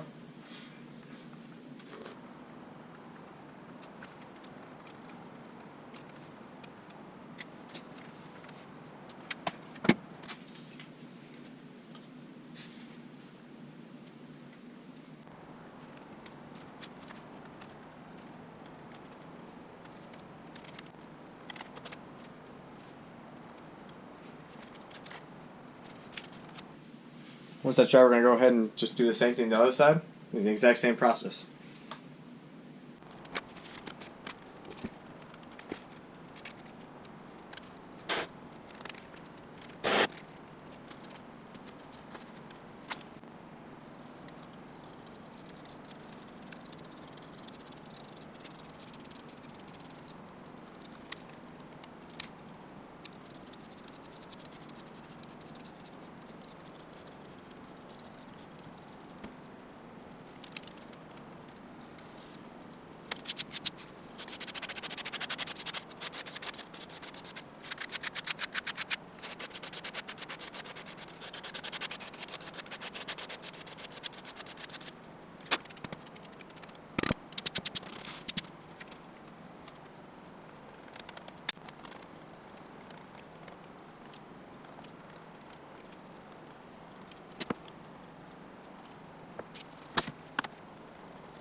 So for our next and final part is going to be the most optional but yet most scale looking feature we can add.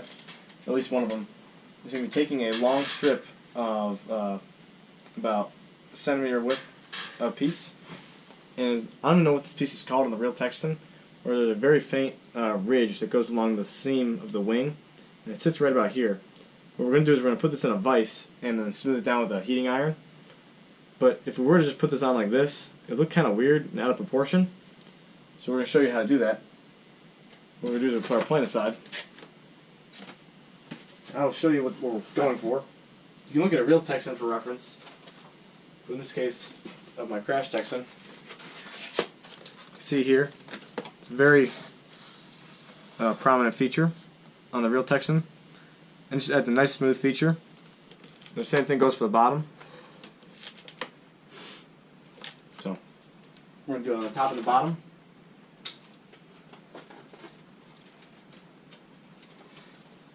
And now there is no set length, or there's no set length to this piece.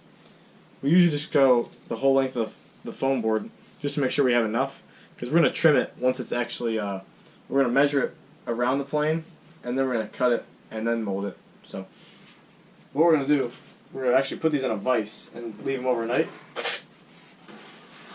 What we made for this is a hinge vise, I guess you could say, or just a clamp. What we have is a hinge right here along the back side. And what this is you can use this for many things. But all we're going to do is we're just going to put these in here closer towards the edge. And we're not going to do them towards the edge, we're going to do them towards the inside. And we're going to fold this over. Not necessarily like this, I'm just showing this for reference. We're going to clamp it down using vice grips. What you can also use this for, just for reference, is you have a large piece of foam board at the back trailing edge of the wing. You could put a piece in, if the wing would go over like this, and you put this down. Because the hinge is here and there's no hinge here, it's going to have a little more of a squeezing force down here, so it's going to actually taper the piece. And you can put the piece in like this to have more of a flat bottom airfoil, I guess you could say, look. Or you could go like this and have kind of a 50-50. It just depends on what you're going for. It's a very versatile tool. So what I'm going to do is I'm going to grab some vice grips.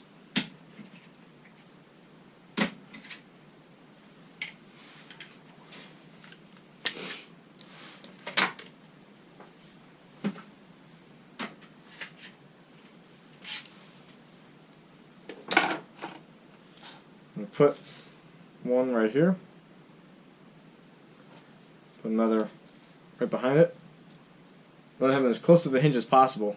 That's going to be our strongest point. Or at least don't have them over here, over here.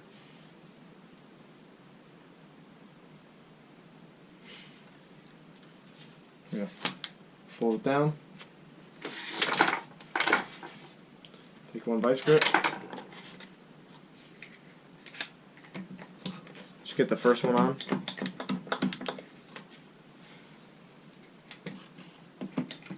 And do it evenly across the whole vise.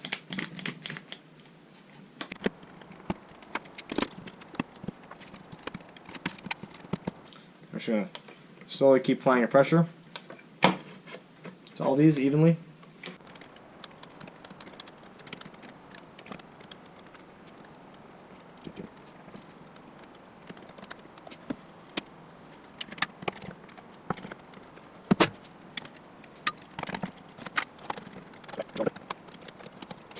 Then what we're going to do, see how it looks. I'll actually add some even over here.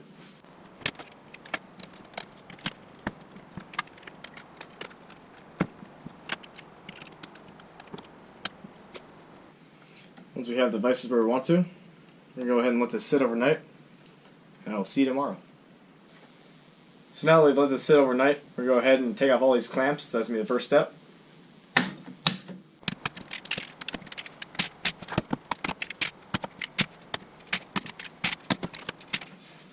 And go ahead and open it up.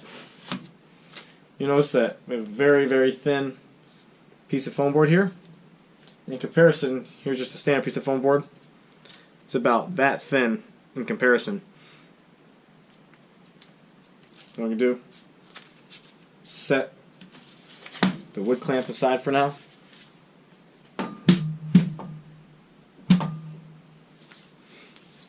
Actually, go ahead, grab our airframe.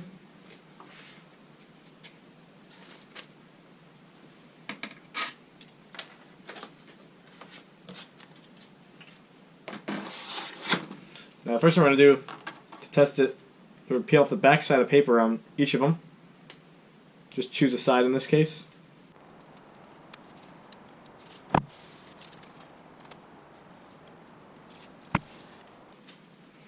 Now we're going to go ahead and take one of these.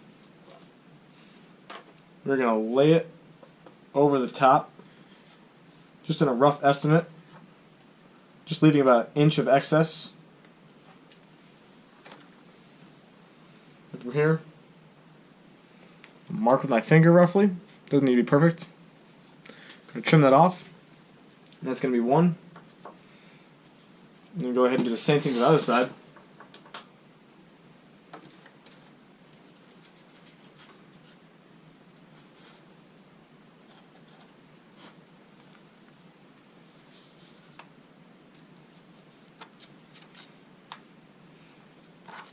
I'm just going to set these aside. Go ahead and take our other piece, flip it upside down, gently lay it on the ground, on the table. And same thing. Just going to roughly line it up.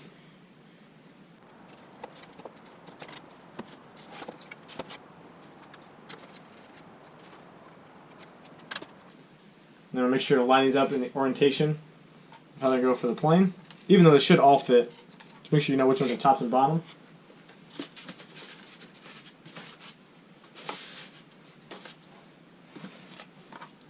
Gonna lay these on top. Now the next step is going to be actually ironing these down before we glue them. And the way we're going to do that is we're going to show you, but that's not my job, that's my dad's job. So he's going to show you that now.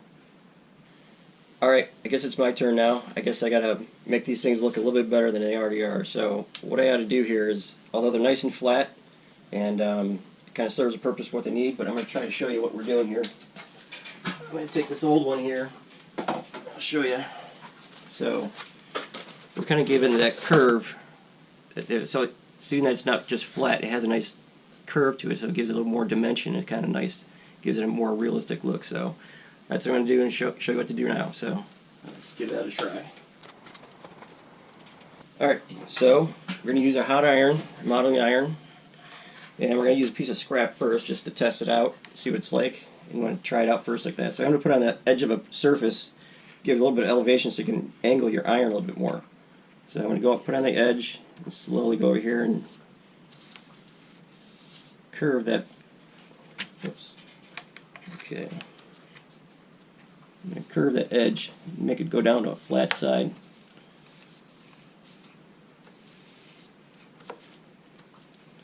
You don't want to burn your fingers, so it's a little tough.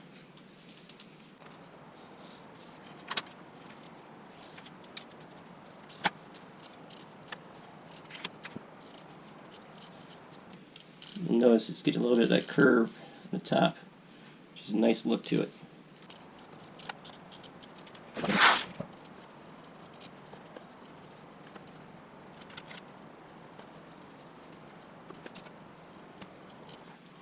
So that's kind of what you're getting there.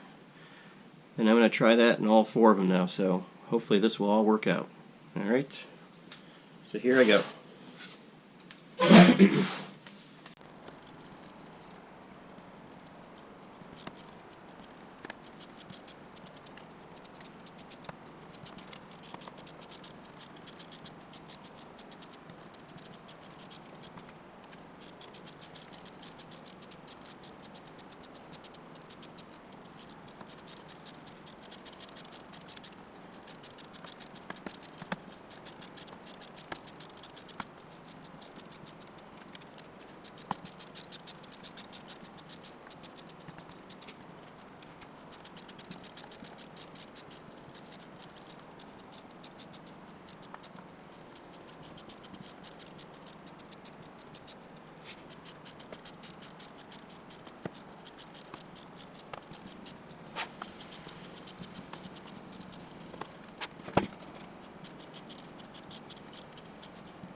Alright guys, so that's how you do it. Sometimes people think that's a lot of work, but it's really not that much work, but it really gives you a lot more detail to the plane. If you don't want to do it, great. If not, you can just flatten it and it will be fine too, but we kind of like the detail like that, so hope you like that tip, and Jack's going to come right back and he's going to glue it back on the plane for you. Alright. So once we have our pieces done, we can go ahead and bring over our plane. Make sure which pieces are which. I'm going to first do this side first.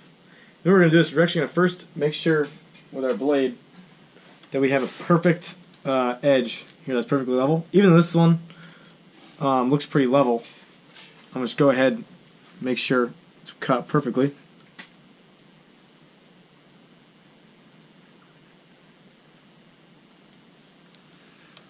Just to give it a cleaner edge.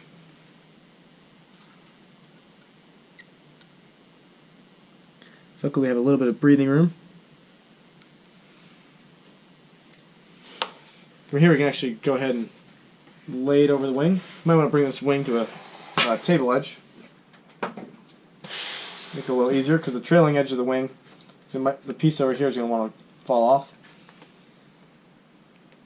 Well, what we want to see here in the front is we don't have it be like this or like this. We want to have it be right where the I don't want to say the bevel inside the wing starts, but like right where the wing really starts to curve over, we're going to want it to have it stop. So about right here, I'm going to line this up. Just making sure it looks good and everything. Keeping that in mind, go ahead and put glue on the wing.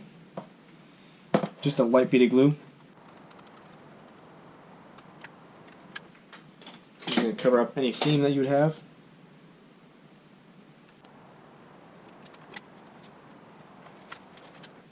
I have some glue smearing, but I'm not going to touch that just yet.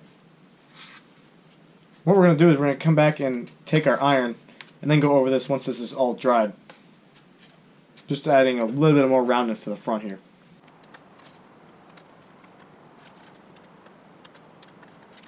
Once I know it's dry, I'm going to take my knife just to take out these little bits of glue.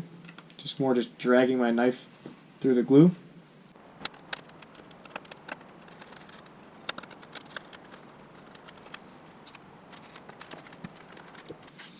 Then what we can do is go to our trailing edge.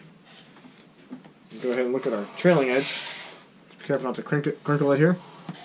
Somebody go to a table edge. And we're just going to cut it to the shape of the wing.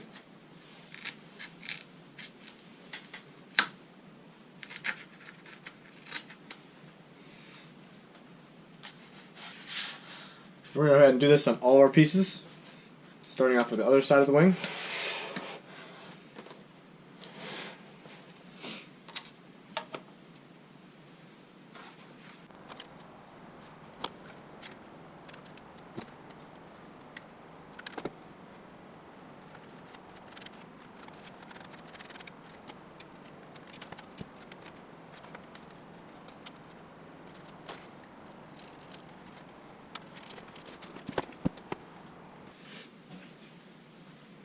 Now for our bottom side, it's the same concept.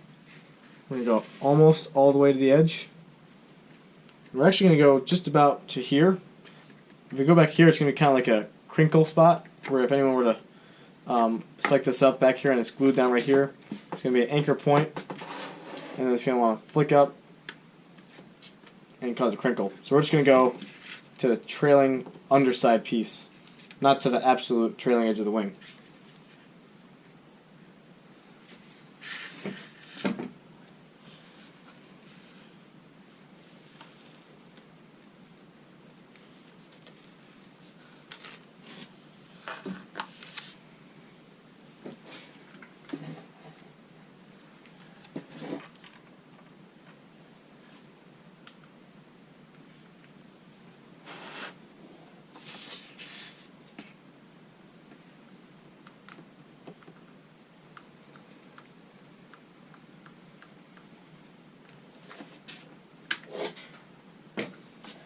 I'm just making sure it's lined up on the top and bottom with the other piece.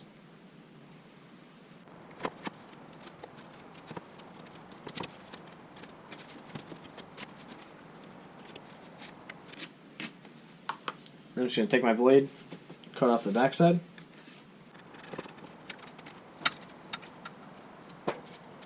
This piece has actually saved me a couple times on landings. If I'm landing on like a tarp or something like that.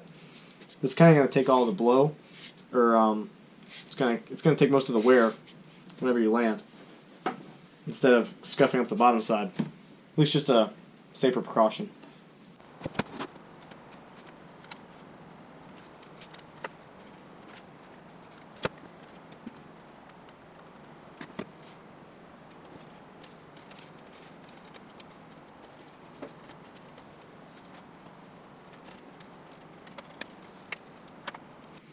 Now the last step of this, we're going to be taking our iron and just rounding off the front and trailing edges. Go ahead and take our iron, just add a light little angle to the front of this.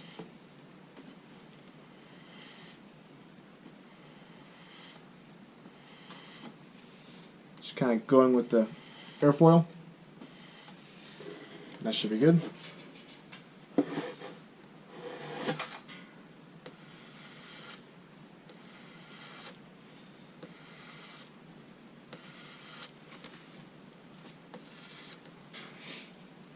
A little tricky to the back ones here.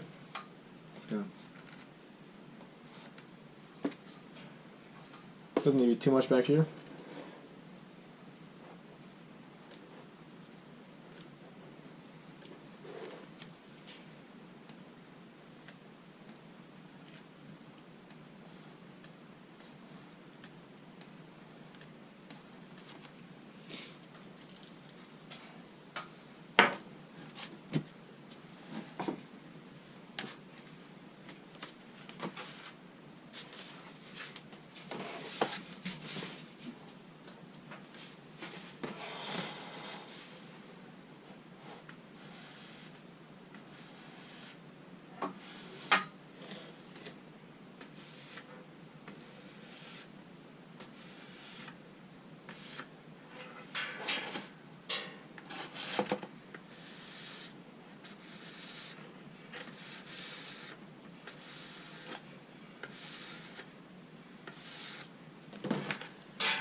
once you finish that, you notice we have a complete Texan, and you are ready to go flying field. Don't forget to put on your prop.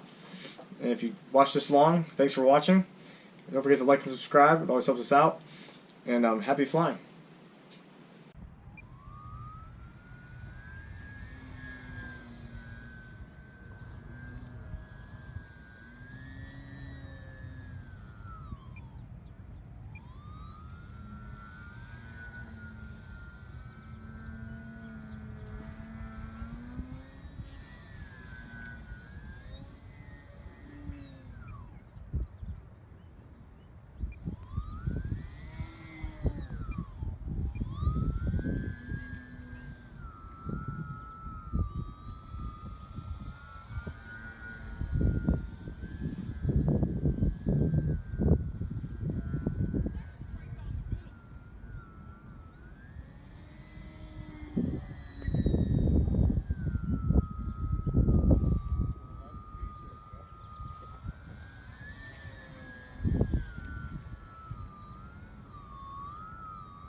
They do have a speaker you can put in them.